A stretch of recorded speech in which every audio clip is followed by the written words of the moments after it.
Call to order the May 5th, 2022 regular meeting of the Hendersonville City Council. We start our meetings with a silent invocation for people to pray or meditate as they choose, followed by the Pledge of Allegiance. If you will rise, please.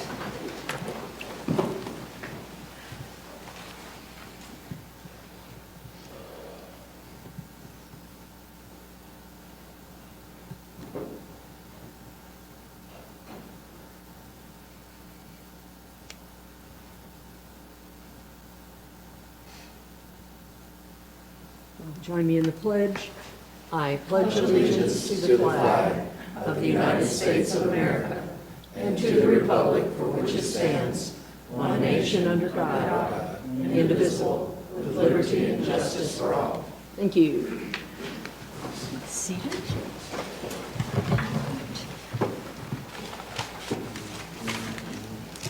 Okay. We have about 15 minutes reserved for public comment time. Have one person who has signed in here for public comment. I have 5 digital public comments. If there is anyone online who would like to make a general public comment, if you would raise your hand now so we can figure out how many people we have and how much time.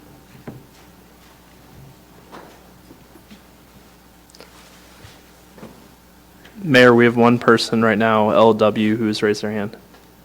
Okay. That one person, we will not be adding any more beyond that. Let's see, 5, 6, 7. If you can limit your time to about 2.5 minutes, that would be very much appreciated. So we'll start out with Virginia Tegel and ask that you come forward and then give your name and address for the clerk's record, please. Hello, everyone. Virginia Tegel, 418 Midway, as of December. Just barely became a homeowner. So first, I want to thank all of you for your service. And when I looked at the packet, was 385 pages tonight. I appreciate all the work that goes on. I have also sat on the other side of the table, so I appreciate what you're doing. I also want to thank a number of departments that helped me as I moved in. I'm really impressed with the efficiency and the good work that the employees are doing. Water and sewer, getting me connected, garbage, stormwater, excellent, public works department, and law enforcement came out promptly and helped me with things that I needed done. So I've been in Hendersonville a year and 8 months, and as a new property owner, I pledge to be an involved citizen when I'm not with my grandkids in Greenville, South Carolina, and out in the garden getting poison ivy. And also, I will pay my taxes on time. So I'm not going to go through all the information in the email that I previously submitted. I appreciate those of you that responded to my email. I want to add a few things. Mr. Conant, thank you for saying that you will go to 25 on my street. Before any of you makes a decision, please walk by my house, ride your bicycle, drive your car. You will be convinced the speed limit should not exceed 20 miles per hour.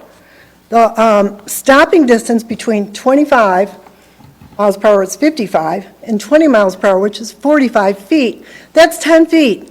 This is a blind area with no sidewalks, no pedestrian refuge. One of these days, in my spare time, I'm going to put a clipboard out and do a pedestrian count and ask people to sign up. They go by old people, people with dogs, bicycles, families. It's a very heavily pedestrian traffic.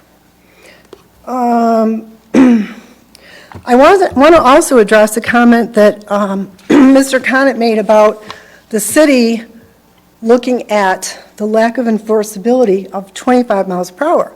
I'm a retired high school teacher. We talked about tardy policies, and you give them an inch and they take a mile. Okay, we got to be creative with traffic calming. I had the privilege to hear David Anguish, an Australian, who is known worldwide for traffic calming. And I encourage you to look at that before you change any street below 20 from the 20 to 25, and I want my street at 20. I'll be back next month if I can, but I might be with my grandkids. Thank you. Thank you very much, Ms. Tickle. If the person online, if you could unmute and do their comment, again, about 2.5 minutes, please. Lynn Williams, Chadwick Avenue. Thank you for your time. I have an update again tonight, just pulling up my notes here. Okay. Friends of Chadwick Avenue joined together this past Earth Day for a street sweep on Chadwick Avenue. We collected over 6 bags of trash, plus a bed frame and a 5-gallon bleach jug. 2 of those bags were recyclable. Special thanks to Mr. Leonard, Mr. Fitch, and Mr. Huffman for leading by example. Thank you to the City of Hendersonville Public Works Department for coordinating supplies and the Adopt a Road program.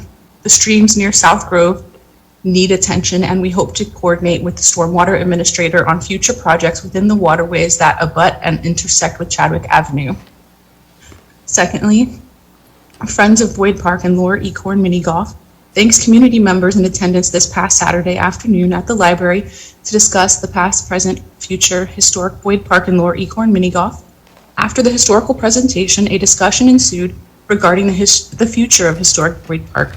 Key takeaways were: the directive I received is to try to still preserve the historic Boyd Park and honor its history. There's also a great concern about protecting and preserving the historic uses of Boyd, Edwards, and Berkeley Mills Park. Second point, a DOT traffic study is needed to incorporate the upcoming DOT intersection improvements at 5 points and to ensure accessibility and safety for exiting fire vehicles, passing cars, pedestrians, bikers, and parked cars along roadway edges. Thirdly, something I was not aware of, supposedly the fire department administration is located at Fire Station 2 currently on Sugarloaf Road. With expanding developments neighboring Fire Station 2, plus a large parking lot that sits since empty, plus extra space on site for potential expansion, can administration remain at Fire Station 2 to allow for more space for the preservation of our historic 86-year-old Boyd Park? This is an insightful and honest question and request from concerned citizens. 4, if a reason for demolishing and building a parking lot on top of historic Boyd Park is stated by the city manager as a cost savings of $1 million by not having to purchase nearby land to replace the 20-year young Fire Station 1 plus new admin building, is this cost savings offset by the unforeseen extra $1 million needed to secure the site atop sandy, unsuitable soil? Are these subsurface challenges the reason why the 20-year young fire station has structural failings now? Is this part of the considerations? Is anyone being held accountable for this engineering issue? As mentioned by others, is it true Mr. O'Kane was involved in the design and planning of the current fire station number 1? I have been tasked by Friends of Boyd Park and Lower Ecorn Mini Golf to work towards preserving historic Boyd Park. I am willing to continue to discuss options for moving forward with both the Historic Preservation Commission and members of the council. Please continue to keep the public involved in the developments of historic Boyd Park, historic Edwards Park, and historic Berkeley Mills Park. Thank you. Thank you. If you'll set the timer, I will read these public comments and stop at the 2.5-minute mark, same as the others.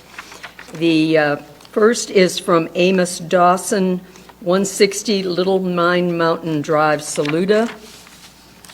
My name is Amos Dawson. I am respectfully requesting that the City Council consider and adopt a resolution requesting our federal congressional representatives to adopt the Energy Innovation and Carbon Dividend Act.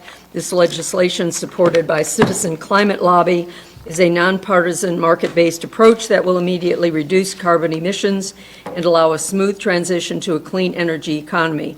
I've been practicing environmental law in North and South Carolina for the past 47 years and have been following developments in climate science for decades. I can tell you for certain that the laws of physics govern climate change are immutable and will not change. It is human activity that must change before we create an atmosphere so full of carbon dioxide and methane that the worst impacts of climate change will be unavoidable.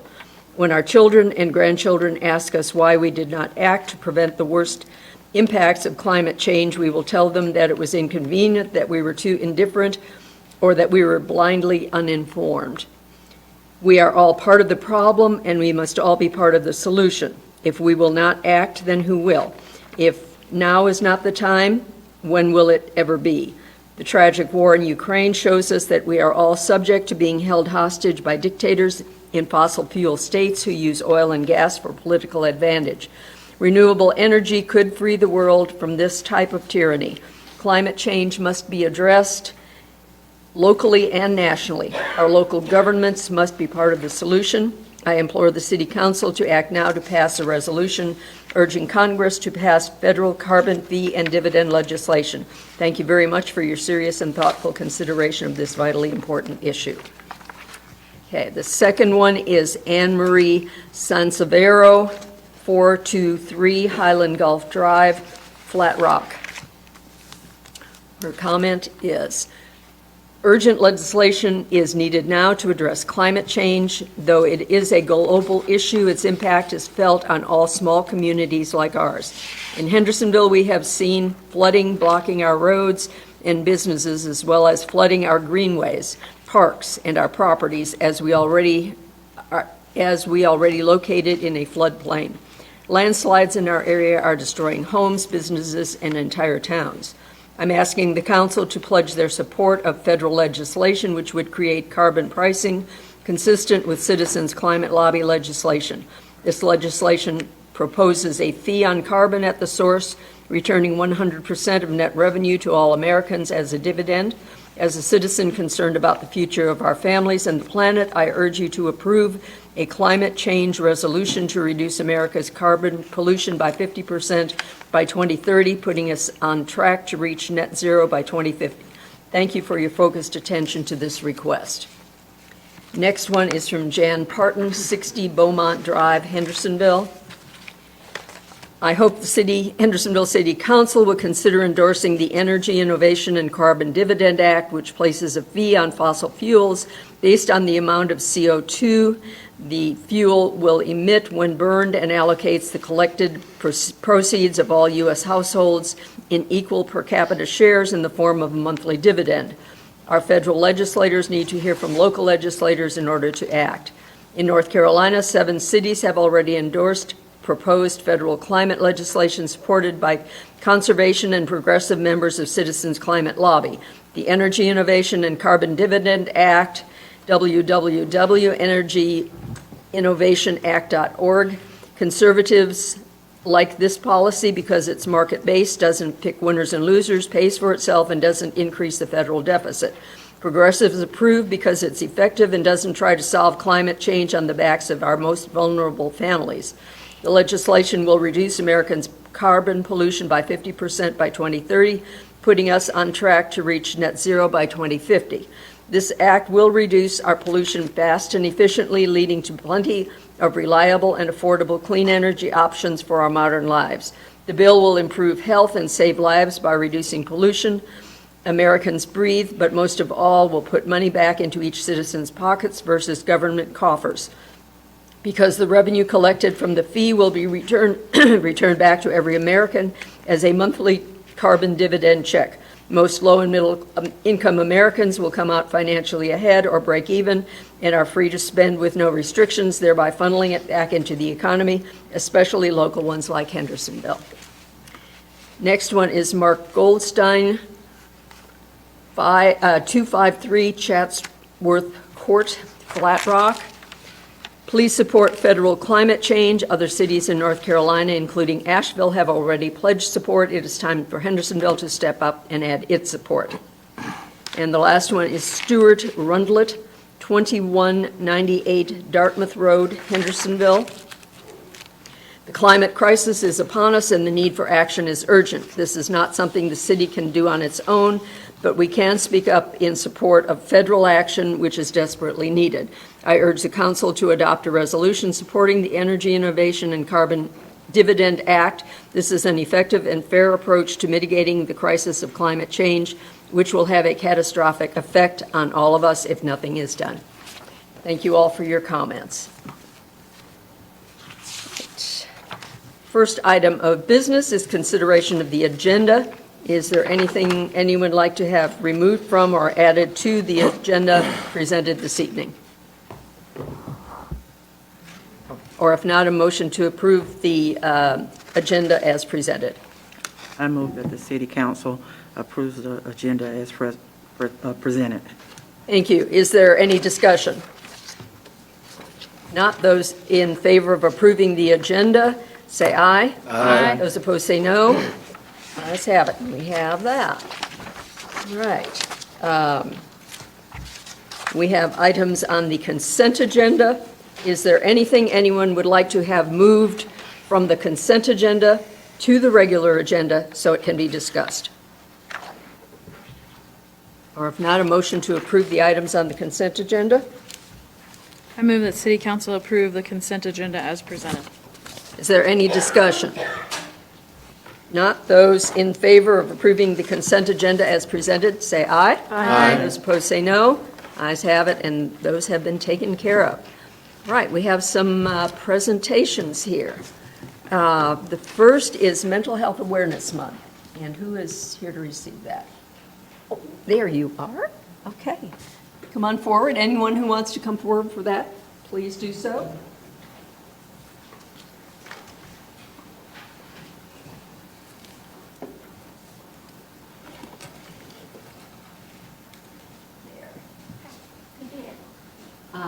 This is proclamation for Mental Health Awareness Month.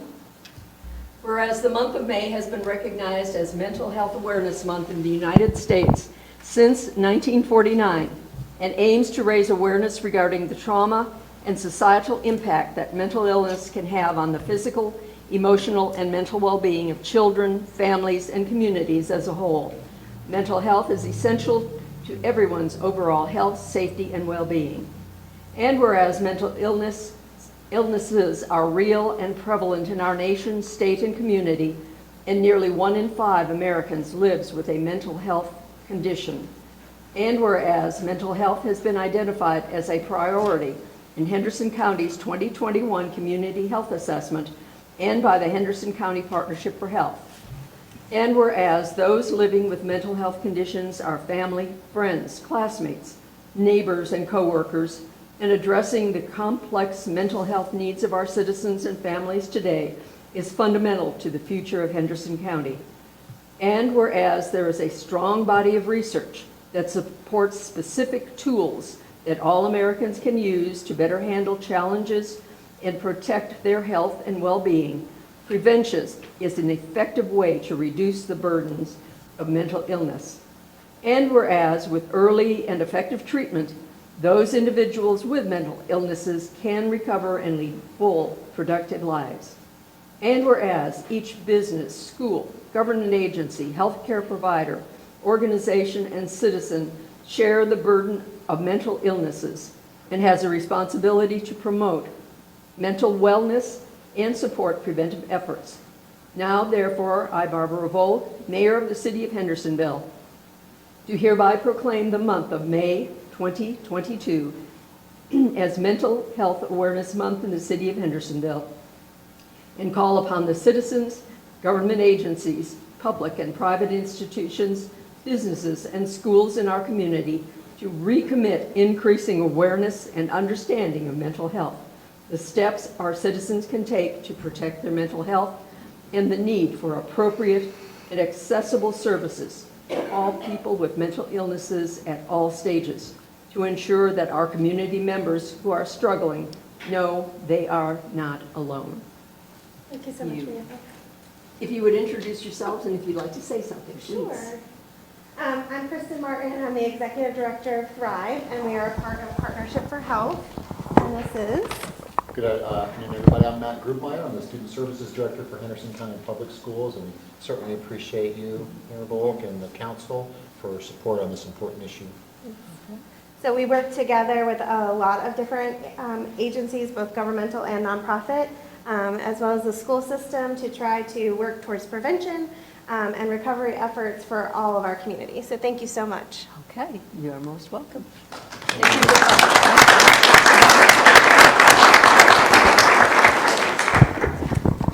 We have quarterly MVPs. Yes, and I do not see any of our MVPs. I don't see, but I'm going to read. I'm going to read. So for the public, we on a quarterly basis, we recognize our teammates who have gone above and beyond the call of duty. It's a part of our service excellence program, encouraging our folks to do go above and beyond. So I'd like to recognize this quarter's MVPs. So the first are Robbie Baird, Isaac Walden, and Garrett Carnes. While on patrol, Officer Baird saw Isaac and Garrett speaking to a man in an electric wheelchair. The battery in the wheelchair had died and left the elderly gentleman stranded. Officer Baird provided the gentleman a ride home while Isaac and Garrett loaded the wheelchair in the back of their city truck and drove it back to his house. Once there, they carried it in for him and so it could be recharged. Secondly, I'd like to recognize James Clue, Evan Daltrey, Montana Riley. All of these folks are with our water and sewer department. A citizen contacted the city about how these employees helped her 86-year-old father. He walked down to their job site on Huff Street and they talked with him, explaining the extent of the project. They returned to work, and as the gentleman started walking back home, he fell. James, Evan, and Montana shut down their equipment, secured the job site, and closed the road and went to aid the man. He was not hurt, but they held on to him and escorted him to his front door. The gentleman's daughter wanted to express her gratitude for professionalism and compassion that these employees showed to her father, who was equally grateful. And then finally, folks, a crew of folks, Bo Stepp, Kevin Albertson, Brandon Smith, Damian Bingham, Brandon Taylor, Hunter Wright, and Andrew Jones, again, all with the Water and Sewer Department. A contractor hit a water main downtown. Ideally, Water and Sewer would shut down the main, but near Main Street, including restaurants, would have been without water for 2 to 3 hours and under a boiled water advisory for an additional 24 hours. Therefore, the decision was made to fix it under pressure, a more difficult method, but it would not interrupt service to customers. This shows the level of dedication and perseverance this crew exemplifies to keep customers in water. So I would like to recognize all of these employees for going above and beyond and appreciate what they do. So I'd like to give them a round of applause.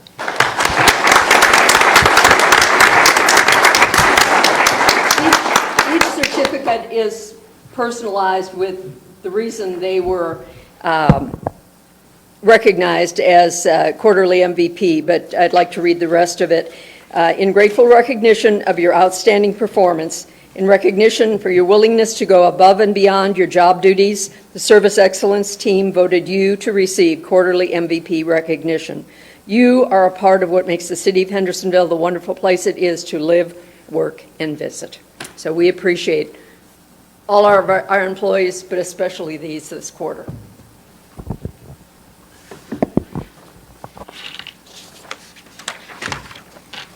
Okay. Right, we move on now to our public hearings. First is an annexation, 1448 and 1450 Old Spartanburg Road.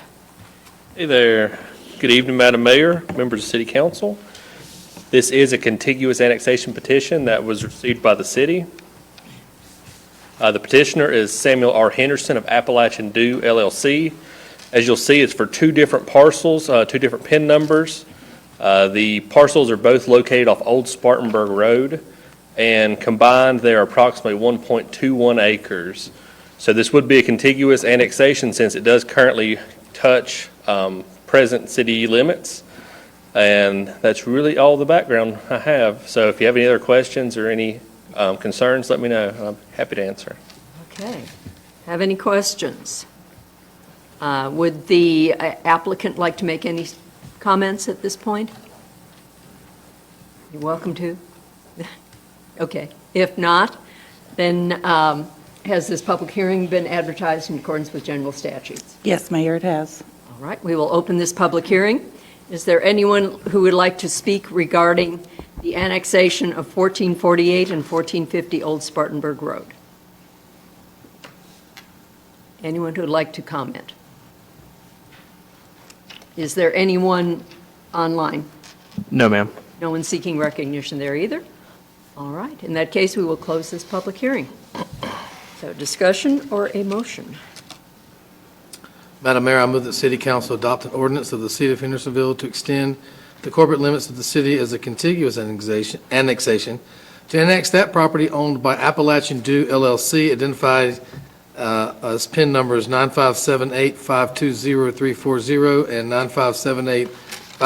95785213337, finding that the standards established by North Carolina General Statute 160A31 have been satisfied and that the annexation is in the best interest of the city.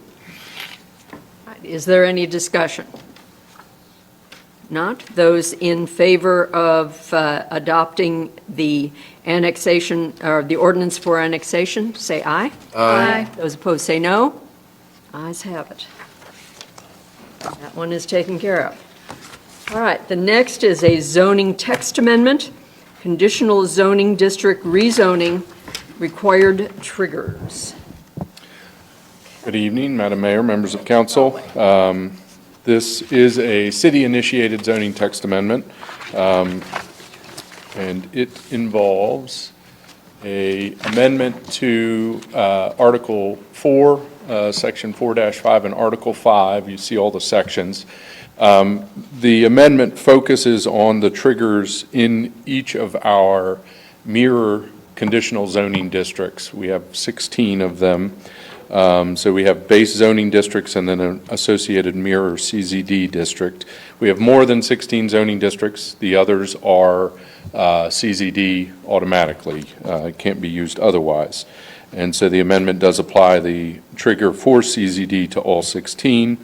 There is, after this amendment, or if this amendment is adopted, it would leave only one exemption within Article 5 for certain uses within the I-1 zoning district, which was a zoning text amendment that we recently adopted in January of this year.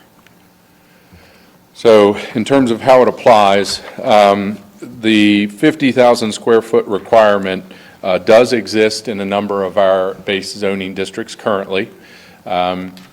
And I'm going to go through commercial and mixed-use zoning districts first, and then we'll talk about the residential zoning districts. So for these 7 zoning districts, C1 through CHMU, you see them up there, they have an existing 50,000 square foot trigger. They're basically similar across the board. I would note that CMU also has an existing 50 dwelling unit cap. Which the other, for the most part, zoning districts do not have. I note that because as we get a little further into this, there is a reference also to a 51 unit dwelling unit cap. So for the 4 zoning districts that are commercial or mixed use that don't currently have a 50,000 square foot requirement, the impact of the zoning text amendment will, it will have an impact on each of these. C4 neighborhood commercial actually has a lower existing trigger for development and redevelopment of 10,000 square feet or more requires CZD. So the zoning text amendment will be beyond the requirement that exists within C4 already. For residential commercial transition, highway mixed use, and Greenville highway mixed use, there are currently triggers, but they do not apply to the overall development. So for residential commercial transition and for highway mixed use and Greenville highway mixed use, the triggers are associated with a max building footprint, but not the overall development intensity. So basically with residential commercial transition, currently you could have as many 4,500 square foot buildings as you wanted and there would be no trigger for CZD. The zoning text amendment for each of these 3 would create a max cap of 50,000 or 51 dwelling units, which would, in addition to the triggers already within the zoning districts, those aren't being removed in terms of building footprint. in addition to those would also trigger the conditional zoning district. So these three are the most significantly impacted when it comes to commercial and mixed use. The final category are residential zoning districts. You'll note that I've got more than residential zoning districts on this slide. This chart is a reflection of minor PRD and the associated by right density. PRD is permitted in the zoning districts shown, and so that's why they're all included. But would be focusing on the R6 through R40 zoning districts.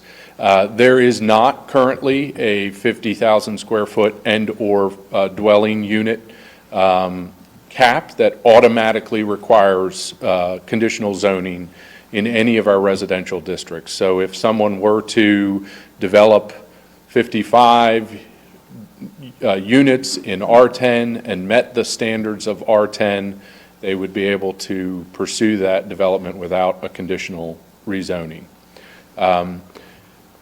The reality of our PRD setup is that while not a required trigger, it typically does translate to developments with greater than 50 units using major PRD, which is a CZD process because of the density and development flexibility built into that. However, the zoning text amendment clarifies that and sets a 51 dwelling unit trigger for all of our residential districts. So if someone were rezoning or pursuing 55 units in R15, they would now be required to go through the conditional zoning process automatically. So the change to Article 4 is before you, just so that you can see that. This establishes the 50,000 square foot for commercial and mixed use development and the 51 dwelling unit for residential development.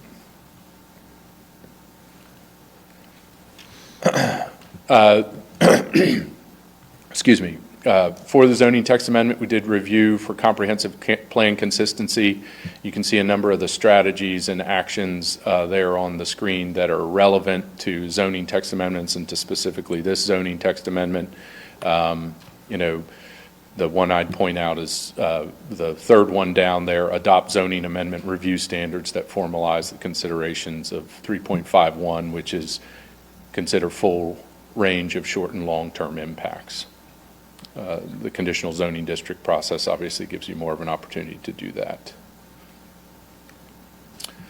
Planning Board reviewed this at their April meeting, and they did find the petition to be consistent, and this is their comprehensive plan consistency statement, and this is also included in your motion, and these were their rationale, reasonableness statement. So you can see that they found it reasonable because it addresses an incongruency in our existing zoning ordinance regarding standard review process, and that it will permit the community to address potential short-term incompatibilities caused by new development, particularly infill development. And that is all I have, and if there are any questions for me. Any questions for Mr. Holloway? Okay, thank you. Madam Attorney, has this public hearing been advertised in accordance with general statutes? Yes, Mayor, it has. Okay, we will open this public hearing. Is there anyone present who would like to comment on the zoning text amendments? Anyone present who would like to comment? Is there anyone online seeking recognition to comment? Madam Mayor, Lynn Williams has raised her hand. All right, if you would ask her to unmute.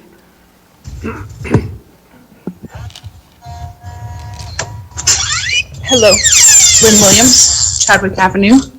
I just wanted to express my gratitude to the council and the planning staff for pushing through this ordinance to help with the neighborhood compatibility issues, especially in regards to Greenville Highway mixed use. Thank you. Thank you. Is there anyone else seeking recognition? No, ma'am. All right. In that case, we will close this public hearing. Council, discussion or a motion? I'll read it if no one else wants to. Okay. I'm serious. This is a pretty boring one. I don't want to do it. Okay. Madam Mayor, I move City Council adopt an ordinance amending the official City of Hendersonville zoning ordinance. Get ready. Article 4, Section 4-5.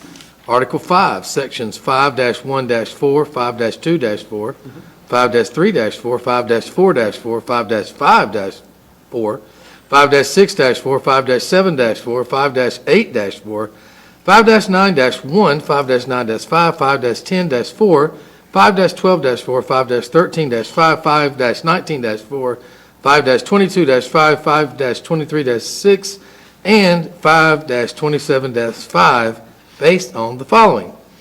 The petition is found to be consistent with the City of Hendersonville 2030 Comprehensive Plan, based on information from the staff analysis and the public hearing, and because the 2030 Comprehensive Plan, Land Use and Development Chapter calls for the city to consider short and long-term impacts on compatibility with existing development and further recommends the adjustment of review procedures to accomplish this goal as needed.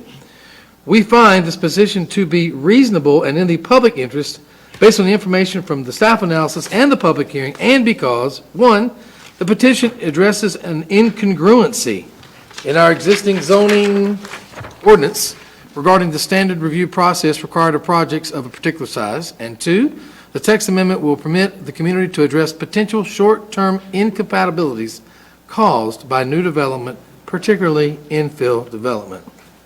Thank you. Is there any discussion? Not. Those in favor of adopting the ordinance, are adopting the text amendments for conditional zoning district rezoning triggers. Those in favor say aye. Aye. Those opposed say no. Ayes have it, and those text amendments have passed. All right. Next is a rezoning, conditional zoning district for Hawkins Point. Yes, good evening, council members, Madam Mayor. As you mentioned, this petition is for the Hawkins Point development. The petition is for a conditional rezoning from MIC to urban residential CZD. The site is a 1.66 acre tract along 6th Avenue that also abuts Florida Avenue and North Oak Street. The owner and applicant are requesting a use of multifamily residential for the construction of 52-unit low-income housing tax credit project. As we take a look at the site photos here in the upper left, you see a view of where a proposed drive is proposed that would connect from 6th Avenue down to Florida Avenue. Upper right, you're looking along the frontage along 6th Avenue from east to west. In the bottom left, you're looking at a single-family home that is adjacent to the site. On the bottom right, you see an existing structure on the site. Looks like it used to be used as a single-family home, but has been converted to office. It would be removed from the site. On the left is a large, mature white oak tree that is slated for preservation on the site. In the upper right, you're looking at looking towards Florida Avenue at the intersection of North Oak Street. And on the bottom right, you're looking along Florida Avenue and get a good idea of the existing conditions there. The site plan was reviewed by the Development Review Committee. The details of the staff review were provided in the staff report. The following is an overview of the comments and conditions that were provided by each department. The list of conditions is also summarized on an upcoming slide. The Community Development Department comments were resolved by the developer through changes to the site plan or through some of the developer's proposed conditions. Planning staff had no conditions for the developer. The developer did propose conditions that aim to resolve some of staff's comments, including granting relief from the urban residential zoning district standard, which does not list urban institutional as a future land use designation where urban residential zoning would be permitted, and allowing for the minimum 1-foot building projection or offset as opposed to the required standard of 1/10 of the length, the longest adjacent wall panel as is found in the urban residential design standards. The city stormwater administrator had noted that there were existing stormwater infrastructure issues on Florida Avenue and along the Wash Creek sub-watershed, and a condition to provide retention for a 1-year, 24-hour storm event was agreed upon by the developer. The city floodplain administrator, the city's engineer did not have any comments that needed to be addressed. The city's fire marshal and public works director, as well as NCDOT staff, all provided comments that were either resolved or will be resolved at the final site plan. A TIA is required for all urban residential projects. The zoning code does allow for the TIA to be deferred until after the rezoning takes place.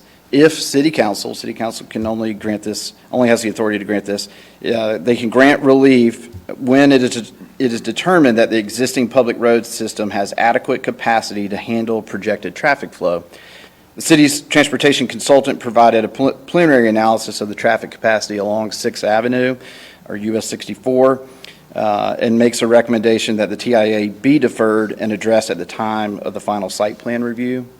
And it should also be noted that the developer is proposing a condition to reduce the width of the Type B buffer along the side property lines of 723 Florida Avenue and 709 Florida Avenue.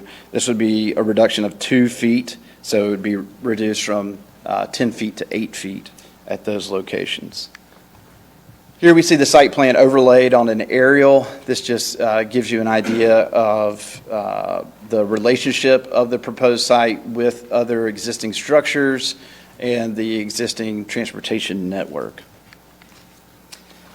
The elevations proposed for the project illustrate the architectural style and the materials for the project. They're proposing brick and hardy plank as the materials, and the elevations illustrate the building projections and the variation of the heights of in the parapet. The developer proposed concessions are listed here. This is a list that represents offers made by the applicant that exceed the city's standards. Should be noted that item number 2 would ensure that the project would only move forward if approved if all 52 units were offered at 80% AMI. This next list is the developer proposed conditions. This represents a list where reductions or relaxations of the city standards have been requested, and those are outlined there. The next list is conditions that the city initiated that the developer has agreed to. I will note that item 2 and item 4 on the slide both say developer agreed. In fact, the developer countered on those. Those are tree board recommendations. And they countered with number 3 here, which essentially proposed tree protection will provide the maximum amount of tree protection as possible due to site constraints.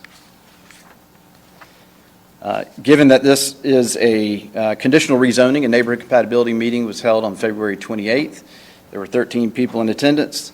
Topics covered included the height of the structure proposed, the compatibility of the project, parking concerns, privacy impacts, and other similar concerns. Taking a look at the current land use and zoning, the subject parcel is within an MIC zoning district that encircles the Pardee Hospital campus. The MIC zoning district was originally adopted in 1965. South of 6th Avenue, the MIC district encompasses all the properties all the way down to 5th Avenue and even south of the property south of 5th Avenue, that front on 5th Avenue. And it extends primarily from Fleming Street to North Oak Street from east to west. There are several institutional, medical, educational, and recreational uses in the vicinity of the site.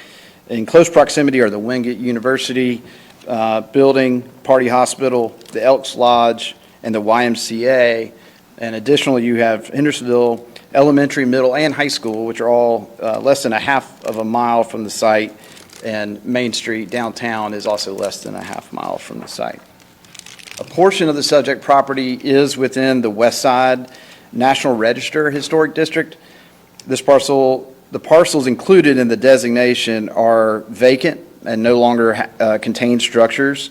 So there's no historic structures on those portions of the subject property. The National Register District extends south from the subject property towards 3rd Avenue and extends east to west from Buncombe Street to Blythe Street. Taking a look at the future land use, the subject property is located in an area designated as urban institutional. This designation encompasses an area that generally runs east to west from North Church Street to Blythe Street and south to north from 5th Avenue to North Avenue. Medium intensity neighborhood is the only other future land use designation in proximity and is found to the southwest of Florida Avenue. So this brings us to the 6 standards that are reviewed as part of a rezoning request. And we start with a review of the comprehensive plan consistency. The proposed project is consistent with the goals and strategies of the urban institutional zoning district. The site is a priority infill area according to the city's growth management map. Infill development is encouraged in these areas. Compatible infill, as well as a mix of land uses, is supported by the population and housing chapter as well. There are no goals or strategies or actions from the natural and environmental resources chapter that were relevant to this petition. Taking a look at the cultural and historic resources chapter, goal CR-1 calls to preserve the viability and individuality of Hendersonville's historic neighborhoods in order to maintain their role in supporting community pride, livability, and identity. Under community facilities, we have a strategy to encourage community open space or play areas in new or redeveloped residential neighborhoods. Under water resources, it refers to the need for low-impact development practices for stormwater management. And under transportation and circulation, there's a strategy to encourage mixed-use, pedestrian-friendly development that reduces the need to drive between land uses. It also states to continue to develop and require a connected street grid and incorporate aesthetic improvements such as landscaped medians and street trees along roadways. Taking a look at the next standard for compatibility, staff found that the project could be considered compatible given the following: the wide range of intense uses found in the area around the subject property, the level of traffic and the classification of US 64/6th Avenue as a major thoroughfare. The massing and scale of the proposed building is comparable to other buildings in the area. Staff also found that the project could be considered incompatible based on the following: multifamily and dense residential uses are not permitted in the MIC zoning district. The height of the proposed project is significantly taller than the adjacent single-family homes along Florida Avenue. And the presence of the West Side National Register Historic District draws attention to concerns related to compatibility of scale and design for projects in that area. Looking at the 3rd and 4th rezoning standards under changed conditions and public interest, the need for affordable housing cannot be understated as a major challenge the city is currently facing. The project, as stated, proposes to provide affordable housing as a condition of the site-specific approval. For public facilities, it should be noted that infill development allows new developments to utilize and improve existing infrastructure. As it relates to the effect on the natural environment, our last standard, the site was previously developed. It does contain impervious surfaces. Half of the existing mature canopy trees are slated to be retained and half are slated to be removed. 10 canopy trees, so that's 8 removed, 8 to remain. 10 canopy trees and 20 shade trees would be planted on the site. Planning Board took this up at their April meeting and made a motion that included a consistency statement as follows. The urban institutional designation calls for multifamily residential as a secondary recommended land use and complements the surrounding primary recommended land uses, public and institutional uses and offices. And the proposed location and site plan aligns with a majority of the development guidelines listed in the comprehensive plan for this land use designation. Their recommendation related to a statement of reasonableness was based on a recommendation to deny with the following rationale. The petition proposes a building, well, I'm not going to read all of these, but I will. They are there and they're in the staff report. I do want to add that there are two additional rationale that are not included on the slide. Number 5, because of the lack of community green space available, and number 6, the lack of a 10-year stormwater requirement. And so that was the recommendation from the Planning Board for denial of this project, 7-1. Are there any questions? Questions? No? Okay. Would the developer like to make a presentation?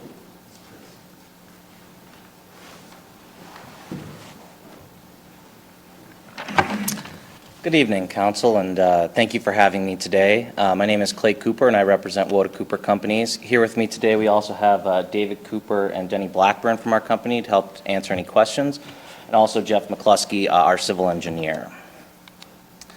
So let me first introduce our company. Woda Cooper Companies operates in 16 states. We've been in business for 31 years. We operate over 375 properties with over 16,000 units. We're a vertically integrated company. So we are the developer, the general contractor, and the management agent. So at every step in this development, we will be here. And if any problem arises, you can always contact me or any one of these folks with any issues. And we've only ever sold one affordable property in our company's history. So we are long-term property owners with a long-term commitment to Hendersonville. A little bit more about the project. I know staff went over this, but we're proposing 52 units in a 4-3 split, 39 one-bedroom units and 13 two-bedroom units. The project would serve tenants making 30% of area median income, or AMI, to 80% area median income. Rents for one-bedrooms would range from $318 to $741, and two-bedroom units, $368 to $1,213. This is the top scoring application to North Carolina Housing Finance Agency in the West Pool. And it has the highest walk score in the pool, which is worth 2 points, which is also a tiebreaker under their competitive criteria. Moreover, it's an Energy Star multifamily new construction certified project, or will be. And what that means is there will be energy efficient components of this, including appliances such as refrigerators, freezers, dishwasher, etc. As staff said, this is our elevation. You can see the 4-3 split and the rear elevation there, also on the sides and the front. And we are proposing a mix of brick, hardy. The front of the building will have a lot of different variation in depth to help break up the mass of the building. So I know staff touched on this a little bit, but we'd also like to touch on this some. But the site is currently zoned MIC. And you can see there that's all the blue area, and all the homes kind of around it are also zoned MIC. The neighborhood is transitioning with some traditional home ownership still there, but there are Airbnbs, there are smaller offices, single-family homes that have converted. Other uses nearby are the YMCA, Wingate University, Party Hospital, the Elks Lodge, and other offices. And across the street you have R6, which is a multifamily zoning district, MICSU, which is Wingate University, and the PCD, which is some of the medical offices present on 6, and also Party Hospital there. And our project, as staff has said, is consistent with the comprehensive plan. The comprehensive plan calls for a need for retiree housing. In section 2.3, Hendersonville's growth rate has exceeded that of the Asheville MSA. And there's been an influx of retirees, and this project serves to house folks 55 and plus. There's also an increased demand for smaller, low-maintenance housing types, including urban housing. And this is exactly that. This is, these are smaller units with less maintenance, with proper property management to help residents maintain those units. And then the need for affordable housing. The comprehensive plan survey overwhelmingly showed that there's an inadequate supply of safe and decent affordable housing here in Hendersonville, and that's section 2.2. Strategy in Population and Housing 2.2 also encourages affordable housing developments.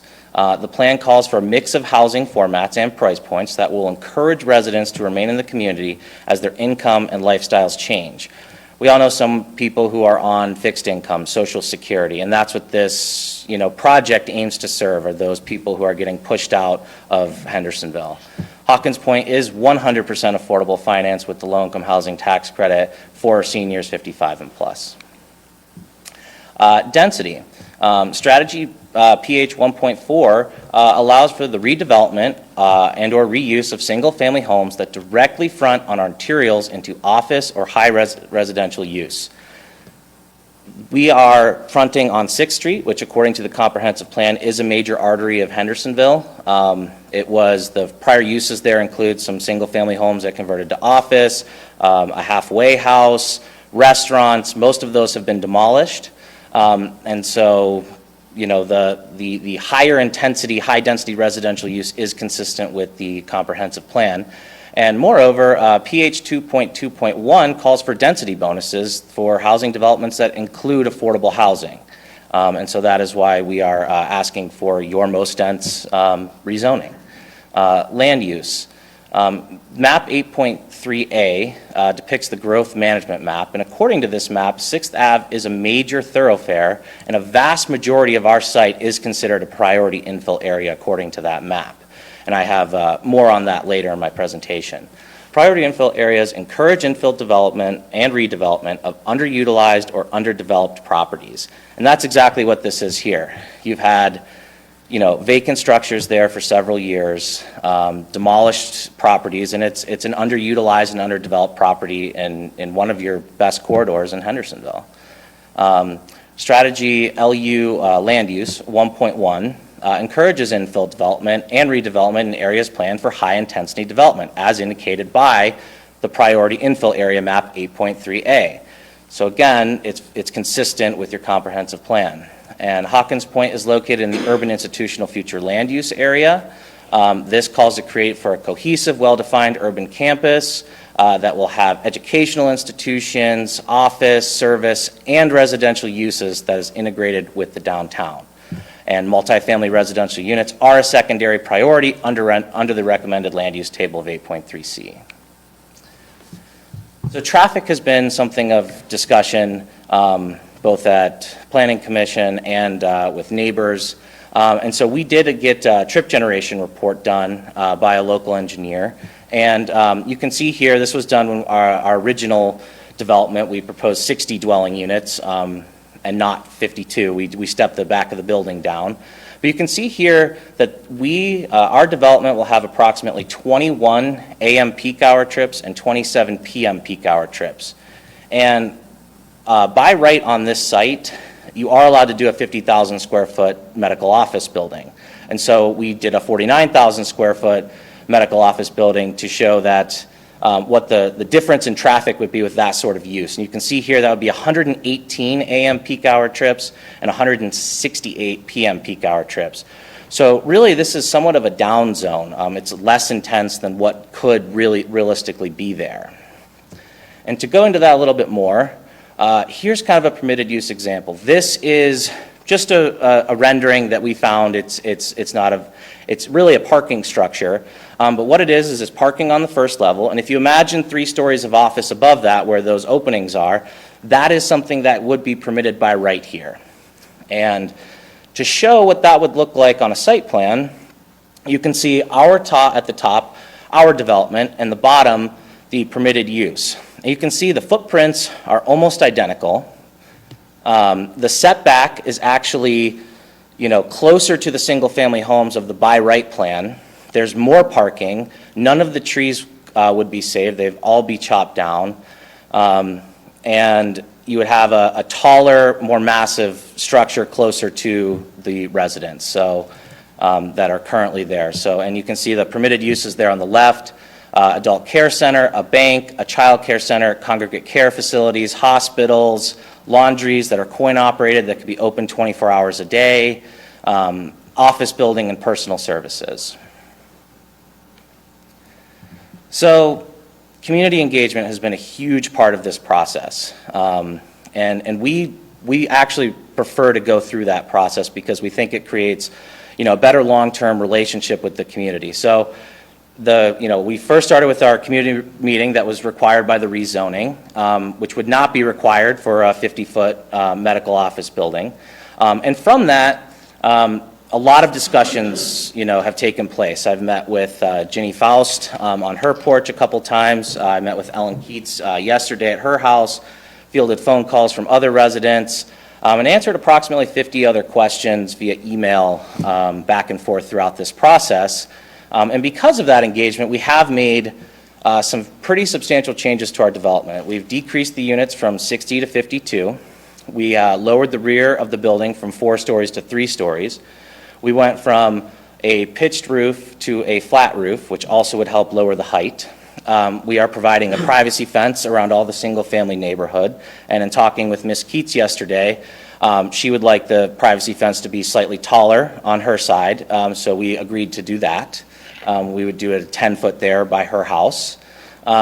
We increased the parking slightly. We had a 1-to-1 ratio. We were able to get it slightly above 1-to-1. It's about 1-to-1 plus 4. We saved 2 additional trees per the tree board meeting by reorienting our parking and also moving the entrance on the Oak Street side to the south slightly. We have agreed to monitor the foundations of those 4 homes to the south of us during construction and pay for that and have a third party make sure that there's no damage to the home. That was a concern that came up when meeting with neighbors on Ginny's porch.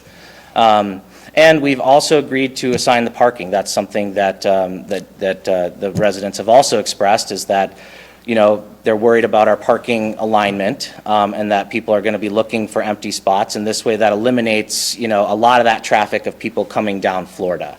And we also are happy to agree to the 10-year stormwater system.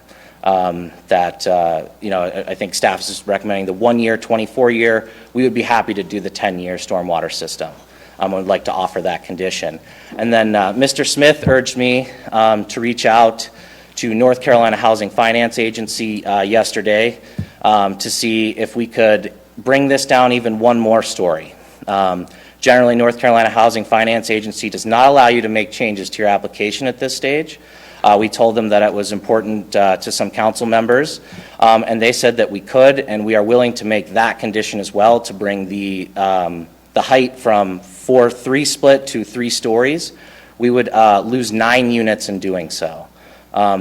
It would be tough for us to do, but we want to show that we're good neighbors, and we are willing to make that concession today.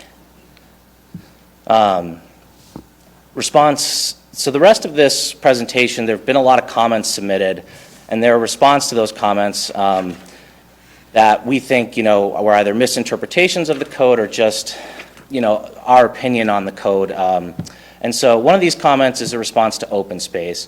And the comment was, it does not provide the significant open space as required by section 525, 5.1 of the zoning ordinance. When in fact, the language reads that the urban residential development shall be oriented around 1 or more significant open spaces such as parks and plazas. Hawkins Point is actually oriented around 2 open spaces. According to the existing land use map. Both the YMCA and the Elks Lodge are categorized as open space or park. Makes sense, right? The YMCA is essentially a park. It's a public space with recreation space, both indoors and outdoors for the community. And here's the map that shows that. You can see our site. You can see the YMCA to the left, the Elks Lodge to the right. You can see the legend of map 8.28 of the existing land use. And you can see that we are oriented around that public open space as required by the zoning ordinance. Connectivity is another thing that comes up in the zoning ordinance. And the comment here is that there's no sidewalk on a portion of our property that's not in accordance with section 525, 5.13. However, we think this is somewhat of a misinterpretation as well. Hawkins Point provides ample connectivity. The ordinance actually states that connectivity is a goal of the internal street system and external connections to areas outside and adjacent to the urban residential conditional zoning development. Hawkins Point provides pedestrian vehicular access in several different areas. We have it on the east side of the building to 6th Ave and Florida Ave, the pedestrian access. We have, you can see, and Matt is at the top button. Yeah, so you can see here, we have all new sidewalks going in along 6th, along Oak, and where our property touches Florida. We have some internal sidewalks. We have the connectivity here to 6th and Oak. On this side, we have more internal sidewalk, and then connectivity from 6th down to Florida with a pedestrian walk connecting those as well. So we view this zoning more as that you want more connectivity, you want more walkability, both vehicularly and for pedestrians. And we also think it meets the intent of this because of the location of this site. It is so walkable.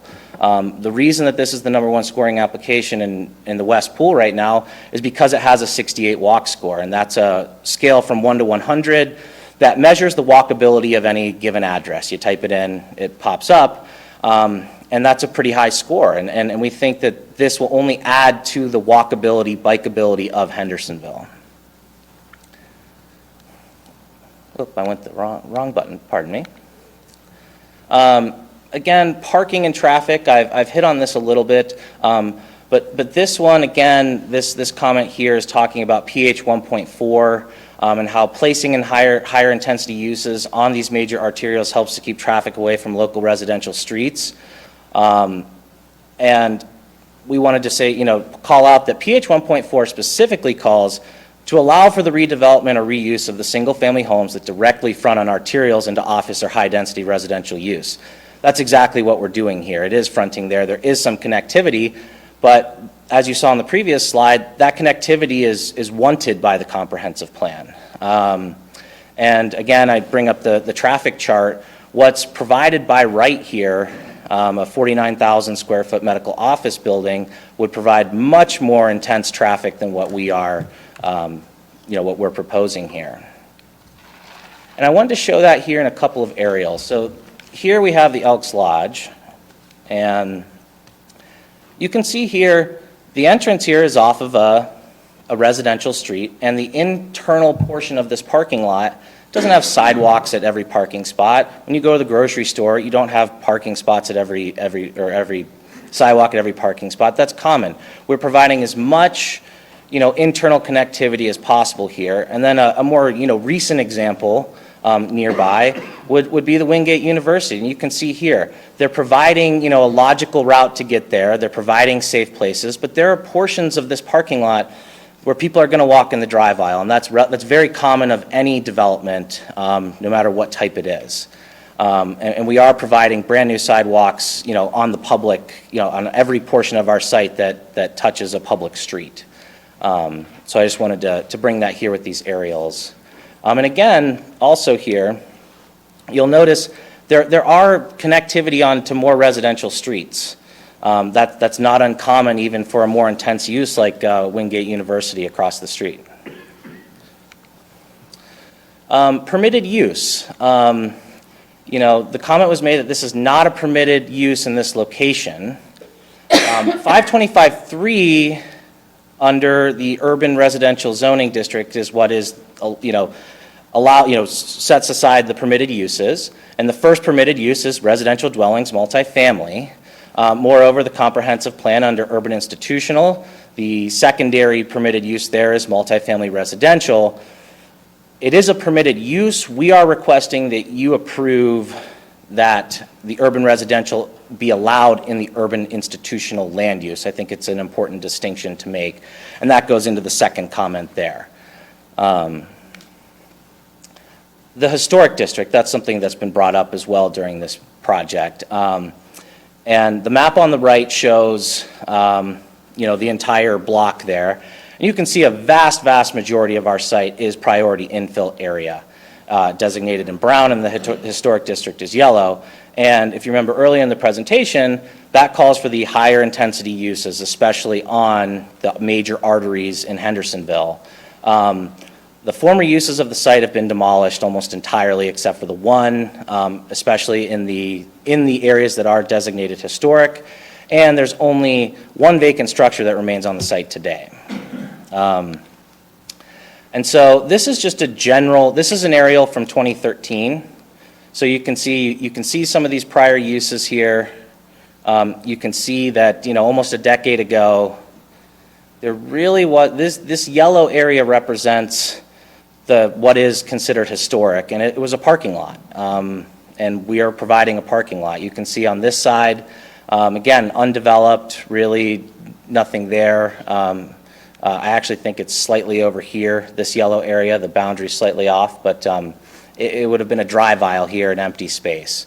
So really, none of it is, there's no historic structure here. It's a federal district. It doesn't trigger any other zoning, issues other than, some, again, you are supposed to consider this as part of, the comprehensive plan. But parking lot was there, drive aisle was there, and we're proposing parking lot and drive aisle. Response to privacy. So this is also something that's come up a lot through our public, engagement. And you can see the comment there that the building will be approximately 70 feet from several of the homes in the rear. People will lose their view. It'll affect the privacy of Airbnbs there too. But the minimum yard requirement in the MIC right now is 20 feet, and we're 35 feet off most of the time. And as you can see in the comment, we're approximately 70 feet according to the comment from the homes. So we're actually much further away than what's required currently, and that's why the urban residential district wants you to have those minimum front yard setbacks and larger rear yard setbacks. And another response to privacy is while yes, an office use could be there, that's not 24 hours a day, 7 days a week. However, you could have an extended hours urgent care, an emergency center. Those operate past, normal business hours. 24/7 coin laundry facility, also permitted by right here, could operate, again, 24/7. So, we feel that because our product is going to be lower, has less traffic, really there, and the rest of it is zoned MIC for that same density, not single family. That privacy, really isn't lost. It's actually being preserved more so than what's allowed there by right currently.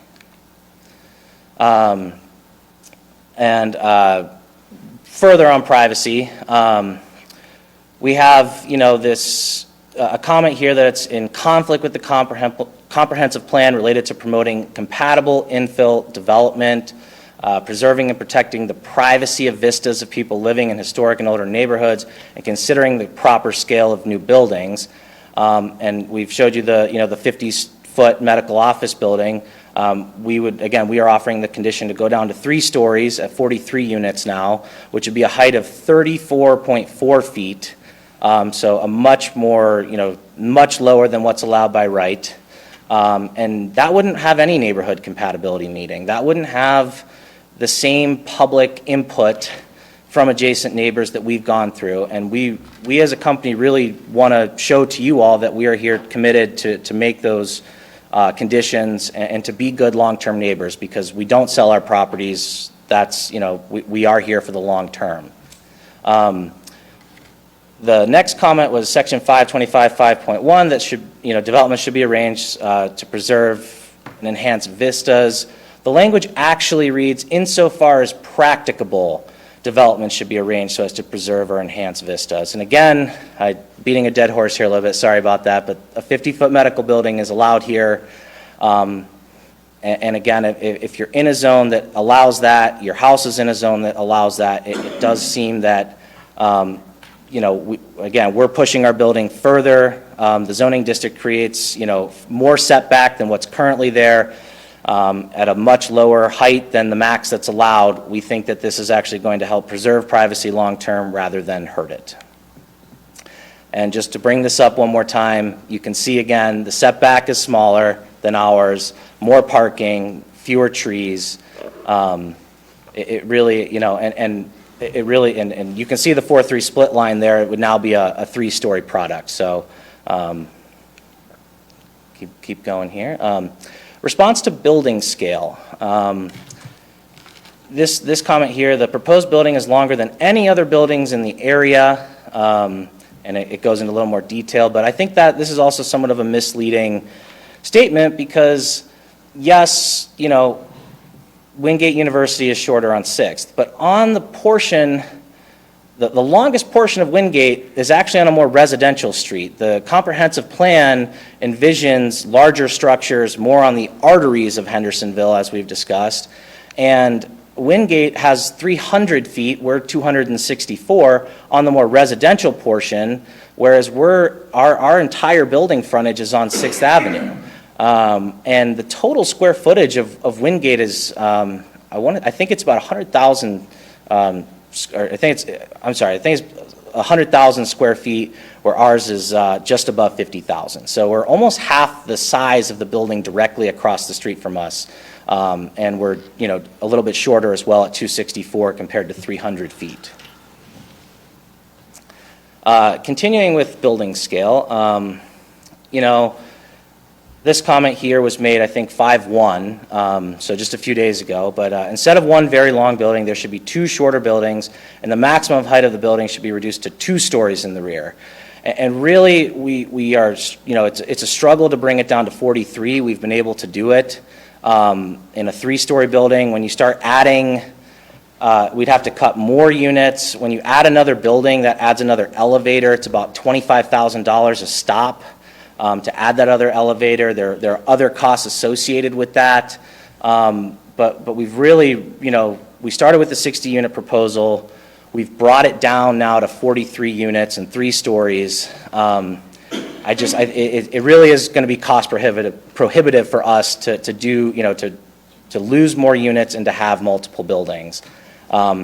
And this comment here, that we have finalized our market study again, Councilmember Smith urged us to go back to NCHFA, and we did, and they will allow us, despite the review period ending, to make a change to our plan to go down. We can't go up in units, but they will allow us to go down if that's the wish of council. Response to a bus shelter relocation. The comment has been made to move the bus shelter here right in front of the YMCA, somewhere closer to our development. We're of the opinion that, it's about, as you can see here, it's 61 feet from the edge of our property to the bus stop. The YMCA is a community asset that more people will be using. I mean, we're in such close proximity to the bus stop. That's one of the reasons why we chose it. We actually get points for that as well in North Carolina housing, or can take points for it. And we think the bus location is perfect. And it seems, to move it, just 61 feet to the other corner seems like a waste of public resources when the bus stop's in a great location currently. And then precedent, because this is I think the first urban residential rezoning district that you guys, if you approve it, would be approved. And people are arguing that it would be a bad precedent, but really it's a great precedent. I think, we've shown a willingness to compromise. We have shown, willingness to work with the community, listen to neighbors. We're monitoring neighbors' foundations. I don't know a lot of developers that would be willing to do that. We're trying to save as many mature trees as we possibly can, hiring an arborist to do so. We're including a more robust stormwater system than is required under North Carolina law. We're redeveloping an underutilized property, and we're incorporating new management policies, such as assigned parking. We're changing kind of the core of our business for this. Because of community input and feedback, and I think that's the kind of precedent that council wants to set, is developers need to work with this community, listen to the neighbors, and make real changes. And I know it's not every single change that, people want, but I think it's more than a good faith effort to show that we are good long-term neighbors. So why approve Hawkins Point? It's consistent with your comprehensive plan, as I've discussed. It fills a major need for affordable housing. It's the most competitive tax credit application in the West Pool. It develops an underutilized property with a use that's really needed in this community, and it really encourages developers to work with the community, listen, engage them, and answer questions. And so with that, I would like to open it up to questions. And thank you for your time. Questions? Well, I do have a comment. Yes, sir. If there were a class on studying the comprehensive plan and our zoning ordinance, you got an A. I appreciate it, sir. Because that was about as an extensive read through some somewhat, I won't say boring, but tedious language. So I just am impressed at the time and effort that you put into that. There's probably a seat in a law school somewhere if you decide that you wanted to go there. I am a law school graduate, sir. Well, that would explain that then. Thank you. There we go. I had a couple of questions. Reducing the number of units, the rents that you quoted, is that based on the new number of units? Yeah, so that rent range wouldn't change. We'd be losing 8 one-bedroom units and 1 two-bedroom unit, so it'd be 43 total. That'd be 31 one-bedroom, 12 two-bedroom. As part of our conversation with North Carolina Housing, they don't want us to change the percentages of units at certain incomes.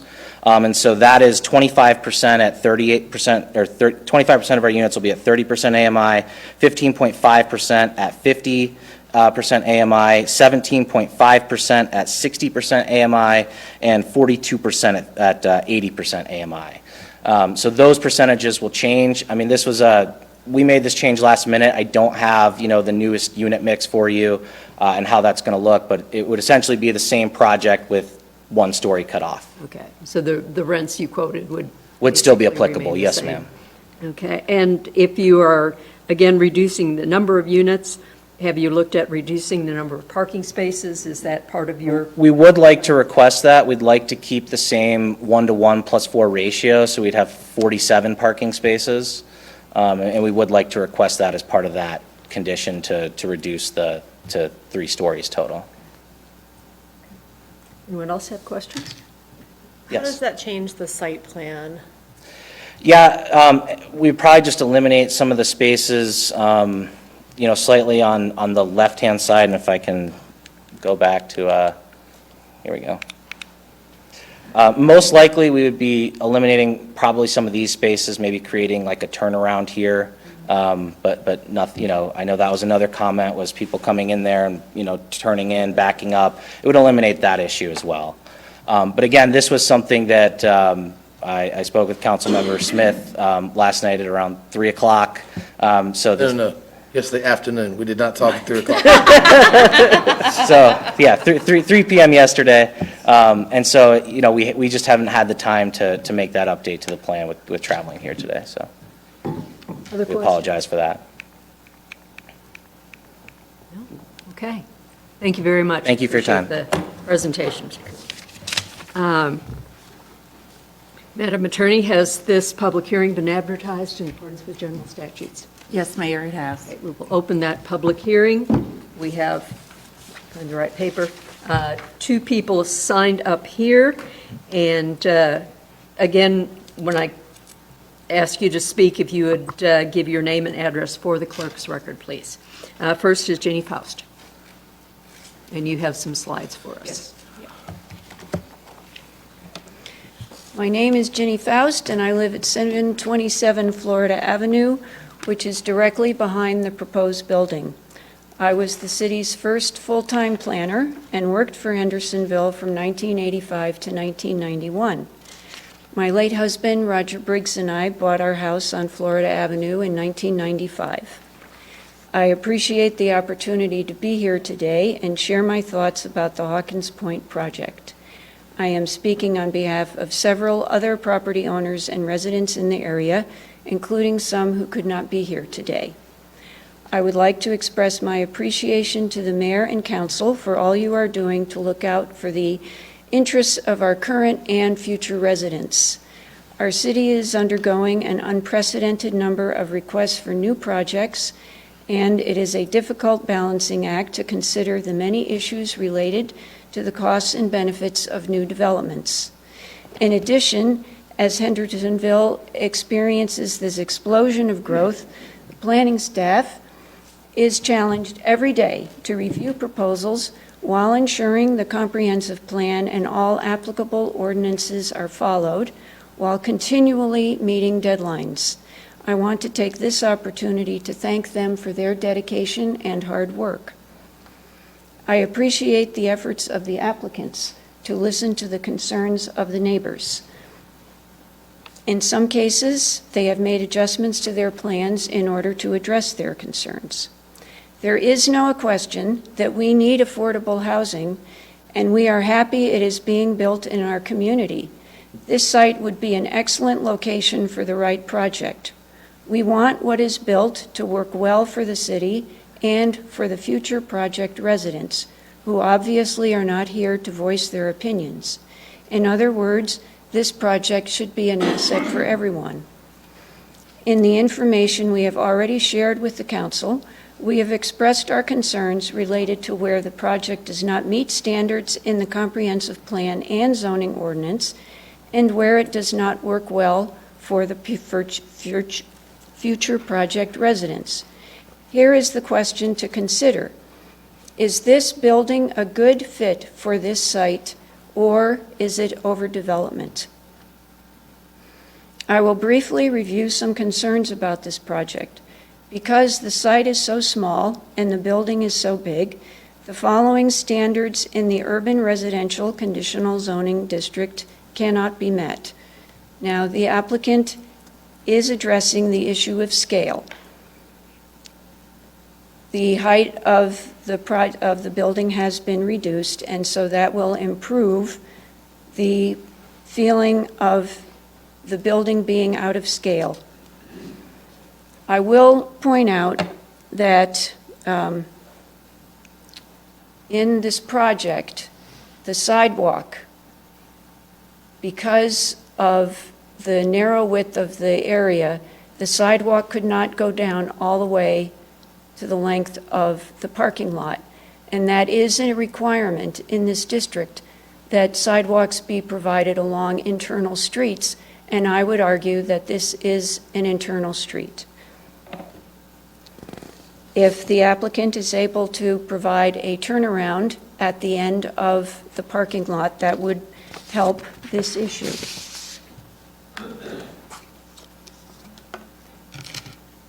And I will mention, the applicants emphasize what a great walk score this location has, and yet, in the current site plan, their own building is not able to provide a sidewalk in a place that truly needs one because there is not enough room. I also want to talk about the building not being oriented around a significant open space. The applicant is arguing that open space on other sites, other parcels of land, meet the requirement of the project being oriented around an open space. I would argue the intent is to have the project and the open space to be on the very same parcel, that you can't look off-site in order to say that the project is being oriented around an open space. The rezoning to this district is not currently allowed in the zoning ordinance. The applicants are requesting relief from this section of the zoning ordinance. If they had applied earlier, they would have been able to request an amendment to the zoning ordinance. What kind of precedent does this establish for future projects? The project is adjacent to the West Side National Register Historic District and is in conflict with several provisions in the comprehensive plan related to promoting compatible infill development. I would like to turn my attention to the fact that the two parking lots are not connected with an internal driveway because there is not enough room on the site for both a driveway and the required open space. So we have a driveway here, and we have a driveway here. And the only way you can get from one parking lot, when I said driveway, I meant parking lot. The only way to get from one parking lot to the other is to leave the site, drive around the block, and then go to the entrance on the other side. This is very inconvenient for the residents. The applicants have offered to assign parking spaces, which will lessen traffic traveling around the block from one lot to the other to look for parking. However, when there is a need for someone to drive between the two lots, they will still have to leave the site and circle the block. The parking will be extremely inconvenient for the project residents. It is not evenly provided on both sides. So on this side, you have, in the current site plan, you have 14 spaces. On this side, you have 42 spaces. This means that someone who lives on this side of the building could very well have a parking space on this side of the building and be walking the length of the building, which is almost the length of a football field, to reach their apartment.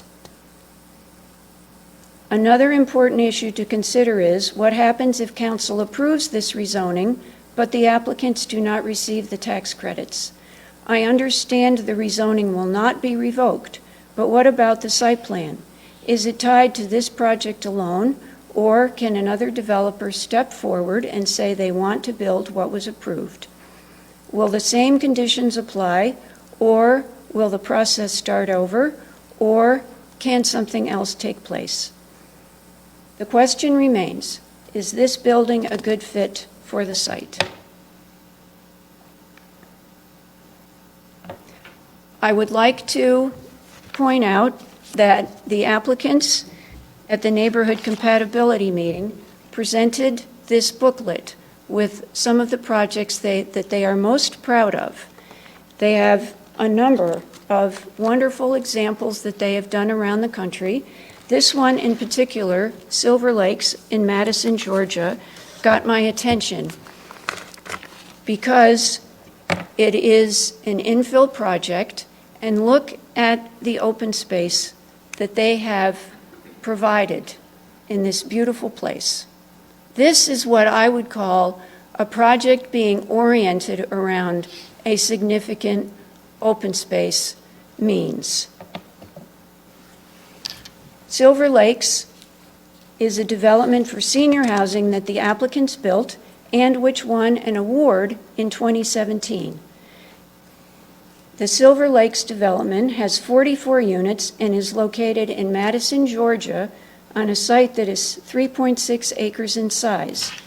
What an asset a development like this could be for our city. The units are oriented around a beautiful, visible, usable courtyard space that is welcoming for the residents and the community alike. Such a project would set a wonderful example to follow for future rezonings to the urban residential district. However, at 1.67 acres, the site in Hendersonville is not big enough to allow for this development to be built. As a matter of fact, the entire block of property bounded by 6th, Justice, Florida, and Oak, including the 2 commercial properties, that amounts to about 3.5 acres. So that's how much land would be required to build something like the Silver Lakes project. And you have seen a colored version of the Hawkins Point development. Here is a very similar project that is proposed in Smithfield, North Carolina. This building is 3 stories high, has 50 units, and is located on 5.46 acres. Notice that the main entrance is at the back, in the center of the building by the elevator. The Smithfield Town Code requires 83 parking spaces for 51 and 2-bedroom units. All the parking is conveniently located behind the building with easy access to the entrance, which is right by the elevator. No one will be walking hundreds of feet from their parking space to the apartment. So here we have, oops, wrong thing. So here we have the building entrance right here in the middle by the elevator, as opposed to what we saw before, which is on the sides of the building for Hawkins Point. In this location, where the applicants have plenty of space to design the building exactly the way they want. This is their preferred layout. The open space on this site definitely seems significant. Look, we have a pond here in the front and a pond in the back. In these two projects, one built, one proposed, we see what the applicants are capable of doing when they have a site that is the right size for what they are building, including a project that can win an award. My final point is this. It is important to note that as far as can be determined, this is the first rezoning to this urban residential conditional zoning district. It will set a precedent for future rezonings to this district, and if it is approved as currently proposed, future applicants will be able to point to this project and argue that they do not need to follow important requirements. Let's make sure that we set the right tone now for what we want to encourage in this district in the future. Let's strive for a project that is an attractive gateway into our city that we are all proud of, that works for the future project residents, and that puts our best foot forward. The applicants have proven they can design and build gold star, first-class projects that win awards. Doesn't our city deserve a first-class project? Shouldn't we get the best the applicants can do, which means having a building that fits the site?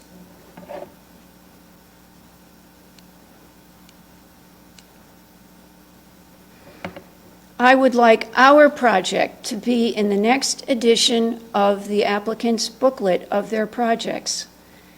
I would like our project to be one that could win an award like this one did. Thank you. Thank you, Ms. Faust. Next, Ellen Keats. You know, for the most part, all of my concerns and my questions were answered by other people talking. My main concern, though, was... Okay, if you could just give your name and address. Okay, Ellen Keats, 737 Florida Avenue. My house is the one right next to the parking lot.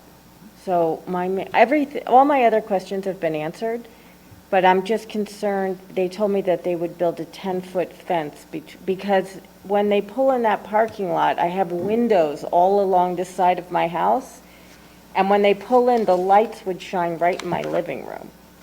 So they said they'd put a 10-foot fence.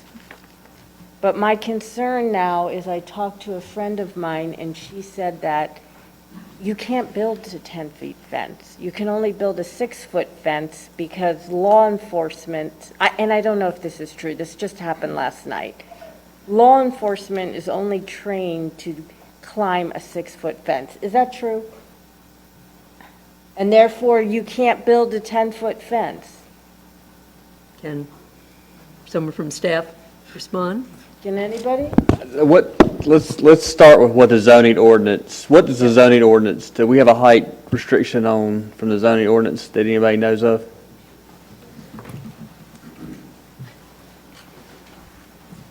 So, under normal circumstances, we do not have like a height limit, but a fence over 9 feet must meet setbacks.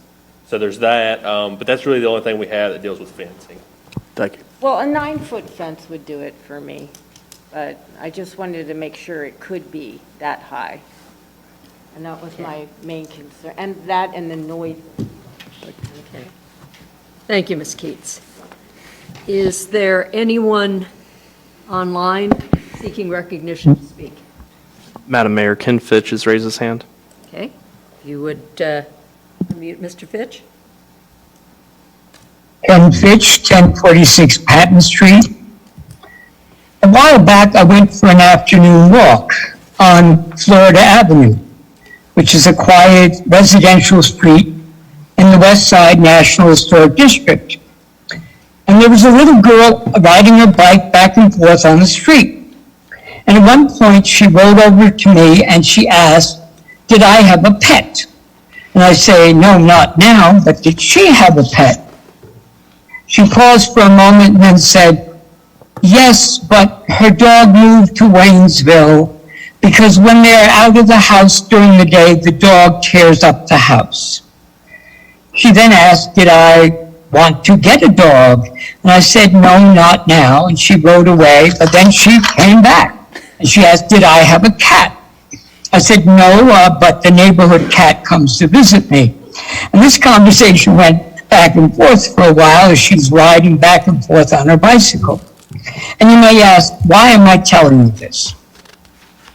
Well, this is a street where a little girl can ride her bike back and forth in the afternoon and think about the things that are important to her and her world without interruption. And unfortunately, this project before us would bring an interruption to the lives of the people who live here. The dedication of a project to affordable senior housing, it brings with it the promise of an enclave of serenity. But this project in its size, height, mass, and its design, it does bring uncertainty and some stressful incompatibility. And the functionality in many ways seems awkward. Because inescapable is this issue of the inadequacy of the parking and its deployment. Now the news tonight, though the reduction in the units, that's wonderful news. However, there's also a reduction in the parking spaces. So we're back to the same situation, and the concern is that you have 2-bedroom units with the possibility there may be 2 vehicles. So we're still at a very constrained parking situation. And the question is, will it be adequate to serve the residents and any families, friends, and support services that would come to visit, that offering vital socialization and connection? And as the other neighbor had spoken, the problematic deployment of parking in 2 unconnected sites within the development creates a hazardous situation, where the functioning of traffic flow requires entry onto the major thoroughfare or to effectively commandeer Florida Avenue, a National Historic District street, to provide connection to another parking area. And inevitably, and perhaps in desperation, residents and visitors may settle into a parking spot on Florida Avenue. And that generates issues of blockages, sight lines, obstructions on this narrow neighborhood street that drivers have to negotiate. And in such a situation, they may not be looking out for a little girl on a bicycle. The contention we hear repeatedly is that this location for senior housing is particularly appropriate with its walkability to shopping and services. And yes, medical facilities are nearby, and there is a pharmacy across the street, but you have to get across that street. And Economy Drugs is a few blocks away. But for groceries, a walk to save more and back, carrying groceries or lugging a grocery cart is a bit of a hike. And you have to negotiate an elevation, perhaps scenic and pleasant on a day like today, but not in weather-worn days of heat or cold.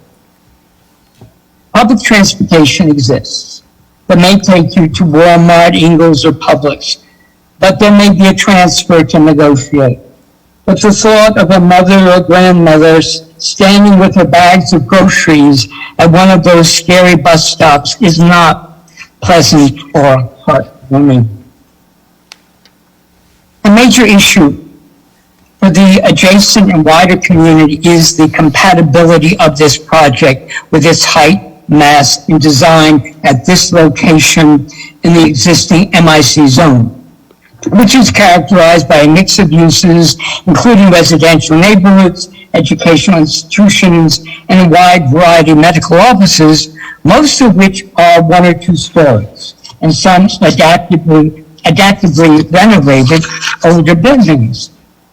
But the most severe and irreversible impact would be on the adjacent National Historic District, where the height and imposing mass would overwhelm adjacent properties. I think this is really more of a serious issue than we are acknowledging. With the elimination of privacy and view shed, I mean, backyards, you would still have people looking into your backyard, and you will still have a problem seeing the sky over the 3 stories that face you. And this creates an unstable traffic situation. And all of these qualities would inevitably lead to a deterioration of the integrity and the long-term viability of this section of the National Historic District. Will people be comfortable living in these homes with that kind of situation taking place? And the qualities that spurred the designation now are at risk, because a National Historic District in many qualities has a special character, and that character is going to be compromised with this project directly adjacent. Now, in the city, we attach importance to our entry corridors. And this massive multi-story structure at this location would present a startling alteration in many aspects. For example, the current vista of low-lying buildings and trees that one would see after rounding the bend on US 64 past the cemetery and entering into the city would contain a massive multi-story building welcoming your arrival. It has been a contention that the massive new building corresponds to the mass of other nearby major buildings. With all due respect, I would challenge this assessment, because the issue is really one of interface with this essential corridor. For example, to address the issue of the interface with the corridor, the Wingate building facade has been designed to minimize the experience of mass and height, with an expansive glass on the facade to offer the experience of brightness, transparency, and reflection. Yes, reflection. The glass is tinted green, and we can see the reflection of nearby trees. Similarly, on the side of the building, the glass reflects the church steeple across the street. So this building is literally a reflection of the neighborhood in which it is located. It is a stunning piece of design. And the entry plaza is two-tiered with steps and gentle vegetation to give the impression of recession from the street. The adjacent medical building, with its apparent two-story interface, has windows in a variegated brick facade, very much in the Stillwell tradition. And one might point out that the defining structure of the MIC district, Hardy Hospital, in its original entrance on Clement Street, was recessed from the street with several tiers of steps and vegetation, a glass facade element, and the impression of a two-story structure. On 6th Avenue, the interface of the new building is recessed from the road in tier fashion with wall, vegetation, parking, and the appearance of two-story structure. This element of recessing structures away from the corridor is part of the character of this district.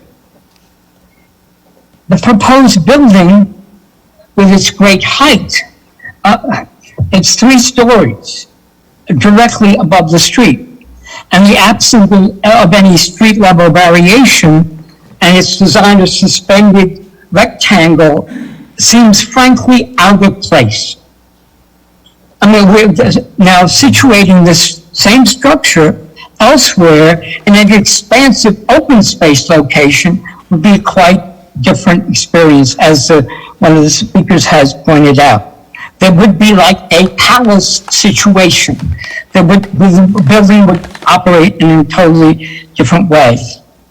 But the problem is the good intentions and the design attributes, they become enmeshed into a location too constricted for it to thrive or find welcoming compatibility. But sadly, the issues that we're talking about are taking away from the important purpose the project served to provide compatible, affordable housing for our beloved senior population, and how this project will function in its relationship to the neighborhood with its parking and the traffic, it still remains major in its problematic deployment. Thank you. Thank you, Mr. Fitch. Is there anyone else seeking recognition to speak? No, ma'am. Okay. There are some digital comments. The first is from Beverly, I'm going to say Hyatt, H-I-O-T-T. I'm sorry if I mispronounced that. 521 North Oak Street, Hendersonville. As a property owner of 521 North Oak Street, located near the proposed development for which a rezoning application has been submitted, I want to express my support of the neighbors who spoke so eloquently against said application. I would request that the City Council follow the wishes of those residents and the Planning Board's vote not to recommend the application to Council. The next is from Judy Loveland, 528 North Oak Street. As a longtime resident and property owner on Oak Street, my main concern is how a 52-unit apartment complex will affect the already highly congested 64 West Highway and cut-through streets. Also, is this use of the now and historically zoned MIC property in the best interest of the neighborhood? And the last one is from T.D. King, 510 North Oak and 520 North Oak. I 300% support the Hendersonville Planning Board's decision to not recommend the application for low-income housing tax credits. In addition, as an owner of 3 properties in the affected area of North Oak Street, I firmly oppose any change to the MIC zoning for this project. The medical, institutional, and cultural zoning is correct, proper, and desirable for this historic district. Okay, those are the only comments we have received, and unless there's someone who has decided they would like to speak, either in present or online, okay, we will close this public hearing. Council, discussion, or a motion? May I go first? Go right ahead. So, the 3-floor concession has been requested for a month, and at the 11th hour, it's granted in here. To me, that's a form of political gotcha. My problem with it is that we sit, in essence, like an appellate court. We hear the arguments and we have to make a decision.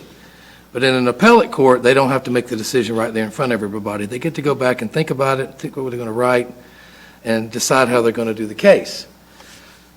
In this situation, we're asked to hear this change at the last minute, which I might add, since he brought it up, as he left our meeting yesterday, he was like, there's no way we can do it. This project will not be viable if we go to 3 stories. His words. That's what he said. So at this point, to bring that point up and not allow the planning board to look at that again, to me, is not a good idea because the project has changed. If the parking changes, the height of the building changes, the project has changed. And I would argue substantially changed. I don't know exactly what that legal standard is, but in my mind it has. A couple of other things I'd like to say, and that is with regard to the parking lot. So my mom would be a person that will live in this building.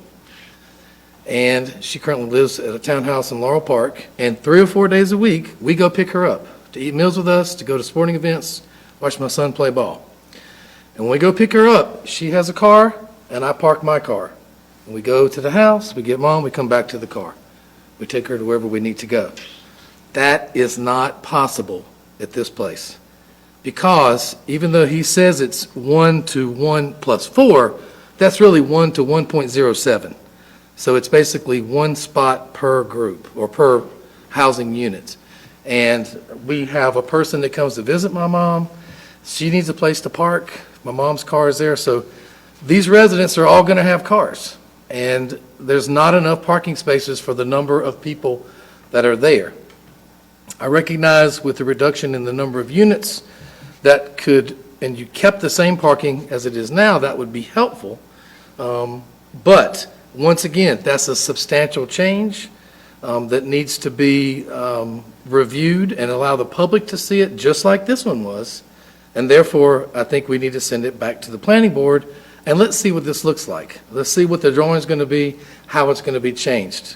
I'd like to point out that whatever we do has zero effect on their application to get tax credits. Zoning is not a requirement. They present their project. Doesn't matter whether we get zoning. That's not true. Well, that's what you said to me yesterday. No, I didn't. That's exactly what you said to me yesterday. That's not what I said. That is what you said. No, sir, I never said that. I said, do you have to have zoning first? And you said no. I said at the pre-application, sir, we didn't have to have zoning. I said at the full application, which is at the end of next week, we have to get a zoning confirmation letter. I Okay. specifically, we talked about the deadline, sir. All right, well, then I will address this. So then it's another ground of political gotcha. Because they've waited to this point in the year to do their tax credit application, which happens next week, we're under the gun to make a decision, which I don't think is fair. Because this process could have begun at any point since last May. There's 12 months to start this process. So I apologize if I got I've got the pre-application and the other application.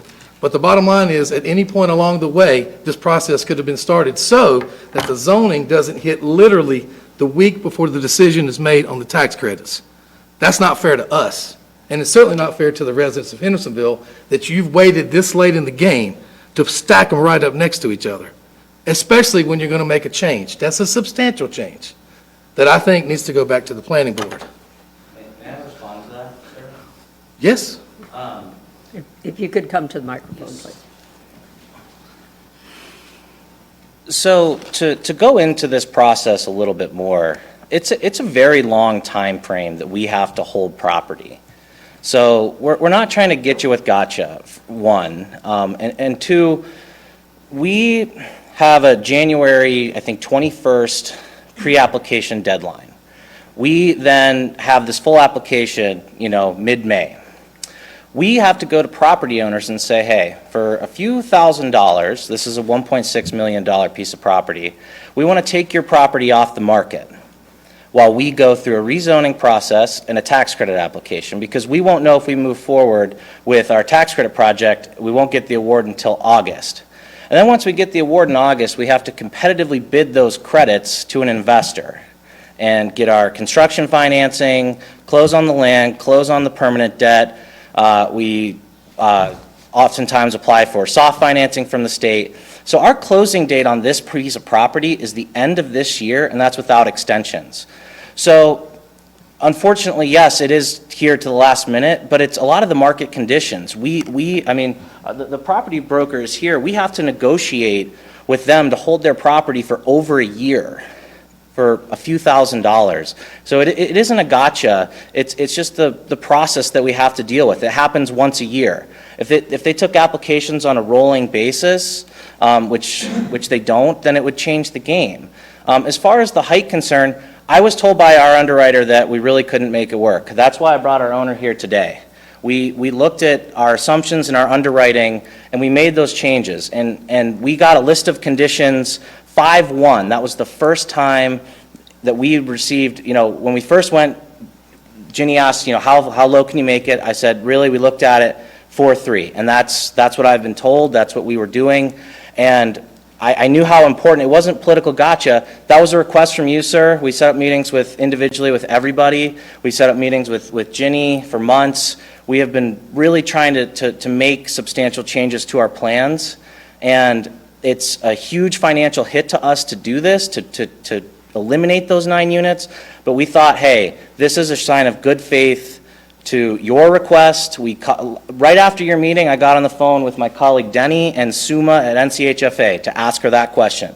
I was sitting in the car parked outside there. I wasted no time. It was really in respect to you, sir, to make that call, because based on what I read in the qualified allocation plan for North Carolina housing, You know, and what I talked with my other colleagues is that we could not make any changes to the project and that it would be very, very, very, very difficult to make it work.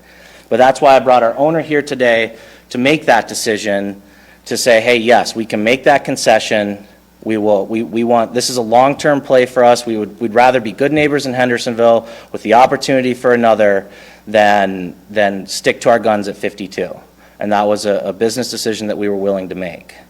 And I hope that you realize that we come with sincerity and not with a gotcha mentality. That's not how we like to do business, sir. Hold on. Do I get to ask a question? Yes, sir. When did you find out you could go to 3 stories? Yesterday. What time? When did we ask Suma? 5 o'clock? Okay. How did you and I first talk to each other? Via email. Yes, sir. At any point, were you thinking that maybe we should know this before we walk into this meeting tonight? Sir, we talked about it out in the parking lot. I'm asking. I picked him up at 4 o'clock today. But I mean, you said you knew at at 5 o'clock yesterday, right? It's when we talked to Suma. Yeah, I'll have our owner come speak, sir. Okay, sure.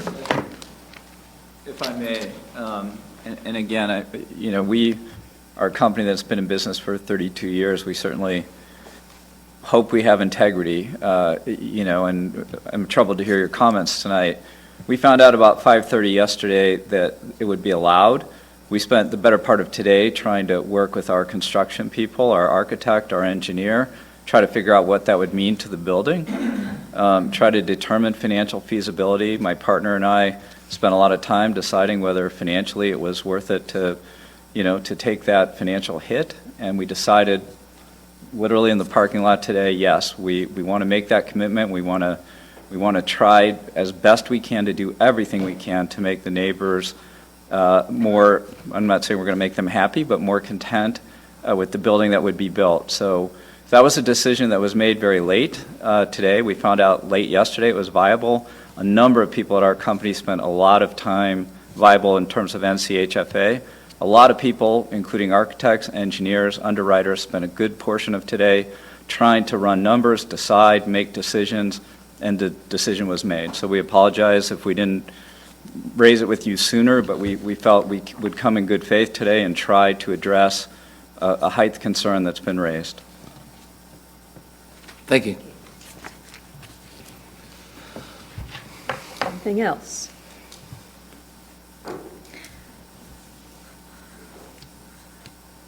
Comments? Motion? I've always thought that this piece of property would be a good place for some sort of apartments.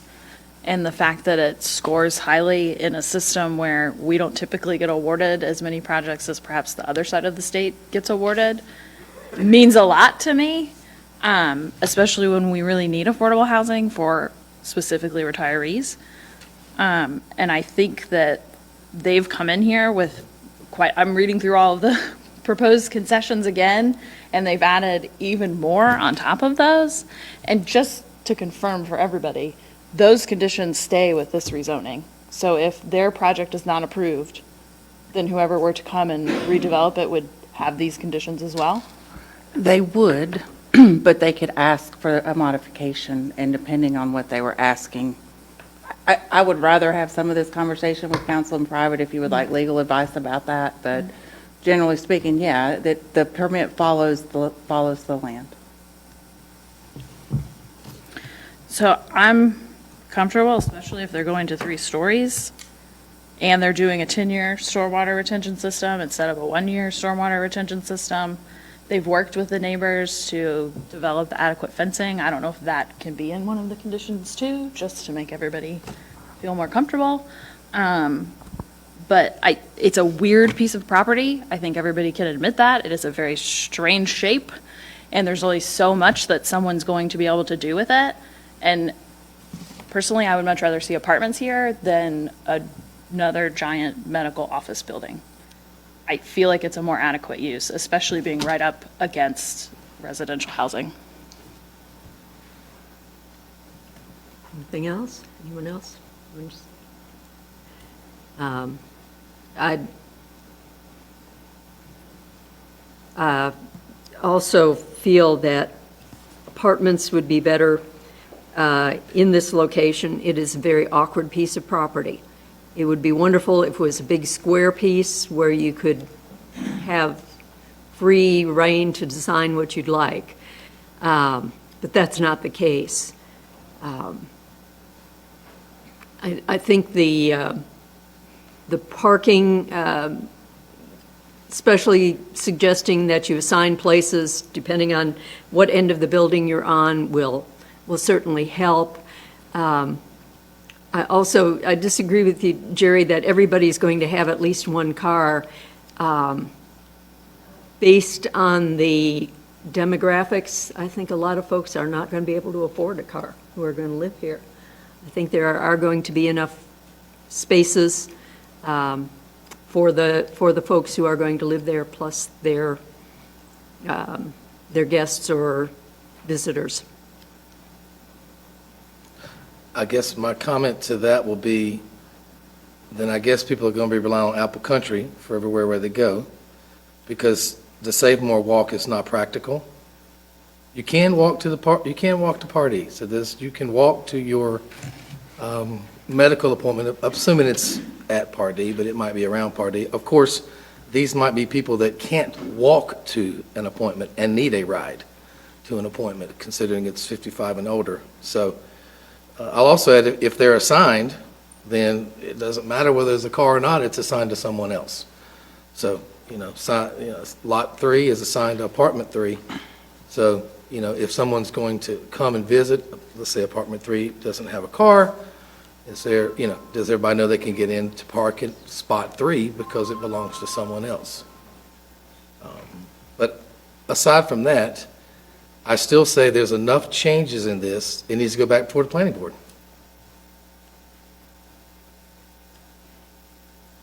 I don't agree on that. I think it's been presented. It's not easy for the neighbors, but I think the reduction to 3 stories will make a big difference. And I think it's in the purview of City Council to decide whether or not that is the case, because we could have made that as a requirement this evening without it going back to the planning board. Well, that's a good point. I'll admit I didn't start with that because per that little discussion we just had, I walked in today thinking that's not a possibility because it was made very clear to me that it was not. I think I disagree that you're right, we could have made that concession.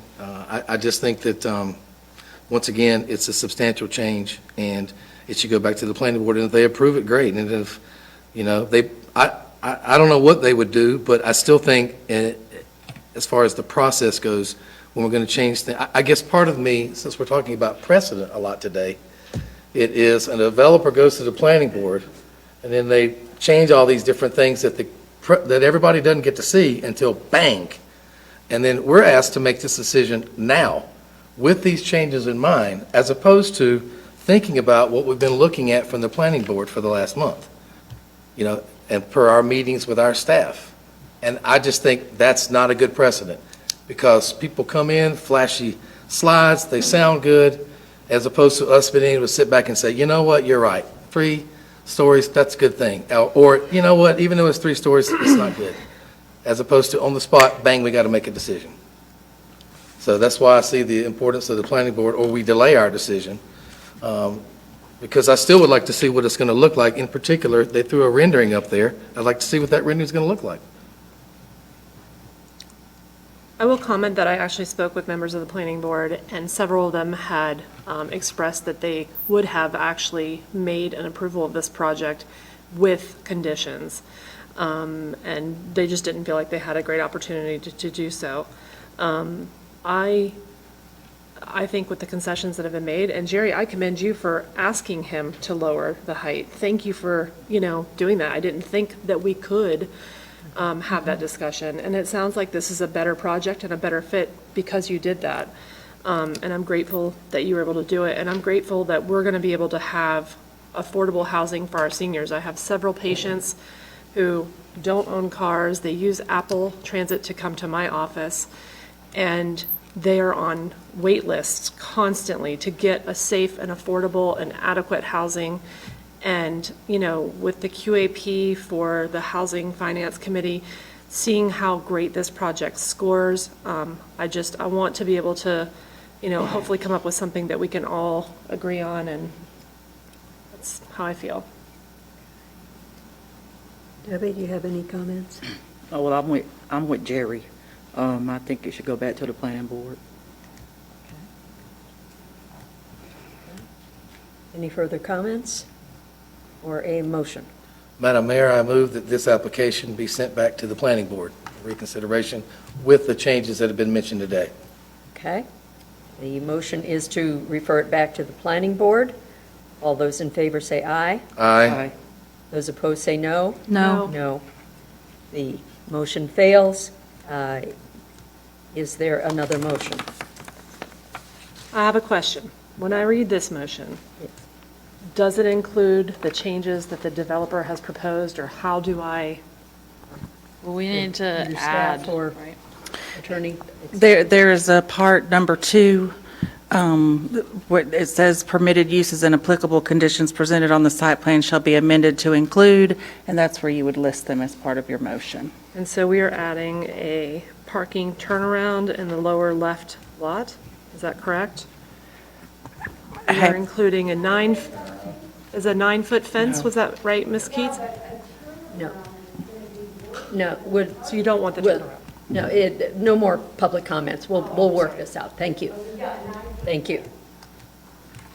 The 9-foot fence along Ms. Keats' property, and then the 3-story. 3 stories. They said 34.4 feet. I would suggest you go to just 35. Nice round number. Okay. And the 10-year. 10-year stormwater requirements. Comply with the 10-year stormwater requirements. Madam Mayor, I move City Council adopt an ordinance amending the official zoning. Assigned parking. If you want it. Was that already in? Assigned? The assigned parking as a condition, if you want that. It's not Sorry, included. yes. Sorry. Madam Mayor, I move City Council adopt an ordinance amending the official zoning map of the City of Hendersonville, changing the zoning designation of the subject property pins 9568-58-3734, 9568-58-4911, 9568-58-2974, 9568-48-9996, 9568-58-1916, and 9568-48-4860 from MIC, Medical Institutional Cultural, to UR, Urban Residential Conditional Zoning District, based on the site plan and list of conditions submitted by and agreed by the applicant today and presented at this meeting, and subject to the following. The development shall be consistent to the plan and the site plan, including the list of applications, the applicable conditions. The permitted uses are residential and multifamily. The permitted uses and applicable conditions presented on the site plan shall be amended to include 35 feet 3-story, 9-foot fencing along the Keats property, a 10-year stormwater retention, assigned parking. The petition is found to be consistent with the City of Hendersonville 2030 Comprehensive Plan based on the information from the staff analysis. And because the urban institutional designation calls for multifamily residential as a secondary recommended land use and complements the surrounding primary recommended land uses, public and institutional uses and offices, and the proposed location in the site plan aligns with a majority of development guidelines listed under LU 11.4/12.4. Furthermore, we find this petition to be reasonable in the public interest based on the information from the staff analysis, public hearing, and because the petition is located in a priority infill area which recommends redevelopment and underutilized lots. The petition provides infill development utilizing existing infrastructure. The petition provides adequate additional housing in a close proximity to large employment opportunities, medical needs, shopping, and educational centers. The petition proposes affordable to those ages 55 and plus. The petition in this scale with other large medical, institutional, and educational along 6th Ave, 64, US 64 major thoroughfare corridor. The MIC zoning district permits hospitals and office buildings by right up to 50,000 feet. The proposed multifamily development is less intense than these other permitted uses. The MIC zoning permits congregate care, nursing homes, rest areas, and progressive care facilities. Portions of the site plan are within the National Register of Historic District and do not contain any existing or proposed structures. Is there any further discussion? Madam Mayor, if I could clarify, that last PIN number, just for the record, is 9568-48-9860. Is that correct? Did I read it correctly? Yes, ma'am. That's what we have it. Okay. My eyes were going Thank you. crossed. Of course. Thank you. Thank you. Is there any further discussion? Not. Those in favor of the rezoning for Hawkins Point, say aye. Aye. Aye. Those opposed, say no. No. It is 3-2. The ayes have it, and this has been approved. Okay. And let's take a 5-minute break before we start on the other. Yes, please.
a rezoning, conditional zoning district, White Pine Villas. Good evening, Madam Mayor, members of City Council. Our office did receive a conditional rezoning application for the White Pine Villas project. The project is located at 2620 Chimney Rock Road. The existing zoning is PRD, Planned Residential Development, Conditional Zoning District. They're proposing to be rezoned to the same district under a new site plan. The area is 4.64 acres. The proposed use is multifamily. The project details, they are proposing 78 age-restricted, low-income tax credit apartments. And the future land use is Neighborhood Activity Center. So as you'll see in the top left corner, there is an existing sidewalk that runs the frontage of the property. Off to the right a little bit, you'll see a blue line stream that runs some of the frontage of the property before going into a pipe. Top right is of the same existing sidewalk at the other end of the property looking back towards town. Bottom left is some existing trees, mature trees that are on site today. And then bottom right is kind of like an interior look of the site as it currently is today. So the site plan shows, like I mentioned, a 78-unit adult 55 and older apartment development on 4.64 acres with a density of 16.81 units per acre. The proposed project is for a 4-story building, 50 feet high to the midpoint of the roof, 25,500 square foot footprint with a gross floor area of 88,500 square feet. The bedroom unit breakdown is 36 one-bedroom units and 42 two-bedroom units. The site plan accompanying this petition meets the standards established by the zoning ordinance for planned residential development and site plan review, Chapter 7-3. This project was reviewed by the city's Development Review Committee. In that meeting, the Public Works Director made a comment about the possibility of needing an encroachment permit for cutting into that existing sidewalk for future access. And the Fire Marshal had a comment about the possibility of needing an additional fire hydrant to serve this community. Both of those comments can be handled during final site plan review, and no other departments or individuals had comments on this preliminary site plan. The plan on the screen is the tree survey that was provided by the applicant. Trees slated to be removed are shown in red. Trees slated to be retained are shown in green. The site currently has 62 trees 12 inches or greater in diameter at DBH. The developer is proposing to remove approximately 52 trees while retaining 10 trees that are 12 inches and greater in diameter. The applicant is also proposing to plant 68 new trees.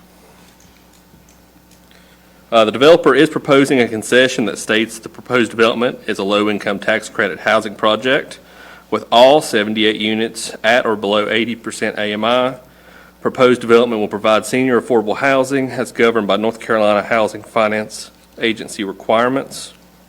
The developer is also proposing 2 conditions. Both conditions are based on exemptions/bonuses that are laid out in the PRD section of the zoning ordinance. These conditions have criteria that must be met in order for City Council to grant said exemption or bonus. So the developer was previously granted a density bonus for this project in 2020. They are once again asking for the same density that was previously requested. The density for the project is the exact same. Like I mentioned, a more in-depth look at the density bonus request and the criteria needed is shown in your staff reports. I'll kind of go to the next one because since that one was covered in the staff report and in the previous rezoning. So the applicant is also requesting a height exemption limitation from City Council. This is something that's special in PRD that is laid out in that section. This exemption has 3 criteria that must be met before it can be considered or granted by City Council. These include the development cannot block the sunlight from adjacent property or to adjacent properties. This is shown through a sun study which was provided by the developer, and I'll go over that sun study in the next slide. The second criteria revolves around fire safety and the review by the fire department The city's fire marshal reviewed this plan in conjunction with the DRC and did not note any concerns over the height. The last criteria revolves around increasing the side and rear yards for every foot increase in height, and the site plan presented reflects that requirement. So this is the sun study that was provided by the applicant that shows the shading that the building will cause between the hours of 10 a.m. and 2 p.m. from the months of October 1st and May 1st, which is specified in our ordinances. That's the time that it should reflect. The orange line shown on the screen depict the shadows cast by this building.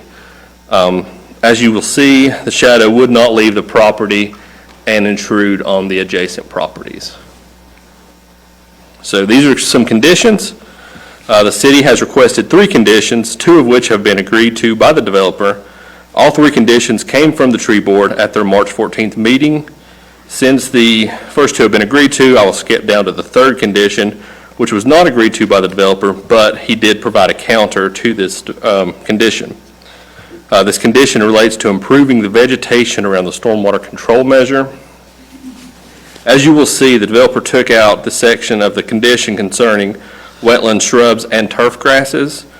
I believe the developer did this due to the type of stormwater control measure that they are proposing to have, but I'll let the developer speak more about that. Tyler, can I ask you a question? Yes, sir. So when I hear turf, I think people playing football and soccer on something that's artificial. That's not what this means.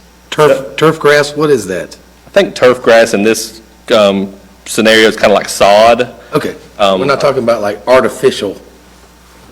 Yeah, I don't think, when you think like, or like with when I hear turf, the beads and stuff that pop up, I don't think that's about not that type of grass. It's more like sod. We're talking about natural grass. Just that we had, yeah. Okay, that's fine. Yeah, so it's not like, It's the real thing, okay. So all CZDs require that the developer hold a neighborhood compatibility meeting. This project's meeting was held on February 18th, 2022. The meeting was lightly attended by citizens. 3 citizens attended in total. Questions were raised about if a TIA was required for this project, the access to the development, and parking. Citizens did raise concerns about stormwater runoff and possible traffic congestion as a result from this development. The parcel is surrounded by highway mixed-use zoning. Some of the uses present in the area are a religious institution, a laundromat, a senior living, multifamily development, and single-family homes on large tracts of land that could be redeveloped in the future. I will also mention the subject property shares a property boundary with Ballantyne Commons. Ballantyne Commons is also a multifamily development that is zoned PRD CZD. On April 2nd, 2020, City Council rezoned the subject property from highway mixed use to planned residential development conditional zoning district. The property was approved for 78 units with a density of 16.81 units per acre, the same density that's being proposed today. The project proposed today is basically the same project that was approved in 2020 with some changes to the layout. The main change, of course, is the request for the height limitation exemption from City Council. The previous project was approved for 3 stories at a height of 34 feet 11 inches. The proposed request today is for 4 stories and a height of 50 feet to the midpoint of the roof.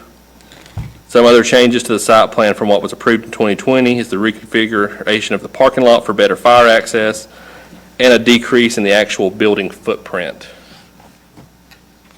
The site is designated as Neighborhood Activity Center. Parcels to the south and southwest are also designated as Neighborhood Activity Center. This area represents a node of Neighborhood Activity Center at the US 64 Howard Gap intersection. Parcels to the north are designated as Business Center, and parcels to the east are designated as Medium Intensity Neighborhood. And this area is comprised of a couple larger planned residential developments such as Ballantyne Commons and Half Moon Heights. Like I mentioned, this is Neighborhood Activity Center, and the goal of that designation is to concentrate retail and dense walkable mixed-use nodes located at major intersections in order to promote a sense of community and a range of services that enhance the value of Hendersonville's neighborhoods. A multifamily residential is a recommended secondary land use under this designation. I will touch on the land use and development section, which states this area is a priority infill area, and also a portion of the property is identified as a development opportunity in our comprehensive plan. So I'm mostly going to highlight a few of the goals and actions from the population and housing chapter, since that is the most relevant section of the code for this type of development. Goal PH2 is encourage a wide range of housing types and price points in order to promote, to meet the dense and evolving needs of current and future residents to match the housing supply with local workforce. There's also a strategy about encouraging a provision for affordable housing in new developments, and also develop standards for giving density bonuses that encourage at least 10% of new housing units be sold at 80% AMI, and this project is proposing 100%.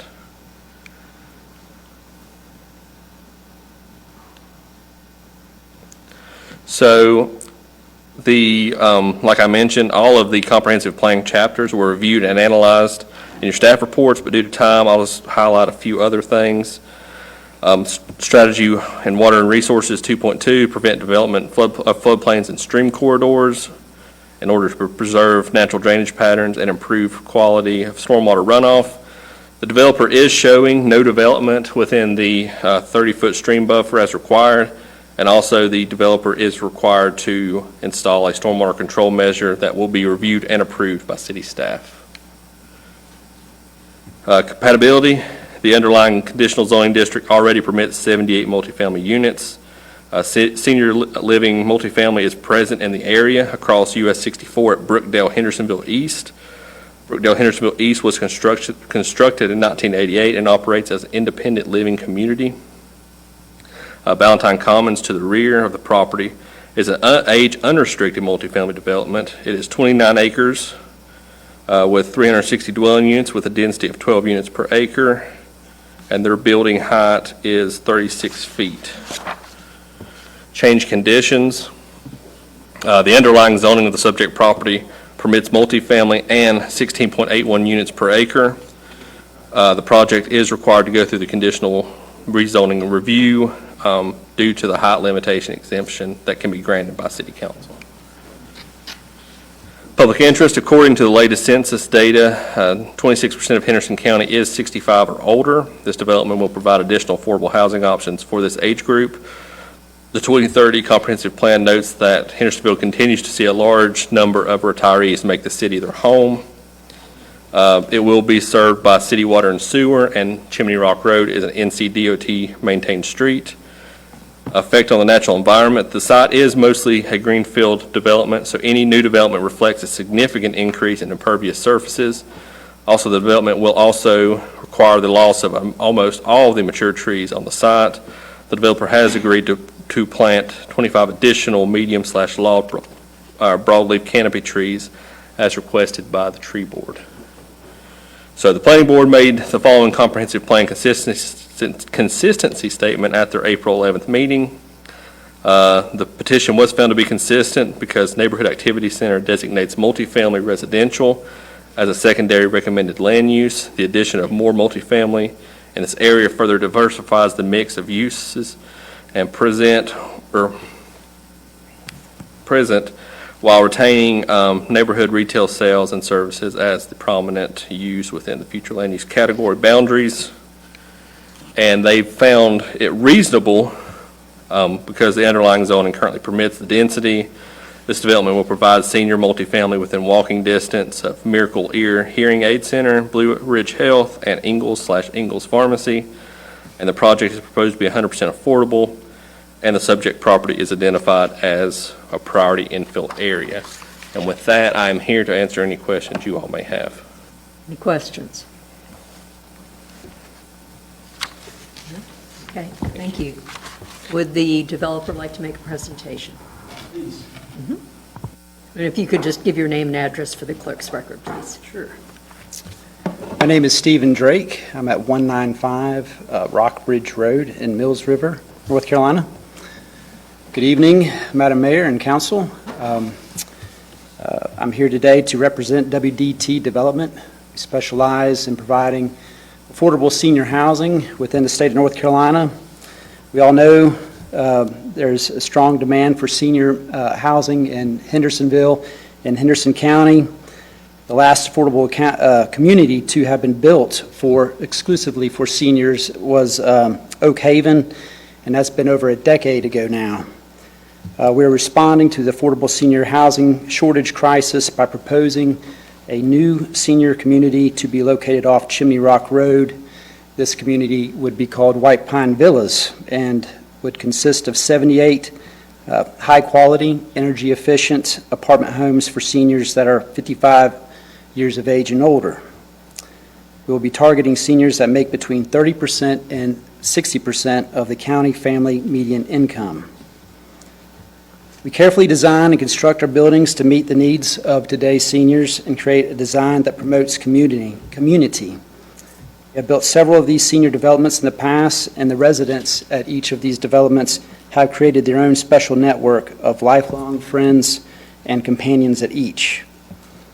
All the apartment units will be located in one building. There will be 36 one-bedroom units and 42 two-bedroom units. There will be 2 elevators servicing all the apartments. Along with the apartments, we'll have a vast common area that will consist of management offices, multi-purpose room for gatherings and birthdays, exercise room to promote the health of our seniors, resident laundry center for those seniors that don't have their own washers and dryers. And each apartment will have its own laundry closet that'll have washer and dryer hookups. The common area will also feature a mail center, a game and craft room, a computer room with full internet access, a library, and a multitude of sitting areas. The outside of the building will have a great deal of landscaping. We'll also have a gazebo and certainly plenty of seating areas for the seniors. The reason why we're wanting to build a senior community here is because of the high demand within Hendersonville and Henderson County for senior housing. The need is increasing each and every year and is expected to do so over the next decade. This is a great location for senior development since it's right off of Chimney Rock Road. The residents could literally walk from the development to Ingalls without crossing any major roads and have access to a pharmacy. There's a church directly adjacent to the property. There is medical facilities within a quarter mile. Also a covered bus shelter that's within a quarter mile. Just a great location if you're familiar with the area. Lots of amenities that will suit the seniors' needs. Certainly appreciate your audience here, and hopefully we'll see this conditional zoning approved this evening. If you have any questions, certainly glad to answer those now. Okay. Any questions? It's not a question, but thank you for putting 2 elevators in. Yes, they're high speed too. Okay. All right. Thank you. You're welcome. Thank you. Okay. Madam Attorney, has this public hearing been advertised in accordance with general statutes? Yes, Mayor, it has. We will open this public hearing. Is there anyone present who wishes to speak regarding this conditional zoning? Anyone here who would like to speak? Is there anyone seeking recognition online? Madam Mayor, Ken Fitch has raised his hand. Okay. Ken Fitch, 1046 Patton Street. First, I would wish to commend the developer once more for the professionalism that he has demonstrated consistently from the very beginning of the process in his presentations and interactions, offering full description of the project with his grasp of issues and acknowledgement of issues of concern, and above all, respect for the public, the location, and especially future residents. The project was previously approved. It arrives with a new site plan with improvements as cited by the developer. These improvements do seem an important upgrade for emergency and fire access. An issue that had been raised at earlier meetings by some members of the public is the removal of trees. And indeed, if many more white pines are removed, you might have to rename the project. The tree board has added an important condition, that an additional 25 large and medium trees must be planted throughout the site. The specification here would be important, as a 2.5-inch caliber or larger would be a larger tree with greater potential for growth and sustainability. For clarification, it is stated that the developer is planning to plant 68 new trees. Does this number include the 25 trees, or are the 25 trees in addition to the 68 trees?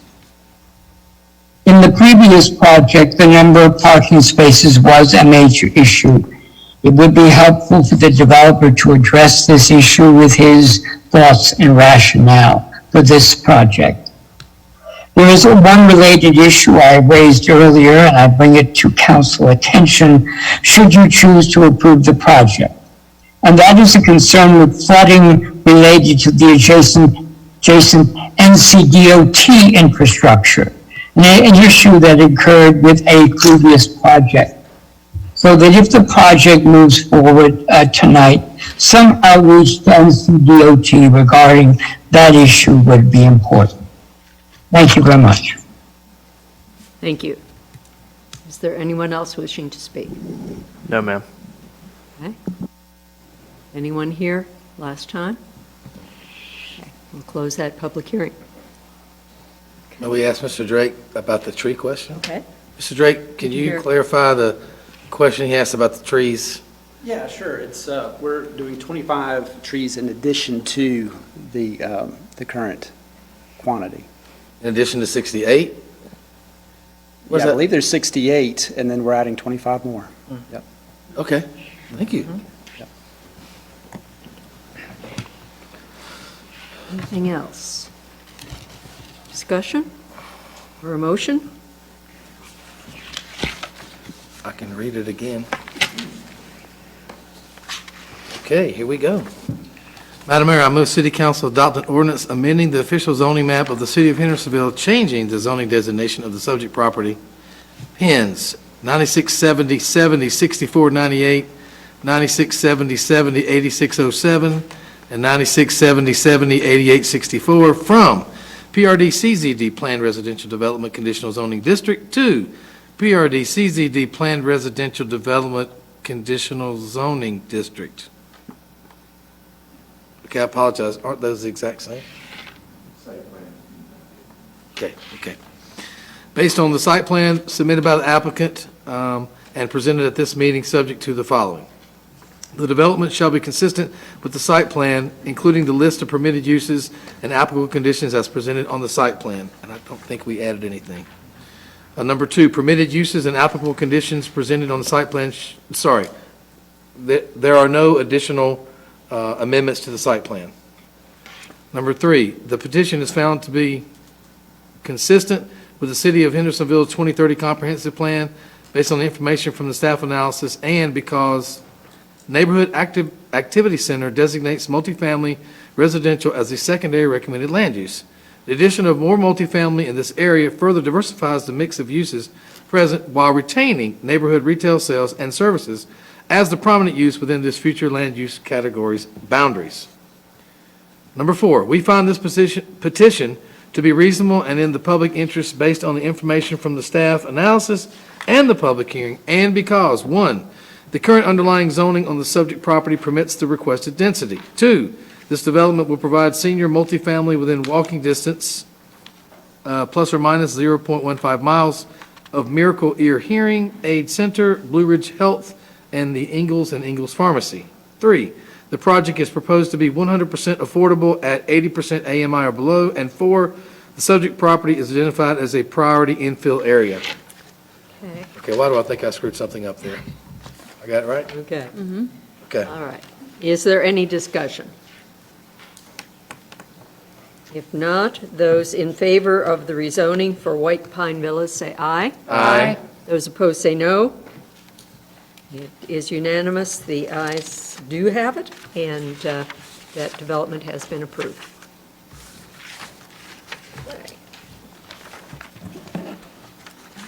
So next, we have the last public hearing, a rezoning conditional zoning district for Southgate Apartments. Good evening again. This application is for the Southgate Apartments. The petition is for a conditional rezoning for a 3.63 acre parcel located adjacent to the Fresh Market Shopping Center. It fronts on Israel Street, but would also have access through the shopping center from South Main Street. The owner applicant is proposing to rezone the parcel from C2 secondary business to CMU CZD. They're proposing the construction of 70 multifamily residential units.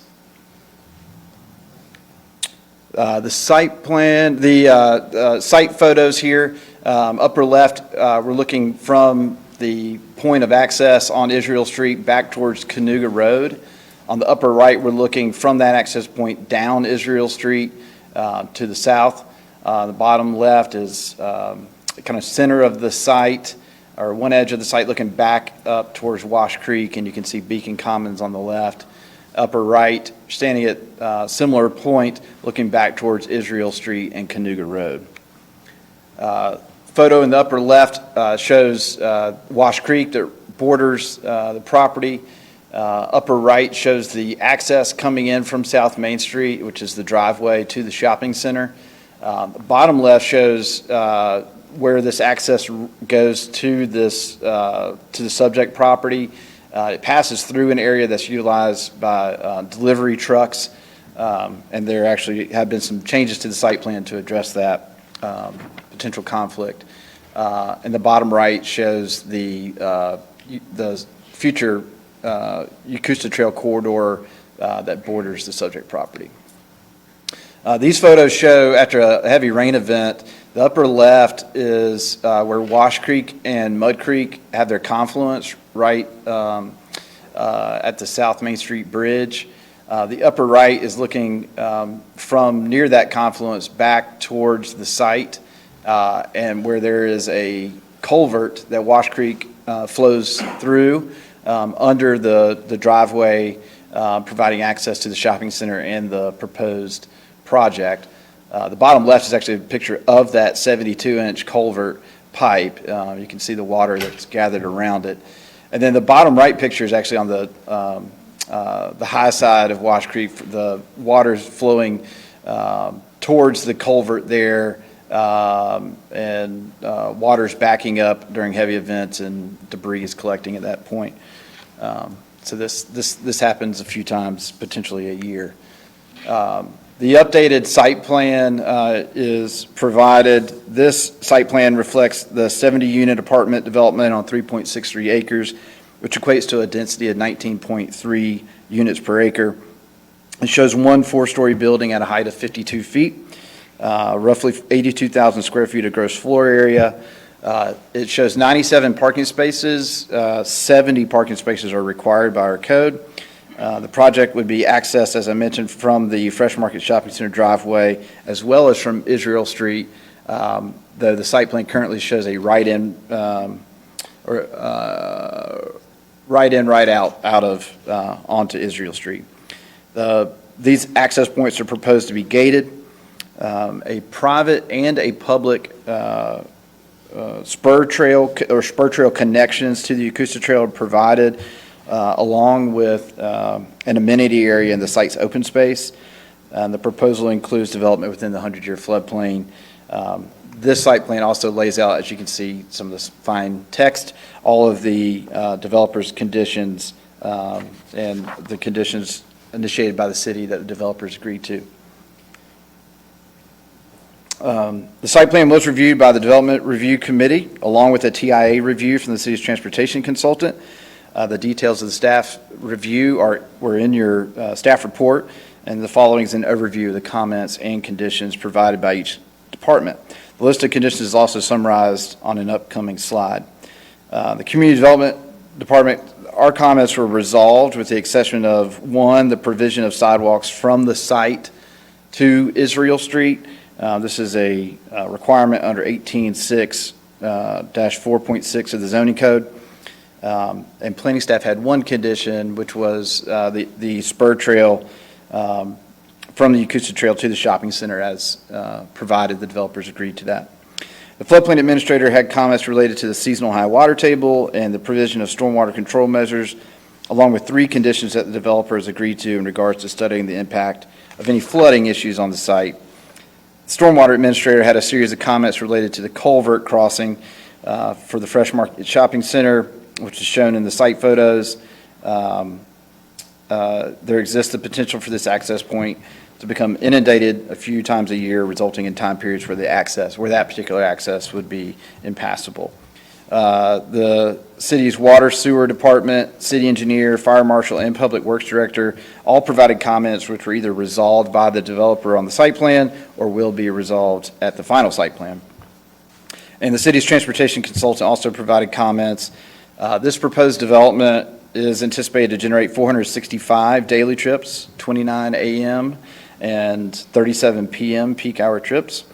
A TIA was actually not triggered by that trip generation, but it was encouraged by staff, and the developer agreed. And the TIA has some remaining comments from our transportation consultant regarding the entrance from Canoga Road to Israel Street and into the site, and the need for some revisions to the TIA. And any mitigation warranted by the revised TIA would be addressed at final site plan.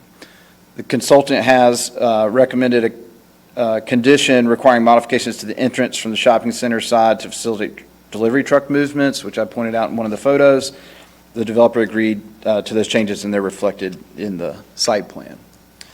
This site plan shown here is not the most recent, does not show all the most recent revisions, but it with the overlay on the aerial, it does give you a good idea of the location of Wash Creek, the confluence here with Mud Creek, the relationship to the existing buildings, access to the site, as well as the amenities that are proposed in the open space and the relationship to the Yakuza Trail. Can you point out the gates on that one you just had? Let me go back one more. No, that pretty green one. Well, as I mentioned, it's not the most recent revised, and that I'll take just a ballpark. So you're looking at right there, this location. That you can see the gates right there. Okay. And this, as I mentioned, the current site plan has some revisions related to the delivery truck area, which is at the back of the shopping center. And that involved moving some things around at this location, including the location of the gates were modified and adjusted. The elevations provided here illustrate the primary view from the Yakuza Trail. So that's kind of the best way to describe what you'd be looking at from this side. And then from this side, this would be the Israel Street view. They also provided some additional illustrations to get an idea of what the project would look like. Some 3D renderings here. The developer did provide one concession, which was to provide additional trees and shrubs. Even though they reduced their unit count, they had gone to the tree board and said they were going to plant a certain number of trees, and so they wanted to maintain what they had talked about with the tree board. As conditions that they've requested, they're going to request a fee in lieu as a condition of this for the sidewalks along Israel Street. They've requested to eliminate the required 12 by 40 loading space for the site. They've made a couple of conditions that have been requested related to the natural resource protection standards of our zoning code, specifically section 17-2-2B and 17-2-2C. I can let the developer get into the details of why that request is being made and the rationale for it. The city-initiated conditions are shown here in this list. Essentially, the developer has agreed to all the conditions that have been proposed, including the tree board's conditions, which are listed out here. This did trigger a neighbor compatibility meeting. It was first held on October 21st of last year. So this project has been in the works for some time. They actually had to have a second meeting due to a technical issue where the folks on Zoom couldn't participate. So a second meeting was held. So they actually held 2 NCMs, lightly attended, questions and concerns about impacts on Israel Street, concerns about flooding and building height were the main topics. Looking at the current land use and zoning, the subject parcel is within a C2 zoning district that stretches to the south and west from the subject property. The area is currently defined by an older mix of single-family, residential, and small commercial uses. To the north of the subject property, it abuts the CMU zoning district, which runs along the Yakusta Trail corridor as it wraps around downtown. And the site is in close proximity to the range of uses concentrated around downtown, as well as at the intersection of Spartanburg Highway and Greenville Highway. Moving on to the future land use, you've got a split designation on this property. The subject property is primarily designated high-intensity neighborhood. That entire designation runs along either side of Canoga Road, from Lily Pond Road down to Hebron Road. The subject property also contains natural resource and agriculture designation in the portions of it which are within the 100-year floodplain. The parcel is partially within an activity node as well. That activity node is centered around the intersection of South Main Street, Spartanburg Highway, and Greenville Highway. Adjacent to the property and centered within the activity node is the Neighborhood Activity Center future land use designation. And the downtown support designation begins to the northeast of the subject property across Wash Creek, across the Yakusta Trail.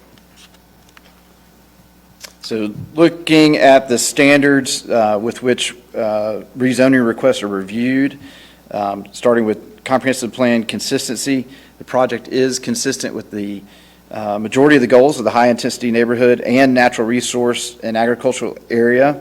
The natural resource designation does call for the preservation and restoration of natural hydrology in the floodplain. And as noted, this project does have impacts in the floodplain. The developer has agreed to a condition to provide a flood study in order to quantify any impacts to that natural hydrology. The site is designated as a priority infill area on the growth management map. Infill development is encouraged in these areas.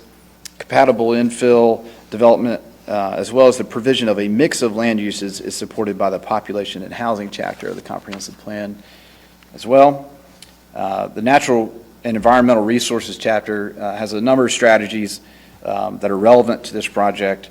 Goal NR1, preserve environmentally sensitive areas in order to protect life and property from natural hazards, protect water resources, and preserve natural habitat.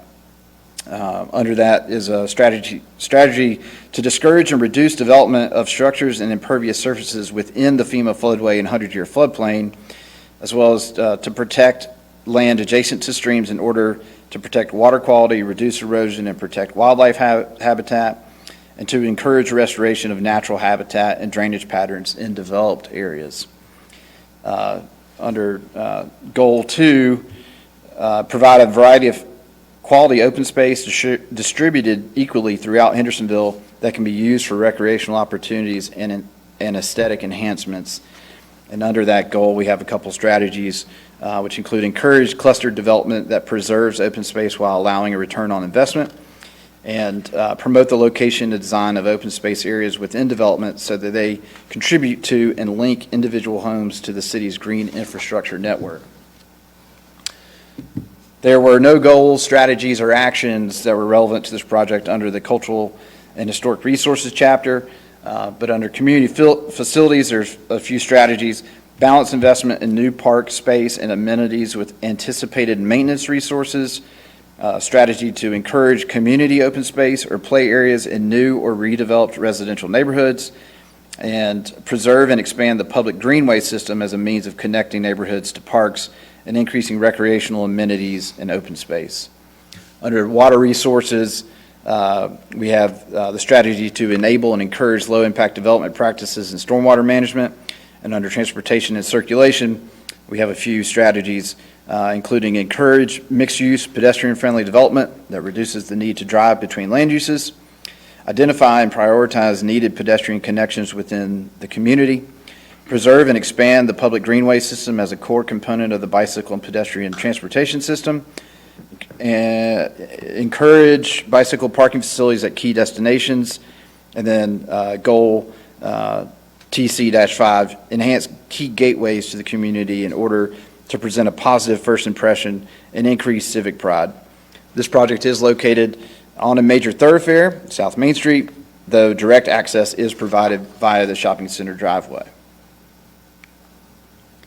Taking a look at the second of the rest of the standards for reviewing and rezoning, under compatibility, there are a wide range of commercial uses in close proximity to the site, and given the site's location in relationship to downtown and at the intersection of Spartanburg Highway and Greenville Highway, the addition of multifamily would be compatible. Changed conditions, this end of the city, the south end of the city has continued to intensify along Spartanburg Highway and Greenville Highway, and the addition of the Yakuza Trail will significantly enhance non-motorized access to the site. And for public interest, the additional housing, this would provide the 70 units within walking distance to a mix of uses, and with infill development in relation to public facilities, infill development will allow new development to utilize our existing infrastructure and in some cases improve our existing infrastructure. And in relation to the effect on the natural environment, in particular, impacts to the floodplain have been well documented in this presentation. I will note that 17 of the 21 existing mature trees on the site are proposed to be removed. The planning board made two motions on this particular item, both of which failed. One recommendation to approve failed 3-5. I'm sorry, a recommendation to deny failed 3-5, and a recommendation to approve, I believe. Isn't that the recommendation to approve was 5-3 and deny was 4-4? That is correct. However, the comprehensive plan consistency statement was the same in both, for whatever that is worth. But there is not a recommendation from the planning board that passed that is coming to you. And with that, I will open it up for any questions. Any questions for Mr. Manley? In this particular one, just so I'm clear, because we've had a lot of them tonight, this one has nothing to do with affordable housing. This is market rate housing. Right, market rate. We could ask the developer for more details. Right, but I mean, this is market rate. We're not even talking about that tax credits, all that stuff. All those are behind us. Any other questions? Okay, thank you. Would the developer like to make a presentation? Good evening, Madam Mayor, members of the City Council, Mr. City Manager, Ms. City Attorney. My name is Craig Justice. I'm with the Van Winkle Law Firm here in town. I am glad to be the attorney of record for this project. We're very excited. Mr. Smith, there is no tax credits or affordable housing as part of this proposal. It is market rate. We have a wonderful development team that will come up and be talking more than I will, and you'll appreciate that. We have Suzanne Gotze, who deals with our site design. We have Chris Day, who's with the civil engineering. We have David Hyder down at the far end, who handled our traffic. We have Robin Rains with architecture. And we have two of the developer owner representatives, both Jency Teague and David Royster, all of whom will be available to answer any questions you may have. But at this moment in time, I'll turn it over to Suzanne to describe the project.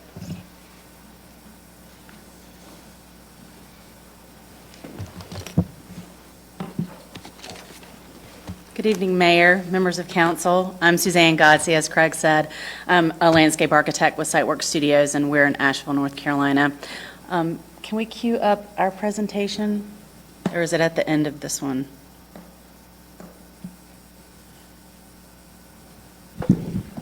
Matt Manley. Is there a developer presentation in the file? There should be.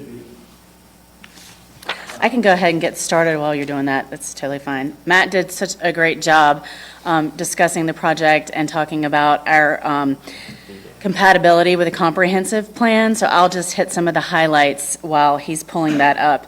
As I was reading the staff report, I almost squealed glee in that 17 of the goals or strategies we meet, and I think that's fantastic. It's a high-density infill housing project. We have access to multimodal opportunities. We're utilizing existing infrastructure. We're proximity to services in downtown.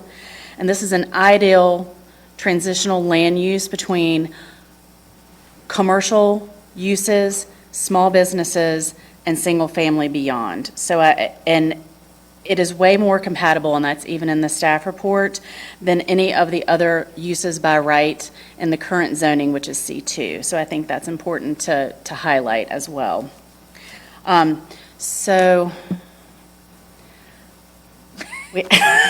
looked up and I was like, my project is not up there yet. We were going to juggle if we had any options. I can do 2, but not 3 balls, but just 2. But let me give you a little bit of information about how I got involved with working with the Roysters. In 2009, we started renovating the Fresh Market Shopping Center in North Asheville, and then we moved to south of Asheville and did Southgate Shopping Center. And part of that, we approached the Roysters and said, hey, we'd like to do some low-impact bioretention areas in your landscape islands. And it didn't take us a lot to convince them to say yes. And so we moved forward with creating those 2 large bioretention areas in the parking lot at the Southgate Shopping Center. And they've been a tremendous success.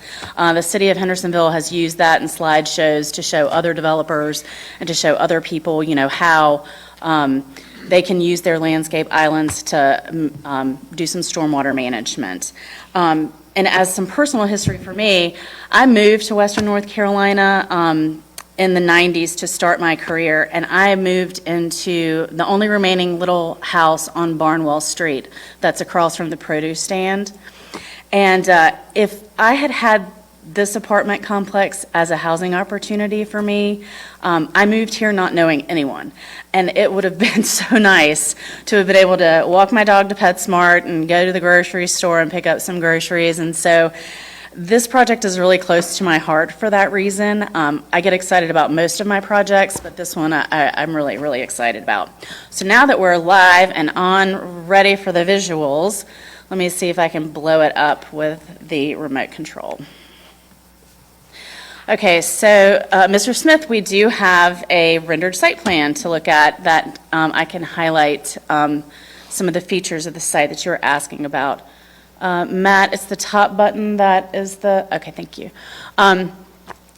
So diving into the site plan, as Mr. Manley said, we've got 70 units. We've got a really good mix of 3 bedrooms, 2 bedrooms, 1 bedroom, and a few studios. We have 97 parking spaces.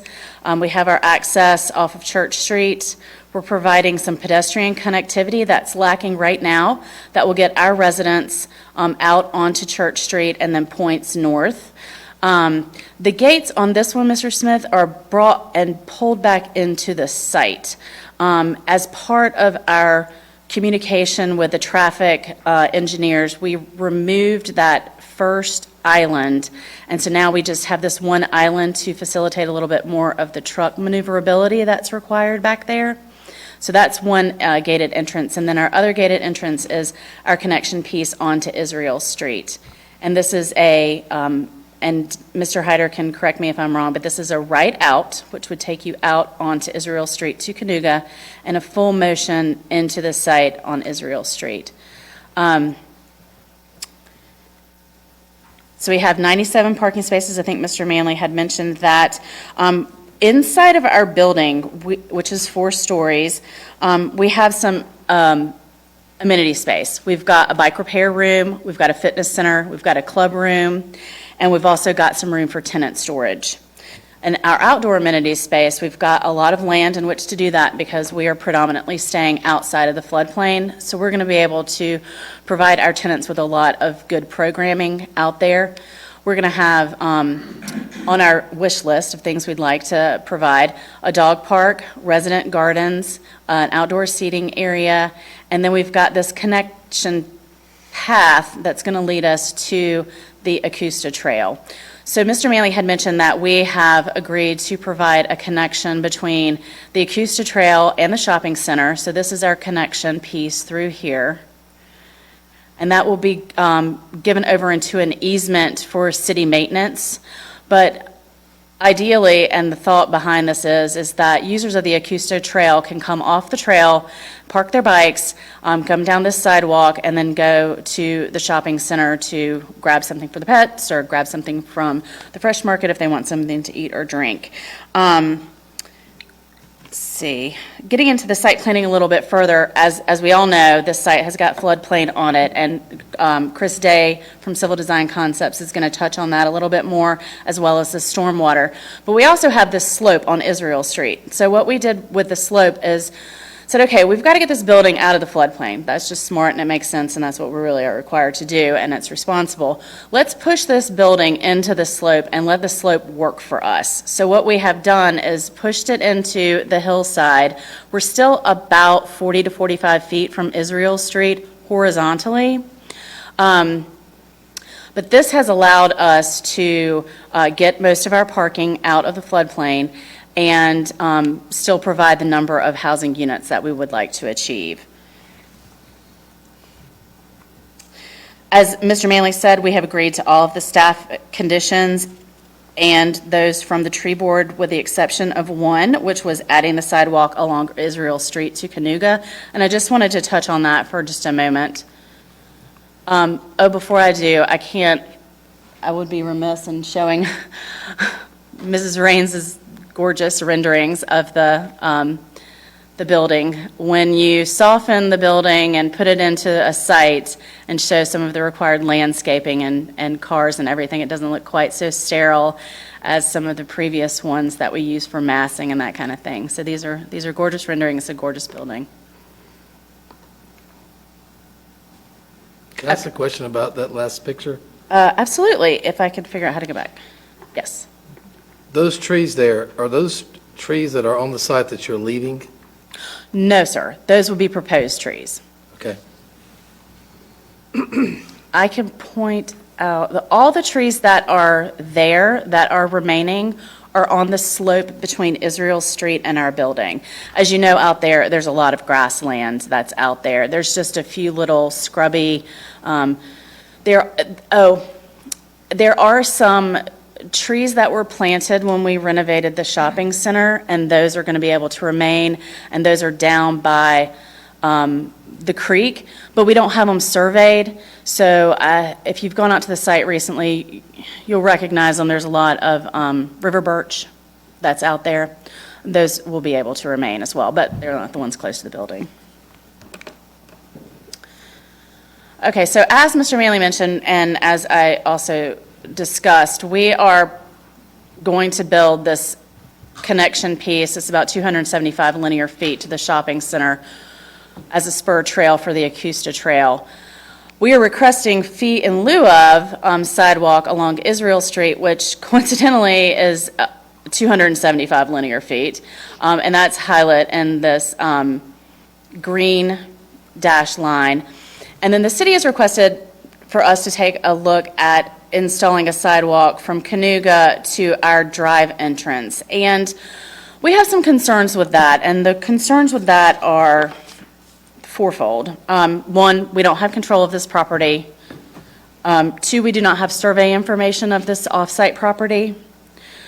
We do not know what the Acosta Trail alignment is going to look like. We don't know what the improvements at this intersection are going to be. And as you know, out there right now, there's still the rail crossings and some other structures that may, go away, disappear. We don't have plans available for us on that.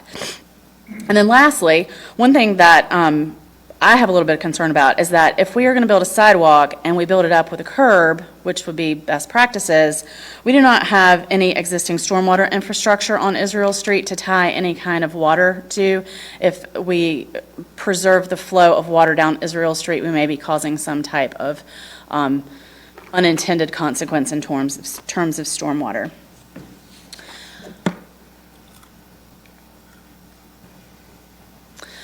We decided to show this elevation to you guys to show how this building relates to Israel Street. As I was mentioning before, we are taking the building and pushing it into the slope by a floor, so this will be a building wall. And so the second floor will be able to come out onto the land between Israel Street and the building. And then we have that existing sloped bank, and then we have Israel Street. So what this does is it allows, in terms of making this building more compatible in scale to Israel Street, is that we're about 30, I think I wrote it down, I think it's like 32 feet above Israel Street versus it being that full 52-foot height. So it's really making it feel more comfortable as you're on Israel Street.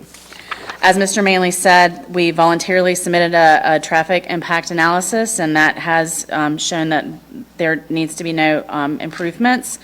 And we also hired Andrew Bick to do a preliminary flood study. That is way above my pay grade to discuss. So I'm going to turn it over now to Chris Day at Civil Design Concepts for him to discuss that. And I'm here for any questions you might have later. Thanks.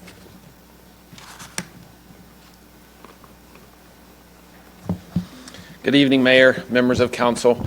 My name is Chris Day. I'm with Civil Design Concepts, and Suzanne mentioned earlier the retrofit of the islands at the Fresh Market years ago, where we got to turn some of the islands into bioretention cells, and I had the chance, I was the stormwater nerd that got to do that retrofit. So driving around and looking at shopping centers and figuring out where the stormwater runs off to is a pastime of mine, and one that my family gets kind of annoyed with as we travel. That being said, I'll do my best to discuss the floodplain stuff, but what I do want to mention is some of the comments. I want to thank staff, thank Mr. Manley and all of staff for their assistance in this process. While there's so many great things about this site and the location of this site, we recognize that the flooding in this area and the stormwater is a big concern. Two of the comments, or two of the conditions that we had put on the site plan were in regards to your section of the ordinance 722, which is development allowed in the floodplain. And while we feel like we meet the spirit of the ordinance, some of that ordinance is a little confusing, and so out of abundance of caution, we've kind of suggested a couple of aspects of it. 722C says that, let me go to a site plan here. There we go. So 722C says that the drive aisle can be in the floodplain, but that it should be parallel to the stream. Well, oh, hold on, wrong button. So the stream is over here in this area, in that undisturbed area. This kind of highlighted blue and yellow area, that is our floodplain on our site. And so what we've done is, based upon the geometry and our connection points, while we couldn't really run the drive aisle parallel the whole way to the stream, what we've done is run it parallel to really the edge of this flood fringe, the floodplain. And so we feel like that's meeting the spirit and is really the most appropriate way as we're developing this site, is to pull everything out of that floodplain and put the drive aisle along the adjacent aspect to it. Also, 722B allows a portion of your parking to be in the floodplain, but it makes a reference to no elevation change of that parking. And I've done civil engineering in Western North Carolina for 17 years, and I can't recall a site where, when I laid out a parking lot, I didn't have some change of the elevation to create the parking lot. And so what we've done is 722D says that we can put fill in up to 10% of our site. So we are utilizing that section of the code, but we are staying below the 10% allowed of fill in the floodplain. And furthermore, as Suzanne made reference, someone who's a better guru at floodplains than I am is Andrew Bick, who has studied this area.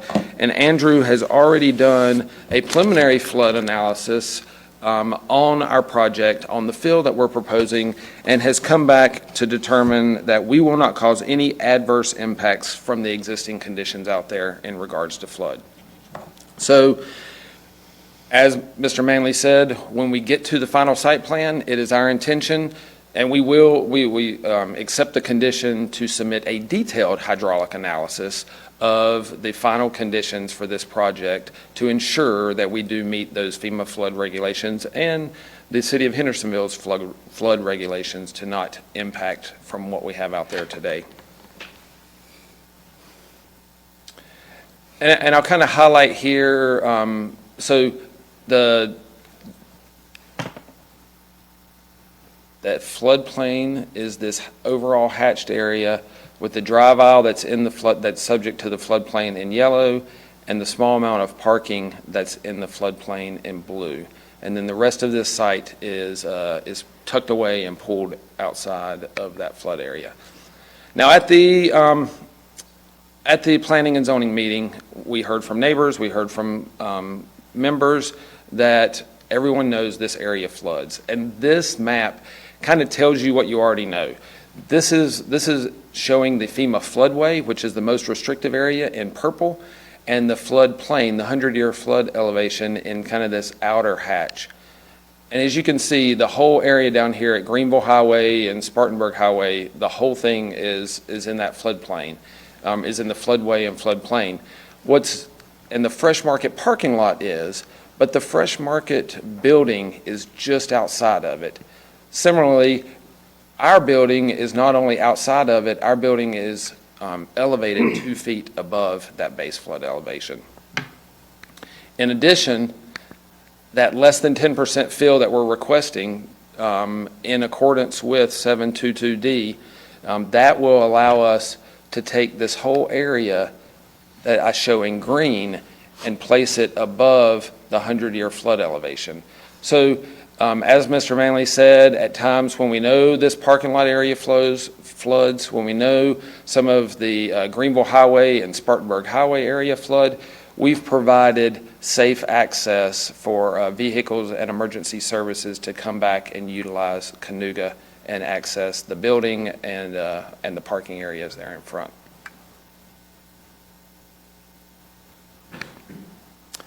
And then finally, this is the watershed to our site.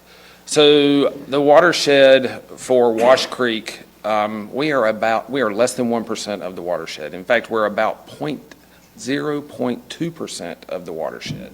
So our site sits right down here at Wash Creek, as Mr. Manley said, there we're at the confluence with Mud Creek. And this watershed goes all the way back to the Ingalls back here on Brevard Road, Laurel Park back here. And so we recognize and are sensitive to the fact that we are sitting right on Wash Creek. And so with that, we have specifically gone in here, and made sure to keep, not only are we using stormwater control measures to meet the detention water quantity, but also water quality. So all post-construction runoff from this site, before it makes its way back into Wash Creek, will be detained for the 10-year storm, as well as treated for water quality. But even more above that, we have this pervious outdoor space, the open space that's 30% in excess of what's required by the code. We've strategically placed that along this corridor, along Wash Creek, and then we have an undisturbed riparian buffer along Wash Creek to further provide protection. So with that, I will be available for questions and turn it over to the next speaker. Thank you. Madam Mayor, I'll just make two comments to what Chris said to clarify, in actually what Suzanne said.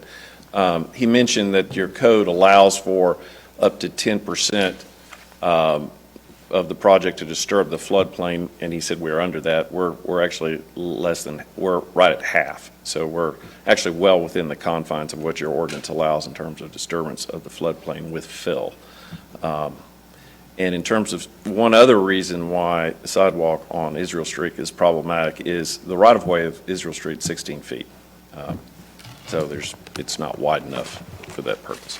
At this time, I'd like to bring up David Royster as a property owner and part of the development team. Thank you. Madam Mayor, council people, thank you for having us tonight. Appreciate your time and energy. Thank the staff for everything they've done. My name is David Royster. I live in Shelby, North Carolina. We have owned this property. My family has owned this property for over 60 years, as well as the shopping center. We've had a phenomenal relationship with the city, the residents. It's been quite a journey for us to own this property. We want to continue to own it. We feel like this apartment site is an opportunity to do something with land that has been sitting there vacant, and I'm just, pleased with our development team that we've assembled here, along with my co-developer, Jency Teague, with Selwyn Property Group. He's here with us tonight. I've known Jency. We've done business for over 30 years. It's an opportunity that I feel like we can give back to this community, and we've been a faithful taxpayer here and have enjoyed it very much. And I just want to thank everybody for being here and what we're trying to do here. I think this is a development that has a huge amenity and will contribute to the community that will improve the quality of life for its residents. And I thank you for listening to us tonight and our team. So thank you very much.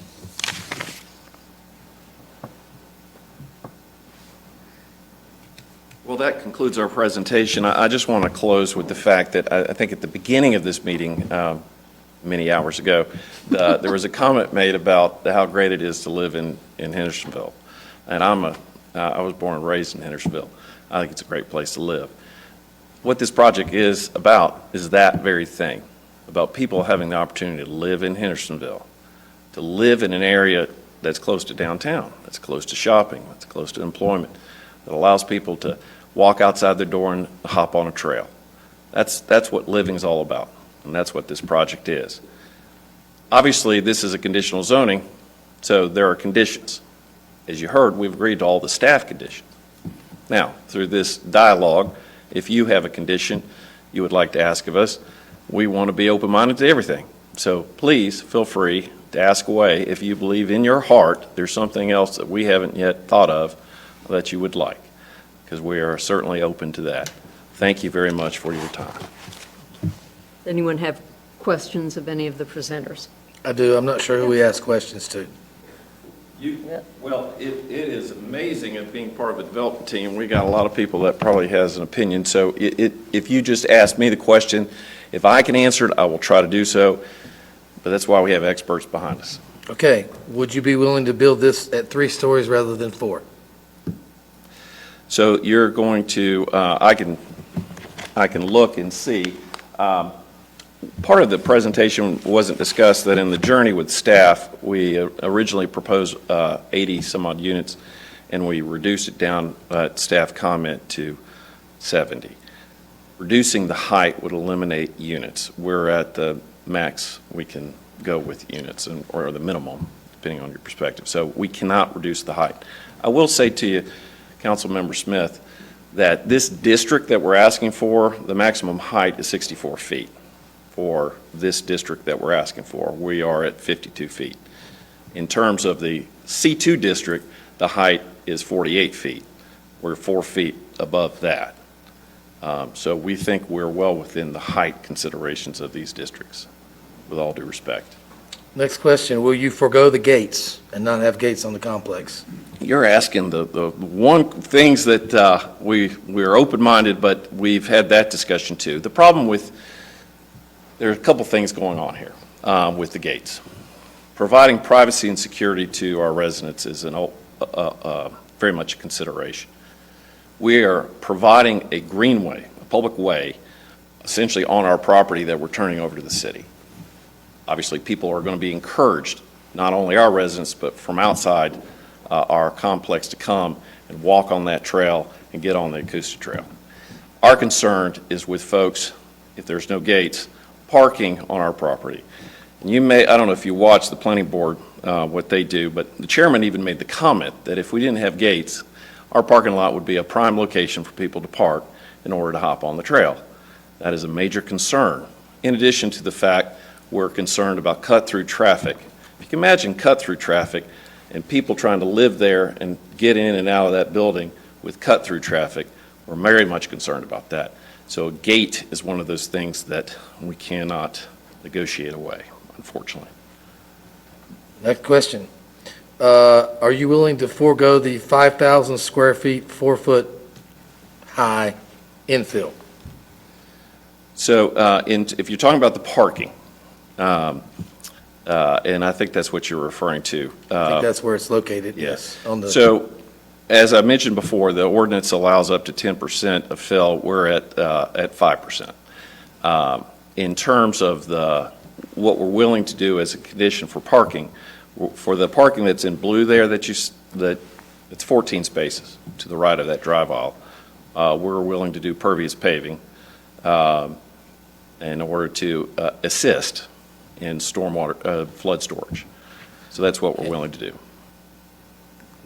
so the picture that you're looking at, which I have here, so you're talking about the parking sites, which are, it has the colors are like blue and then the sort of neon green. Is that the parking you're talking the about? yellow is the drive aisle. The blue to the right are all complete parking spaces to the right of that. There are 14 spaces, and we're willing to do pervious paving. We actually heard somebody mention that, and we had a discussion about that. So we believe that is that's something that will add to it.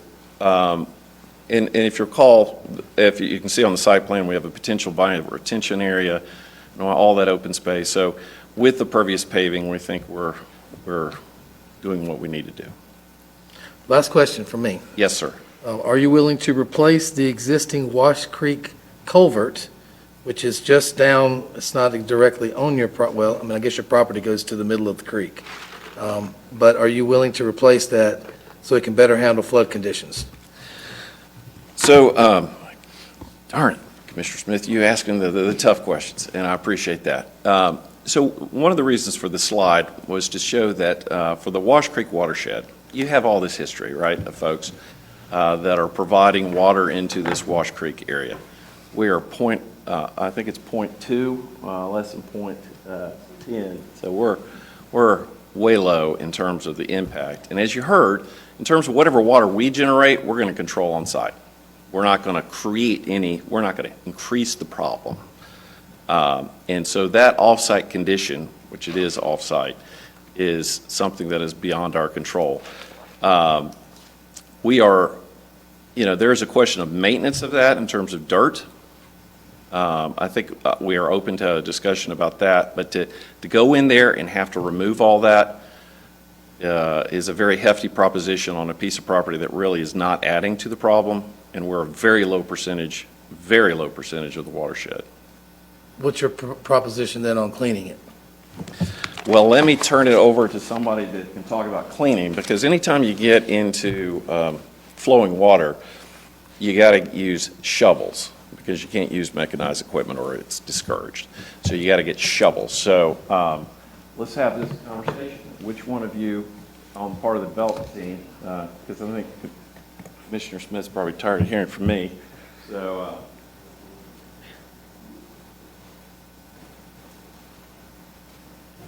So I'll add a note to that.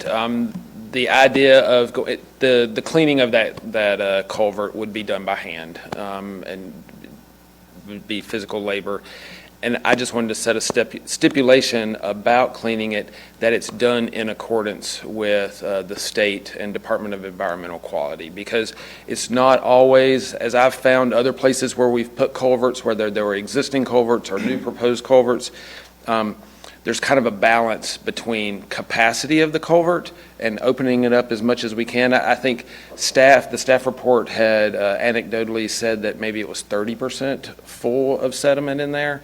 And while in theory we could add more volume to it by cleaning that out, the state wants to keep some level of substrate through the bottom of that culvert, because that's where the critters live. That's how the fish go. They don't want it to be just a completely bare culvert. So the idea of cleaning it, totally open to it. Our client has said they would do that, but I want to set a stipulation that it would be to the extent and in accordance with what the state of North Carolina will allow for that work. It will require a permit from Diener and DEQ to do that work, and we just want to make sure that we're not committing to something that the regulations on the Fish and Wildlife would prohibit.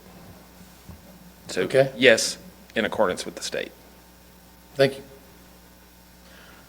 That's all my questions. Okay. Anyone else have questions? All right. Madam Attorney, has this public hearing been advertised in accordance with general statutes? Yes, Mayor, it has. I can't speak clearly tonight. I will open this public hearing. Is there anyone present here who wishes to speak regarding this rezoning? Is there anyone here who would like to speak? Yes.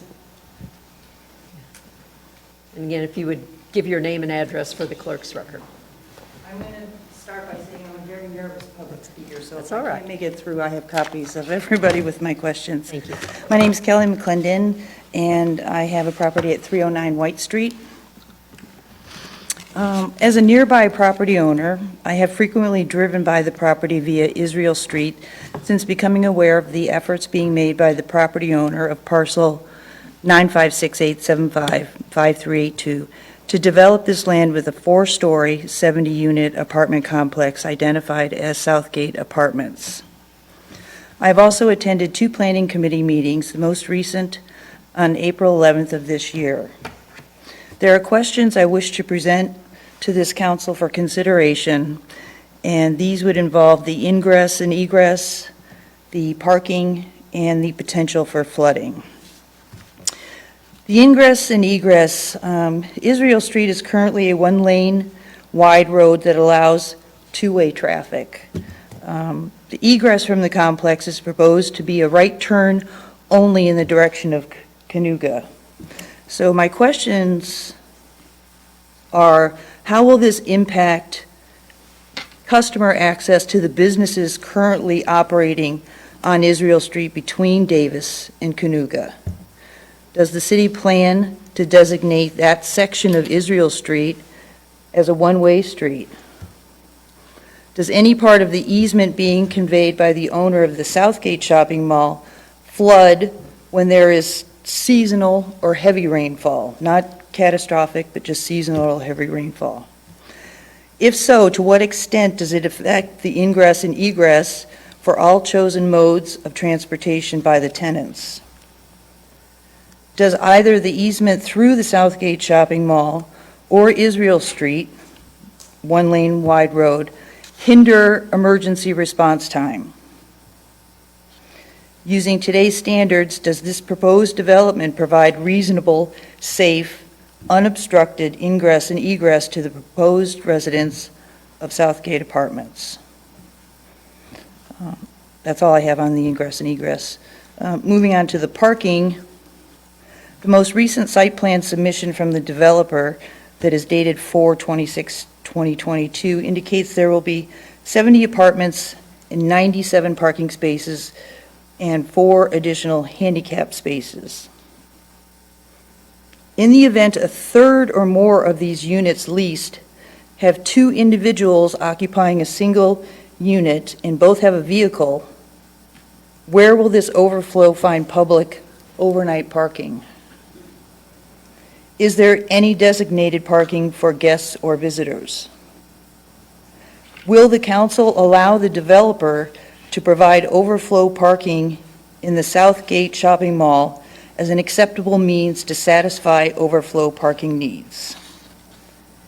If so, will the council require legally binding documentation prior to the development that allows the continued use of the Southgate Mall parking lot for overflow parking in the event that the Southgate Shopping Mall transfers ownership?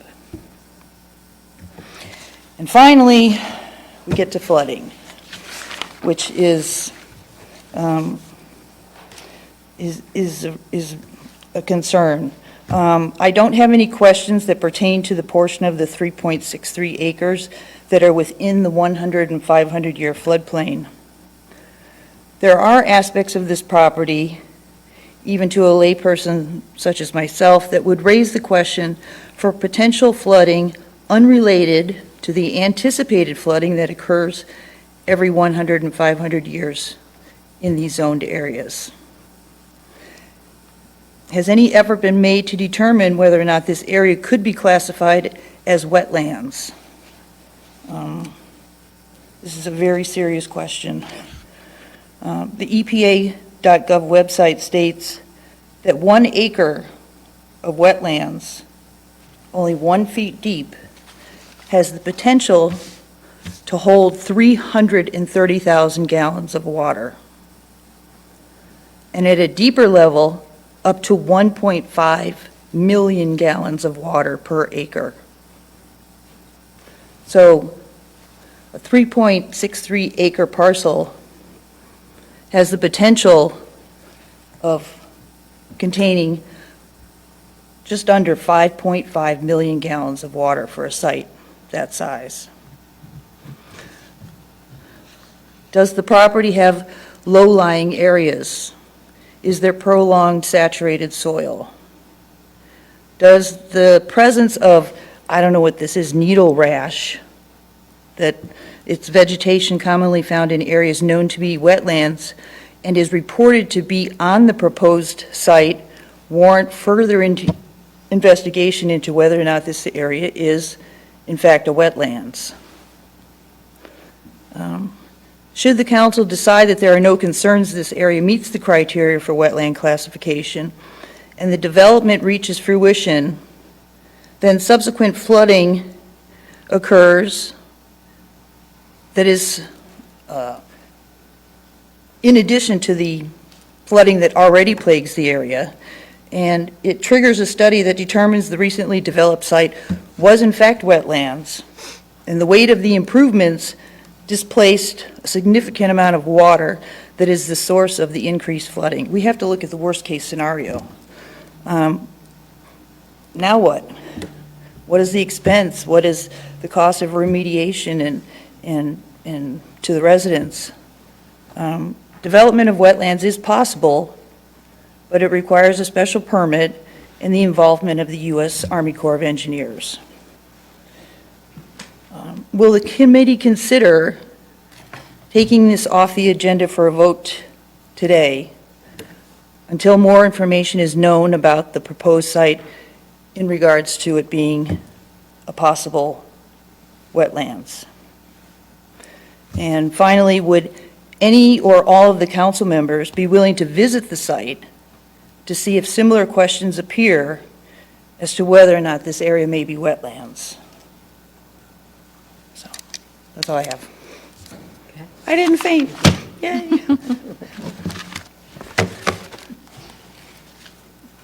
There was one other thing. I'm sorry.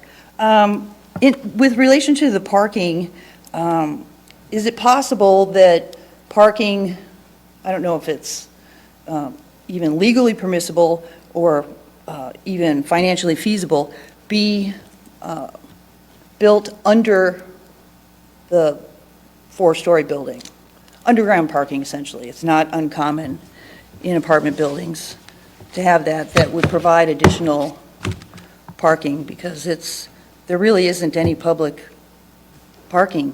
And this isn't going to be a retirement complex. It's going to be full of people that are young and most likely have vehicles and will need a place to park. So, and visitors.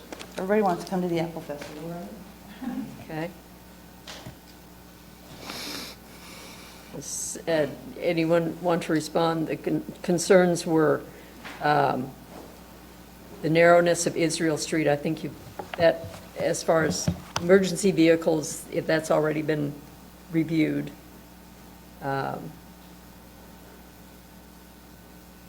And parking, if the developers feel they have adequate parking, and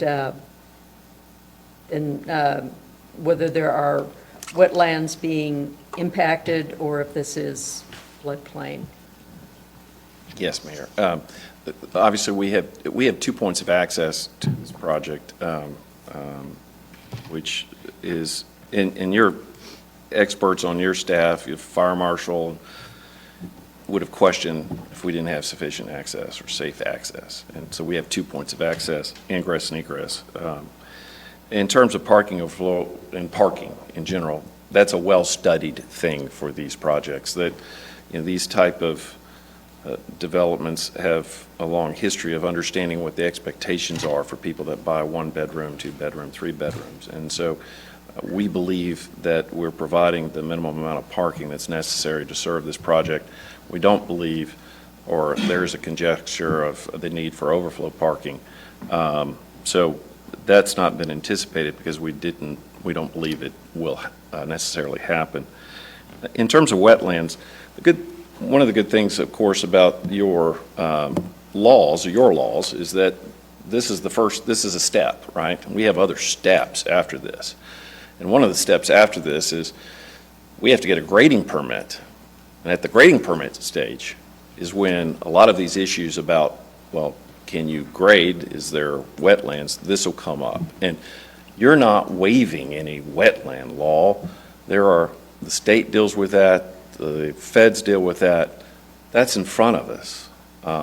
We don't believe there are wetlands on this property, but that's going to come out in the wash, if you will, when we get to the grading permit stage. Did I say that correctly? Okay. He gave me a C, but I think I passed at least. Okay. Thank you.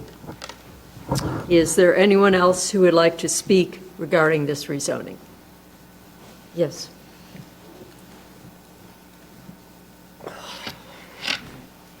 Good evening. Oh, it's getting late. Lynn Williams, Chadwick Avenue.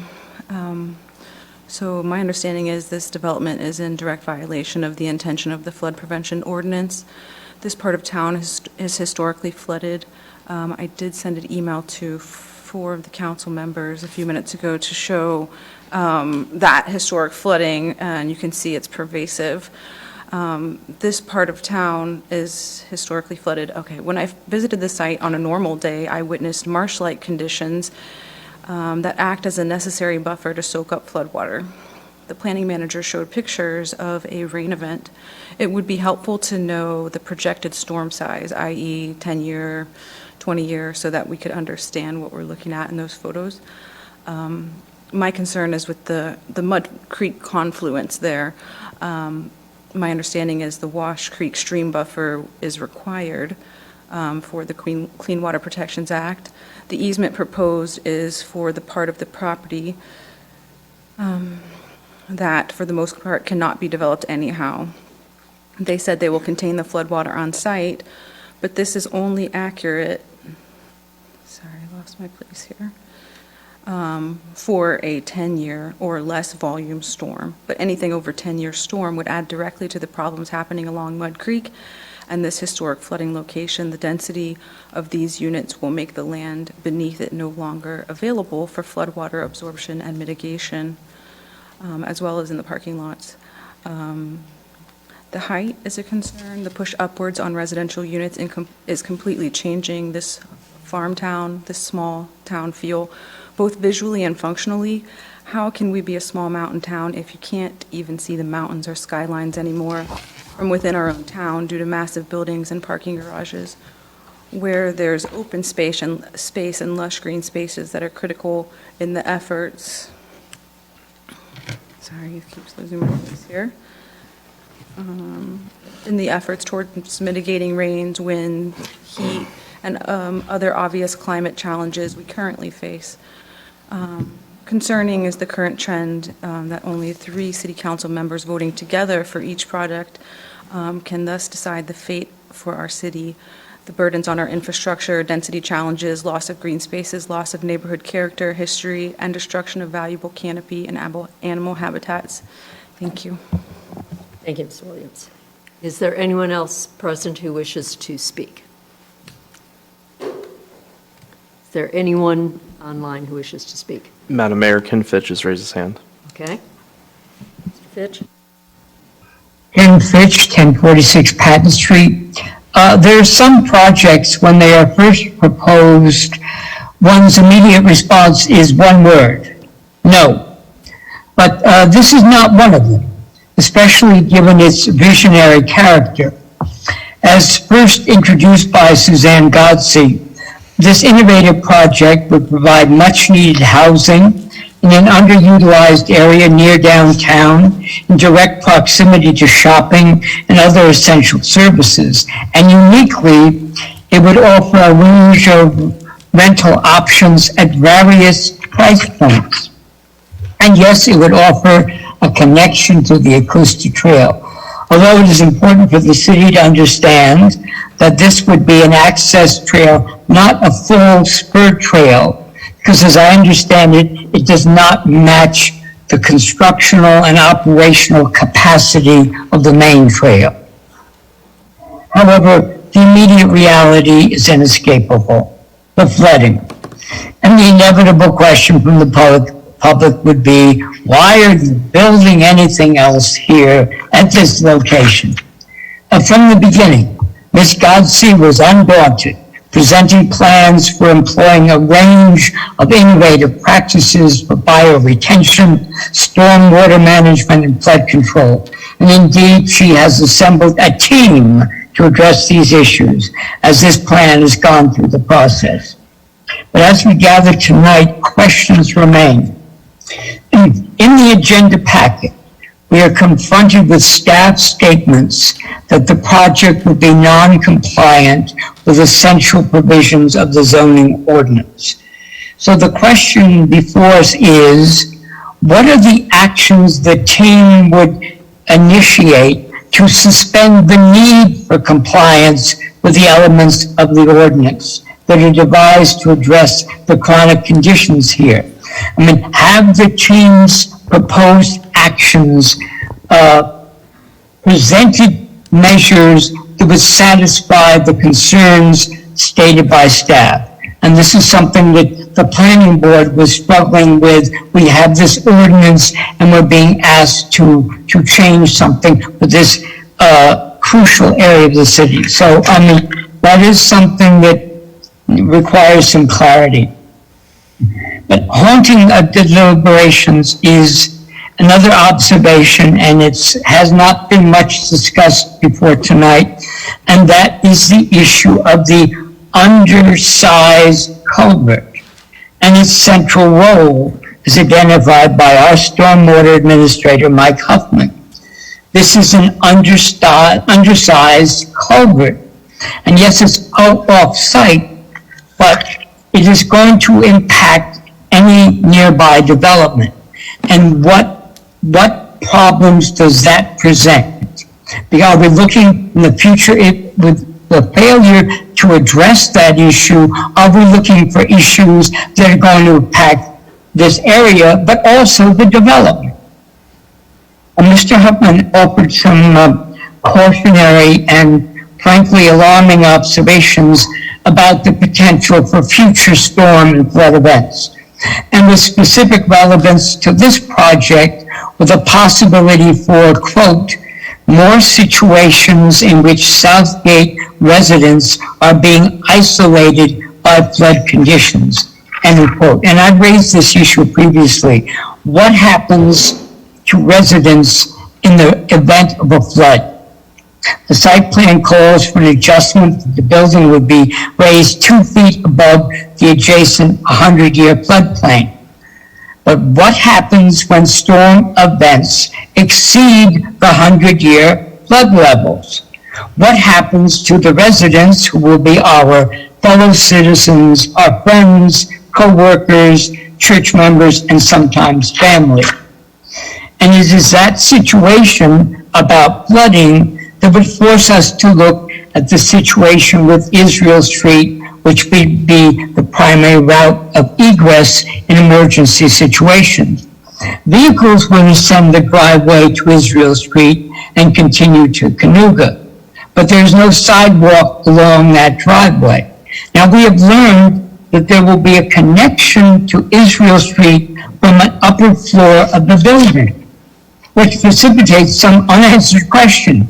Will this be a bridge or a sidewalk? And how does it connect with Israel Street?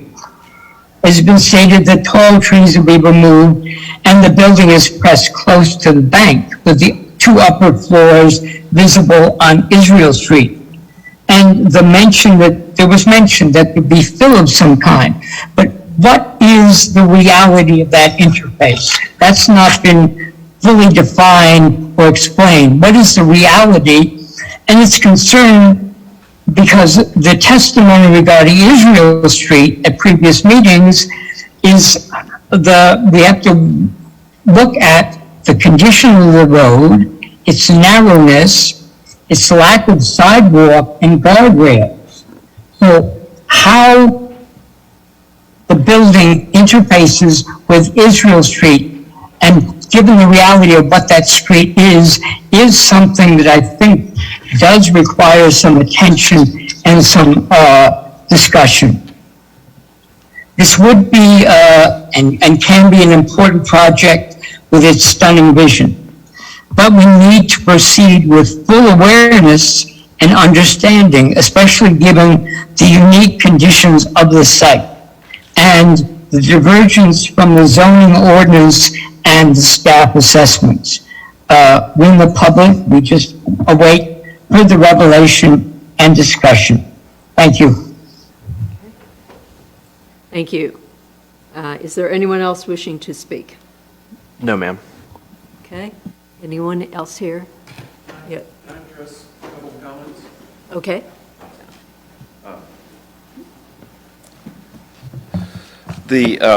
And I don't know if the gentleman who just spoke was looking at a prior draft of the staff report or the things that were before the planning board in terms of staff report, but the staff report has been updated because there was a major item in the staff report that admittedly we were incorrect in our interpretation of the ordinance.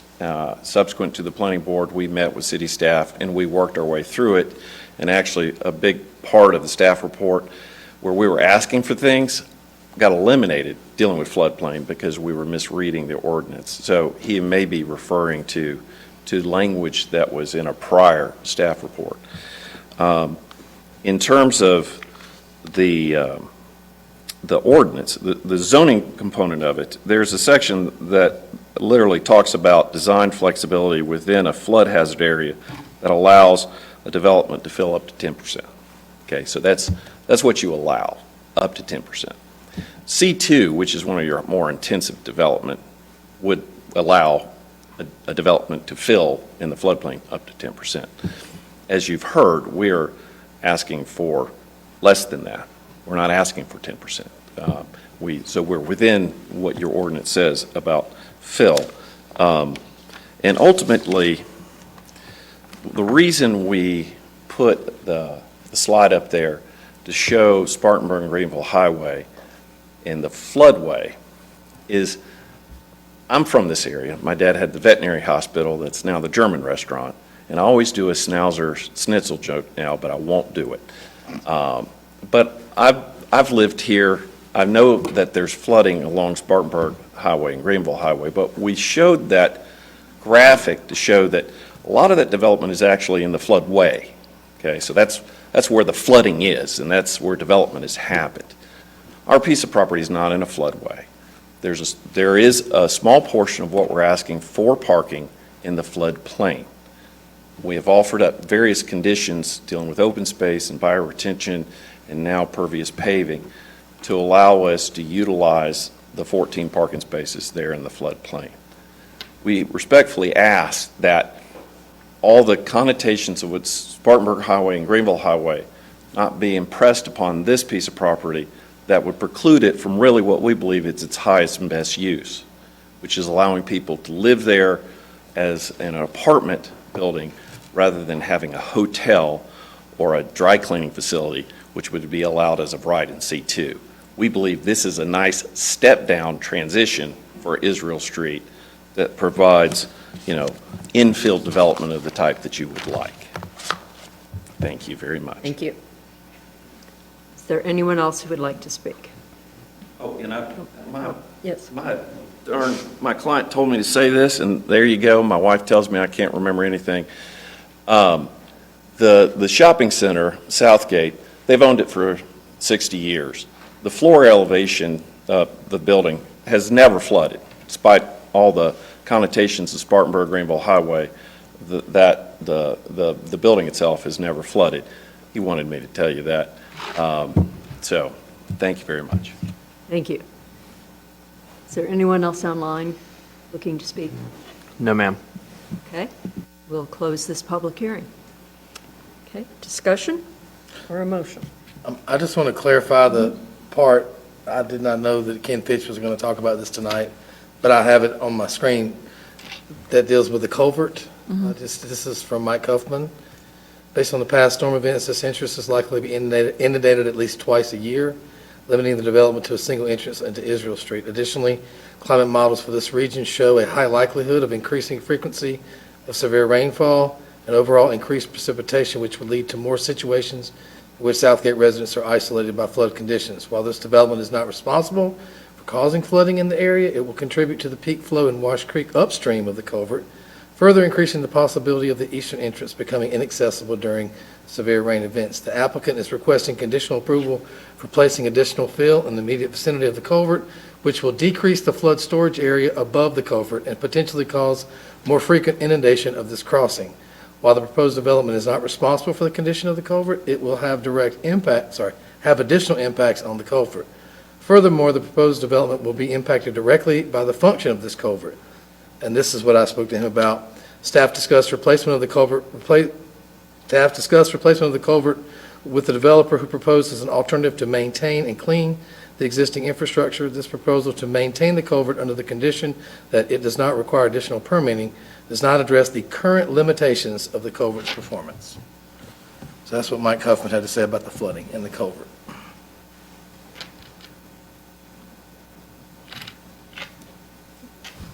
Any other?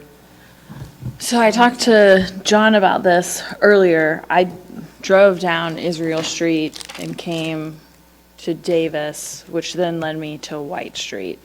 And it is darn impossible to turn either direction.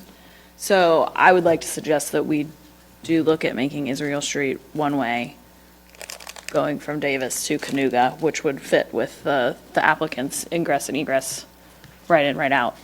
And then I know that Mike's been waiting on the call patiently, so if he would like to make any comments, I think it would be helpful, since he's our illustrious stormwater extraordinaire. Thank you, Lindsay.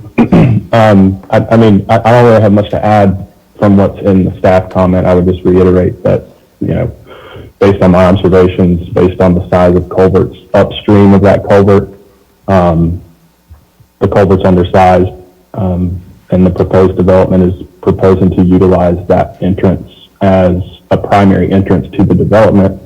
And based on, previous storm events, in the 6 years that I've been here, that area specifically is one of the first areas to begin or to become inundated during heavy storm events. And as mentioned in my comment, climate models predictions for the southeast for this area do predict, in more intense, more frequent rain events, which, just last September was evidenced by the storm Fred. And so, I think that kind of covers my comments and my concerns with that issue. But I'm happy to address any other questions that the council may have or the developer. Do we have anywhere in our future plans to replace that culvert to a larger sized one? The culvert's located on private property. Okay. They are, the DOT is planning a roundabout for that area, so it may be as part of that. I do have a graphic I can share.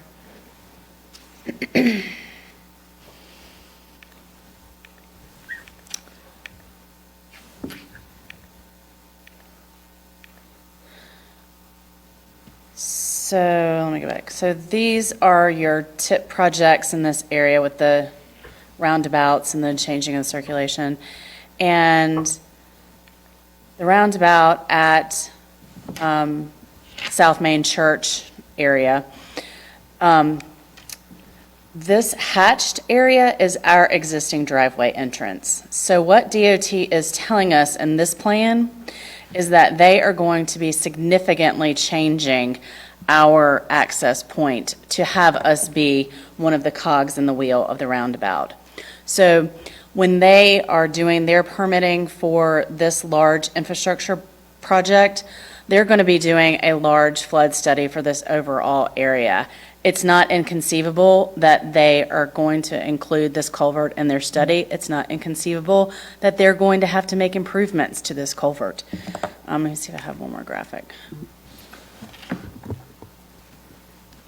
Those are, so, yeah, and the difference between these two is slight alignment and little islands inside of the entryways and exit points. So, but both of them are showing that. I think if I zoom in on this one. Yes, okay, so see the dashed line right there, that is our existing entrance, and they are taking it and moving it into a much more northerly fashion to hit this point.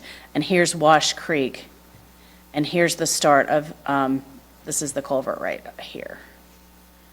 This cursor is not easy for very fine-tuned. So we don't know what their final plans are. We don't. They don't have the final plans, and I doubt they've submitted anything for flood studying, but I think it's reasonable to expect that they're going to be needing to do some site improvements in that area as well. Just in terms of scheduling, as you may or may not know, right-of-way acquisition is in 2023, and then construction is supposed to start in 2025. So these changes are coming, and from what I understand, this project is funded, so it is going to be happening. Thank you. Other comments or questions? I have a question. Yeah. I don't know who, Mr. Justice, you seem to be the lucky one that gets the questions tonight. My question is, with regard, I'm back to the gates again. The area that has the bioretention pond and the other amenities on the walkway out there, is there any thought, would you consider allowing the public to park there in that area? Can somebody bring up a site plan for that? Can you, I'm sorry, Commissioner Smith, can you be, there? Yeah, Park to I don't park have that where? fancy pointer. But, I mean, obviously, it's in the floodplain. I get that. So the parking would have to be something that would be impervious. But the access to the greenway, if people wanted to access the greenway and not park, obviously, where your residents park, but there be a place there that would allow people to park to get on the greenway, and I guess that would be where it says resident gardens. Yes, resident gardens. Well, that In is, other words, that is, move your gate back just a hair. Yeah. And they could pull, and people could park there and say, this is the public parking. all right, well, let me ask that, that of the long journey, that has not come up, so I will ask. Do you understand the question? Is it possible to leave?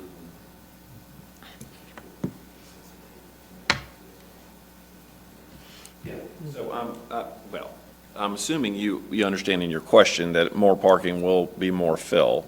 And it would have to be impervious, right? I mean, it would have to be obviously somewhere that can absorb some water, not, the same amount. I suppose it could be gravel, for that matter. Do you have an idea of how many spaces you're referring to? 10. Oh, Lord. Sorry. I don't know, 8. You asked for a number, I went with an even number. Yeah. It is, well, he's talking about pulling the gate back and somehow, and having a low parking area there.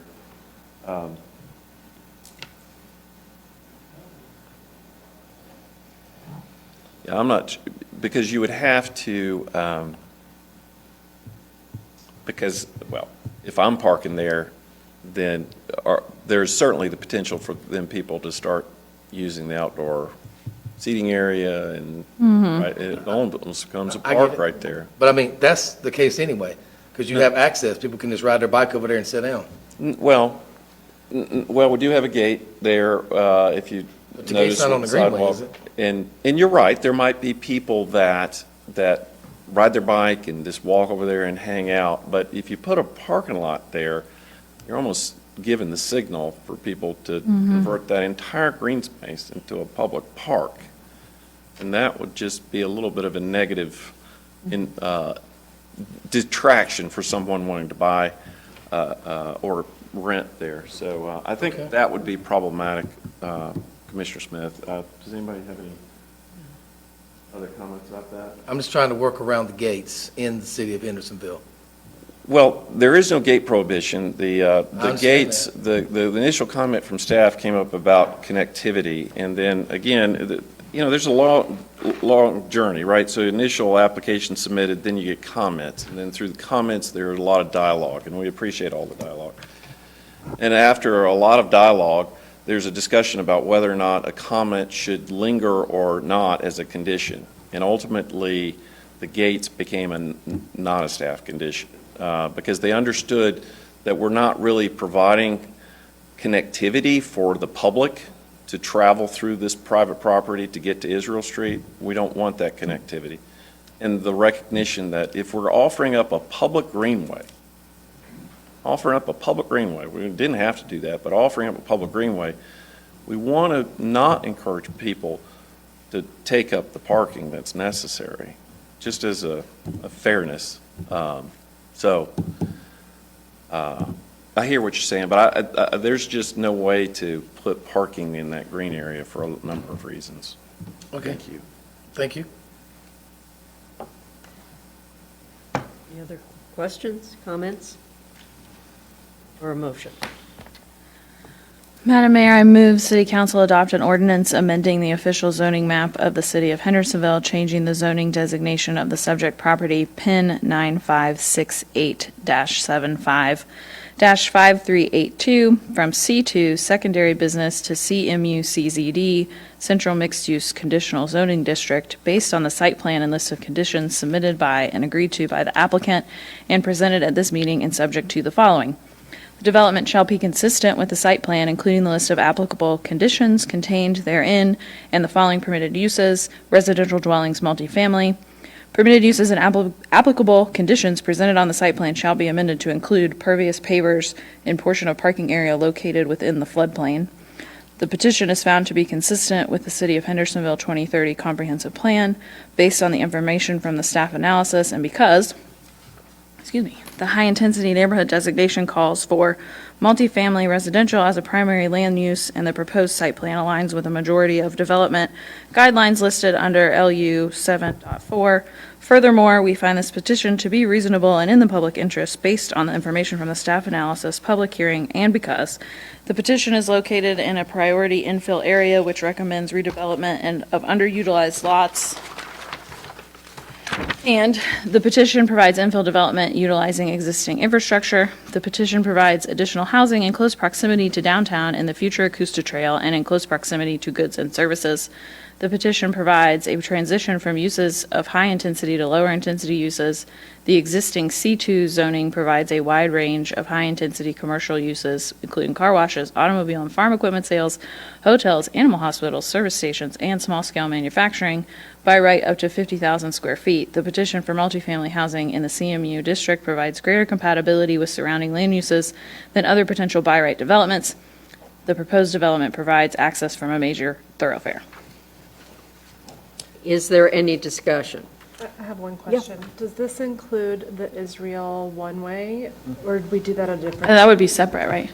Yeah, I think staff would recommend that we take a look at it, engage our traffic engineer and have him do a complete study of it and come back with a recommendation for city council. Okay. Yeah, discussion. I just want to point out, I know that I asked, thank you, Mr. Justice, for answering my questions. And I think I want to put on the record that if, with all these challenges that deal with the water, I think for me, ultimately, it comes down to the size and how it fits with the surrounding neighborhood. I wish it were 3 stories. Okay. Any further discussion?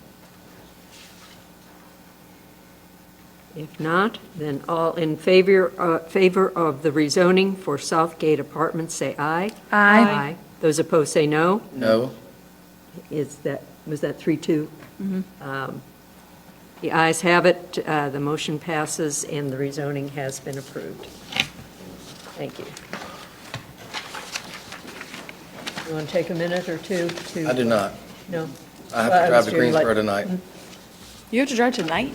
My daughter graduates at 10 o'clock tomorrow morning from UNC Lord, Greensboro. man. I was just going to give people a chance. Oh, sure, that's fine. Yeah, no, I wasn't going to take long. Jerry, we Just could've give them a moved this minute or meeting. two to leave. We could have moved this meeting or something. That's crazy. I mean, I'm not going to move a meeting. He's going to need to take a nap tomorrow. It's on the schedule. Yeah, but It's okay. I mean, you guys moved tomorrow. You helped me, because originally tomorrow was going to be the budget. So you guys, it's just life. This is rolling with the Smiths. This is how the Smiths roll. well, we have kids, and Yeah, I please know. know that we are able to. I'm just saying, I would like to keep moving for that reason. I'm not complaining. Okay. All right. New business, local option sales tax resolution. This is what we discussed last week. Mayor Vogt, Member City Council, we discussed it at your meeting last week. We present this resolution asking our local delegation to put forth a local option 1/4 cent sales tax as local legislation in this upcoming short session. Any discussion? Madam Mayor, I move the City Council adopt the resolution asking Henderson County Legislative Delegation to include a local bill authorizing the establishment of a new 1/4 cent sales and use tax for the City of Hendersonville. Is there any discussion? Not. Those in favor of the resolution regarding a local bill, say aye. Aye. Those opposed, say no. Ayes have it, and that motion has passes. So I guess staff will draft a letter for us. Yes, ma'am. Send. Thank you. Next, resolutions of support for Apple Ridge, Hawkins Point, and White Pine Villas low-income housing tax credit applications. Mayor Vogt, members of City Council, as part of the process, they do like for us to have support for low-income tax credit developments.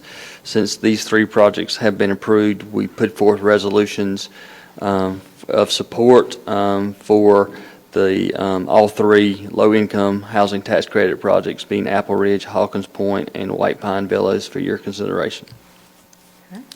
Any discussion? I have a request. Can Yeah. we take them one at a time? Can we just do each one at a time? If you choose, yes. I mean, I'm asking, can Yep. we, because there's a Yeah. blank there, can we just take them one at a time? Yeah. Okay, well, I'm going to take one. Okay. I move the City Council adopt the resolution of support for, I guess I should just say Apple Ridge. Okay. Motion has been made to support Apple Ridge for tax credits. Is there any discussion? All in favor of that resolution of support, say aye. Aye. Those opposed, say no. Ayes have it. Is there another motion? Madam Mayor, I move that City Council adopt the resolution of support for White Pine Villas. Okay. Is there any discussion? Not? Those in favor of a resolution of support for White Pine Villas, say aye. Aye. Those opposed, say no. Ayes have it, and we will draft that letter. Are there any further motions? Madam Mayor, I move the City Council adopt a resolution in the support of Hawkins Point. Okay. Is there any discussion? Not? Those in favor of a letter of support for Hawkins Point, say aye. Aye. Aye. Those opposed, say no. No. Okay. The vote is 3-2. It does pass, and there will be a resolution for Hawkins Point as well. Thank you. City of Hendersonville participation in French Broad River Partnership. And Mr. Huffman. Huffman is online. Bless him. Good evening, Madam Mayor and members of council. So the City of Hendersonville has been invited to participate in the French Broad River Partnership, which is a group of over 50 different organizations, nonprofits, businesses, and government agencies that are working to maintain and improve stream health within the French Broad River watershed for environmental and economic benefits. And so the city's been invited to participate as a member. So I would just ask for your blessing to participate in that partnership. And I would be happy to participate as the staff member that's responsible for our coordinating our membership with that partnership. We're sure a council member doesn't have to be on this. Yes. Mr. Huffman, we're sure a council member does not have to be on this. Yes, sir. They do not. No council members have to be on the partnership. Okay. Discussion or a motion? Madam Mayor, I move that City Council I'm sorry. Are you reading it, Debbie? Go ahead. I was going to read it. No, you go. Madam Mayor, I move that the City Council adopt the resolution approving the city's participation in the French Broad River Partnership and to appoint Stormwater Administrator Mike Hoffman as the liaison. Is there any discussion? If not, those in favor of the resolution regarding French Broad River Partnership, say aye. Aye. Those opposed, say no. And the ayes have it, and go ahead and do whatever paperwork we need to do and be our representative. Thank you. Thanks, Mike. Thank you all very much. Have a great evening. Thanks, Mike. Thank you. Last item is a code of ethics complaint. Mr. Connett, you'll introduce Yes. this. Mayor Vogt, member of City Council, Ms. Lynn Williams, who's in the audience, has filed a complaint with the city clerk stating that Councilmember Hensley violated the City Council's code of ethics. I believe Ms. Williams is prepared to present her complaint and then ask City Council to determine further action. Okay. Also have, just so you know, there was not a motion in the original packet. I have provided an updated agenda summary with a motion, if council so chooses to use it. Okay. Thank you. Ms. Williams, if you'll come forward and make your presentation, please. Good evening. Don't have to state my address this time. All right. Can you hear me? Okay. Thank you for the mayor and the council for personally inviting me here today. I had previously decided that I wouldn't be attending any regular city council meetings unless I was personally invited, so thank you for that invitation. It is also, it's very challenging to attend a 5-hour meeting to discuss this matter, but here we are, so thank you for your time. I asked the mayor for a few minutes for a response to any information that may be presented, as I am not aware of any current response. At least consideration that if after I speak, if there is information presented, you know, that I might have an opportunity to maybe just reply briefly for 1 or 2 minutes. I can't say yes or no at this point. That's fine, I'm just asking for the consideration, thank you. It was with the encouragement, let's see, this keeps moving. It was with the encouragement of community members and public officials that I decided to file this complaint. It addresses abuse of power, access to privilege and private information, specifically my personal email address, to privately harass me in the middle of the night, which I find to be unethical. I sent the email via official public contacts listed on the city website. It was not through Facebook or private text. It was through the official public city council email address. I'm not sure if everyone was able to review the complaint that I did file. I'm not sure if I need to go ahead and read through the entire thing. If that's the case, I feel like if you've already all read it, then I don't necessarily need to represent every part of it. In reference to my email to Mr. Connett, I ask a series of questions. As far as I understand, I never once call him any names. I referred to him as Mr. Connett. So I ask a series of questions, and I specifically wrote to Mr. Connett that I ask that if you are truly concerned about me, to please communicate with me directly and not with any of my family members about private matters. In response to that email,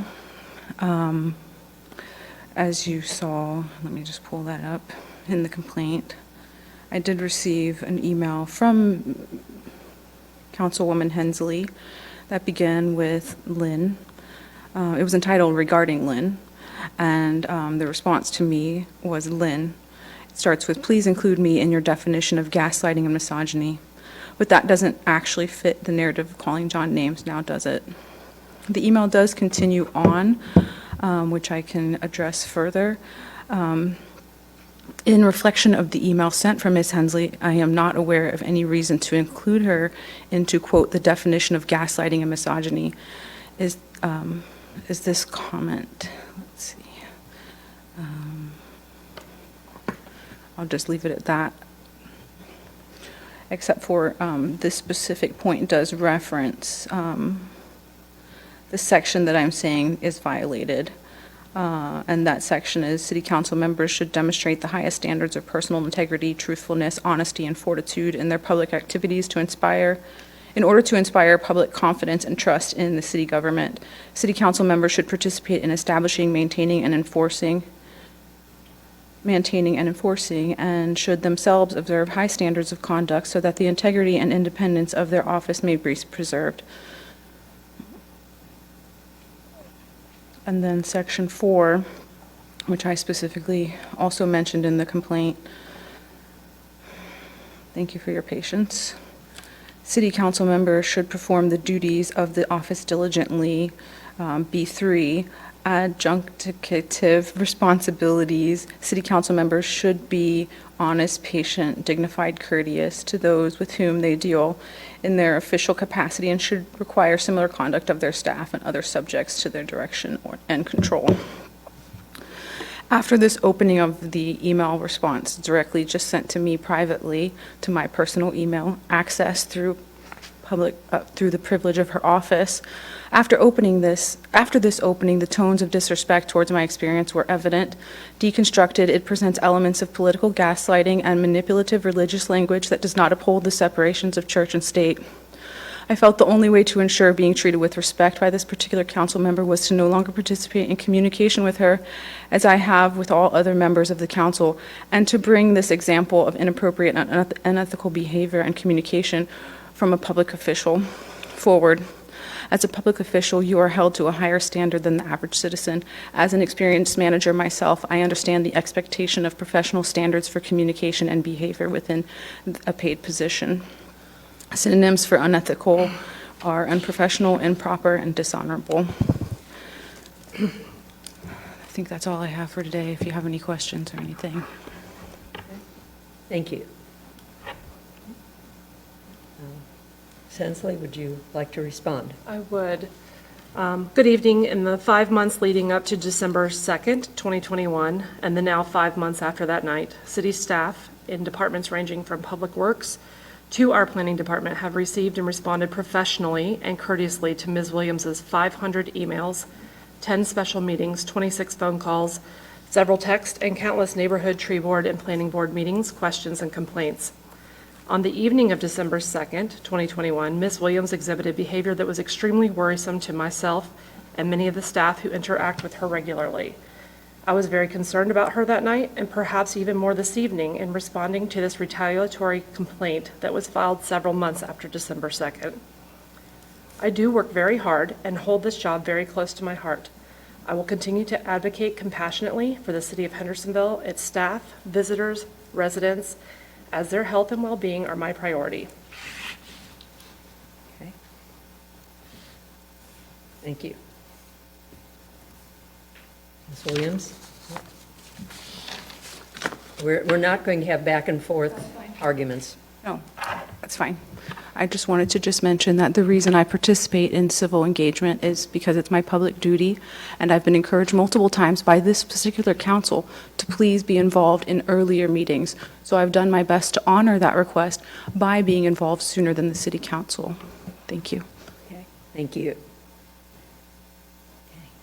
Council, discussion or a motion? Madam Mayor, I move that Councilmember Hensley did not violate the City Council Code of Ethics. Is there any discussion? Not? Those in favor of the motion finding that Councilmember Hensley did not violate the Code of Ethics, say aye. Aye. Those opposed, say no. The ayes have it, and we feel that in this complaint, it was not justified that Councilmember Hensley violated the Code of Ethics. Thank you. Council comments, anything? City manager report? No, ma'am. Nothing? Okay, and we are adjourned. Thank you.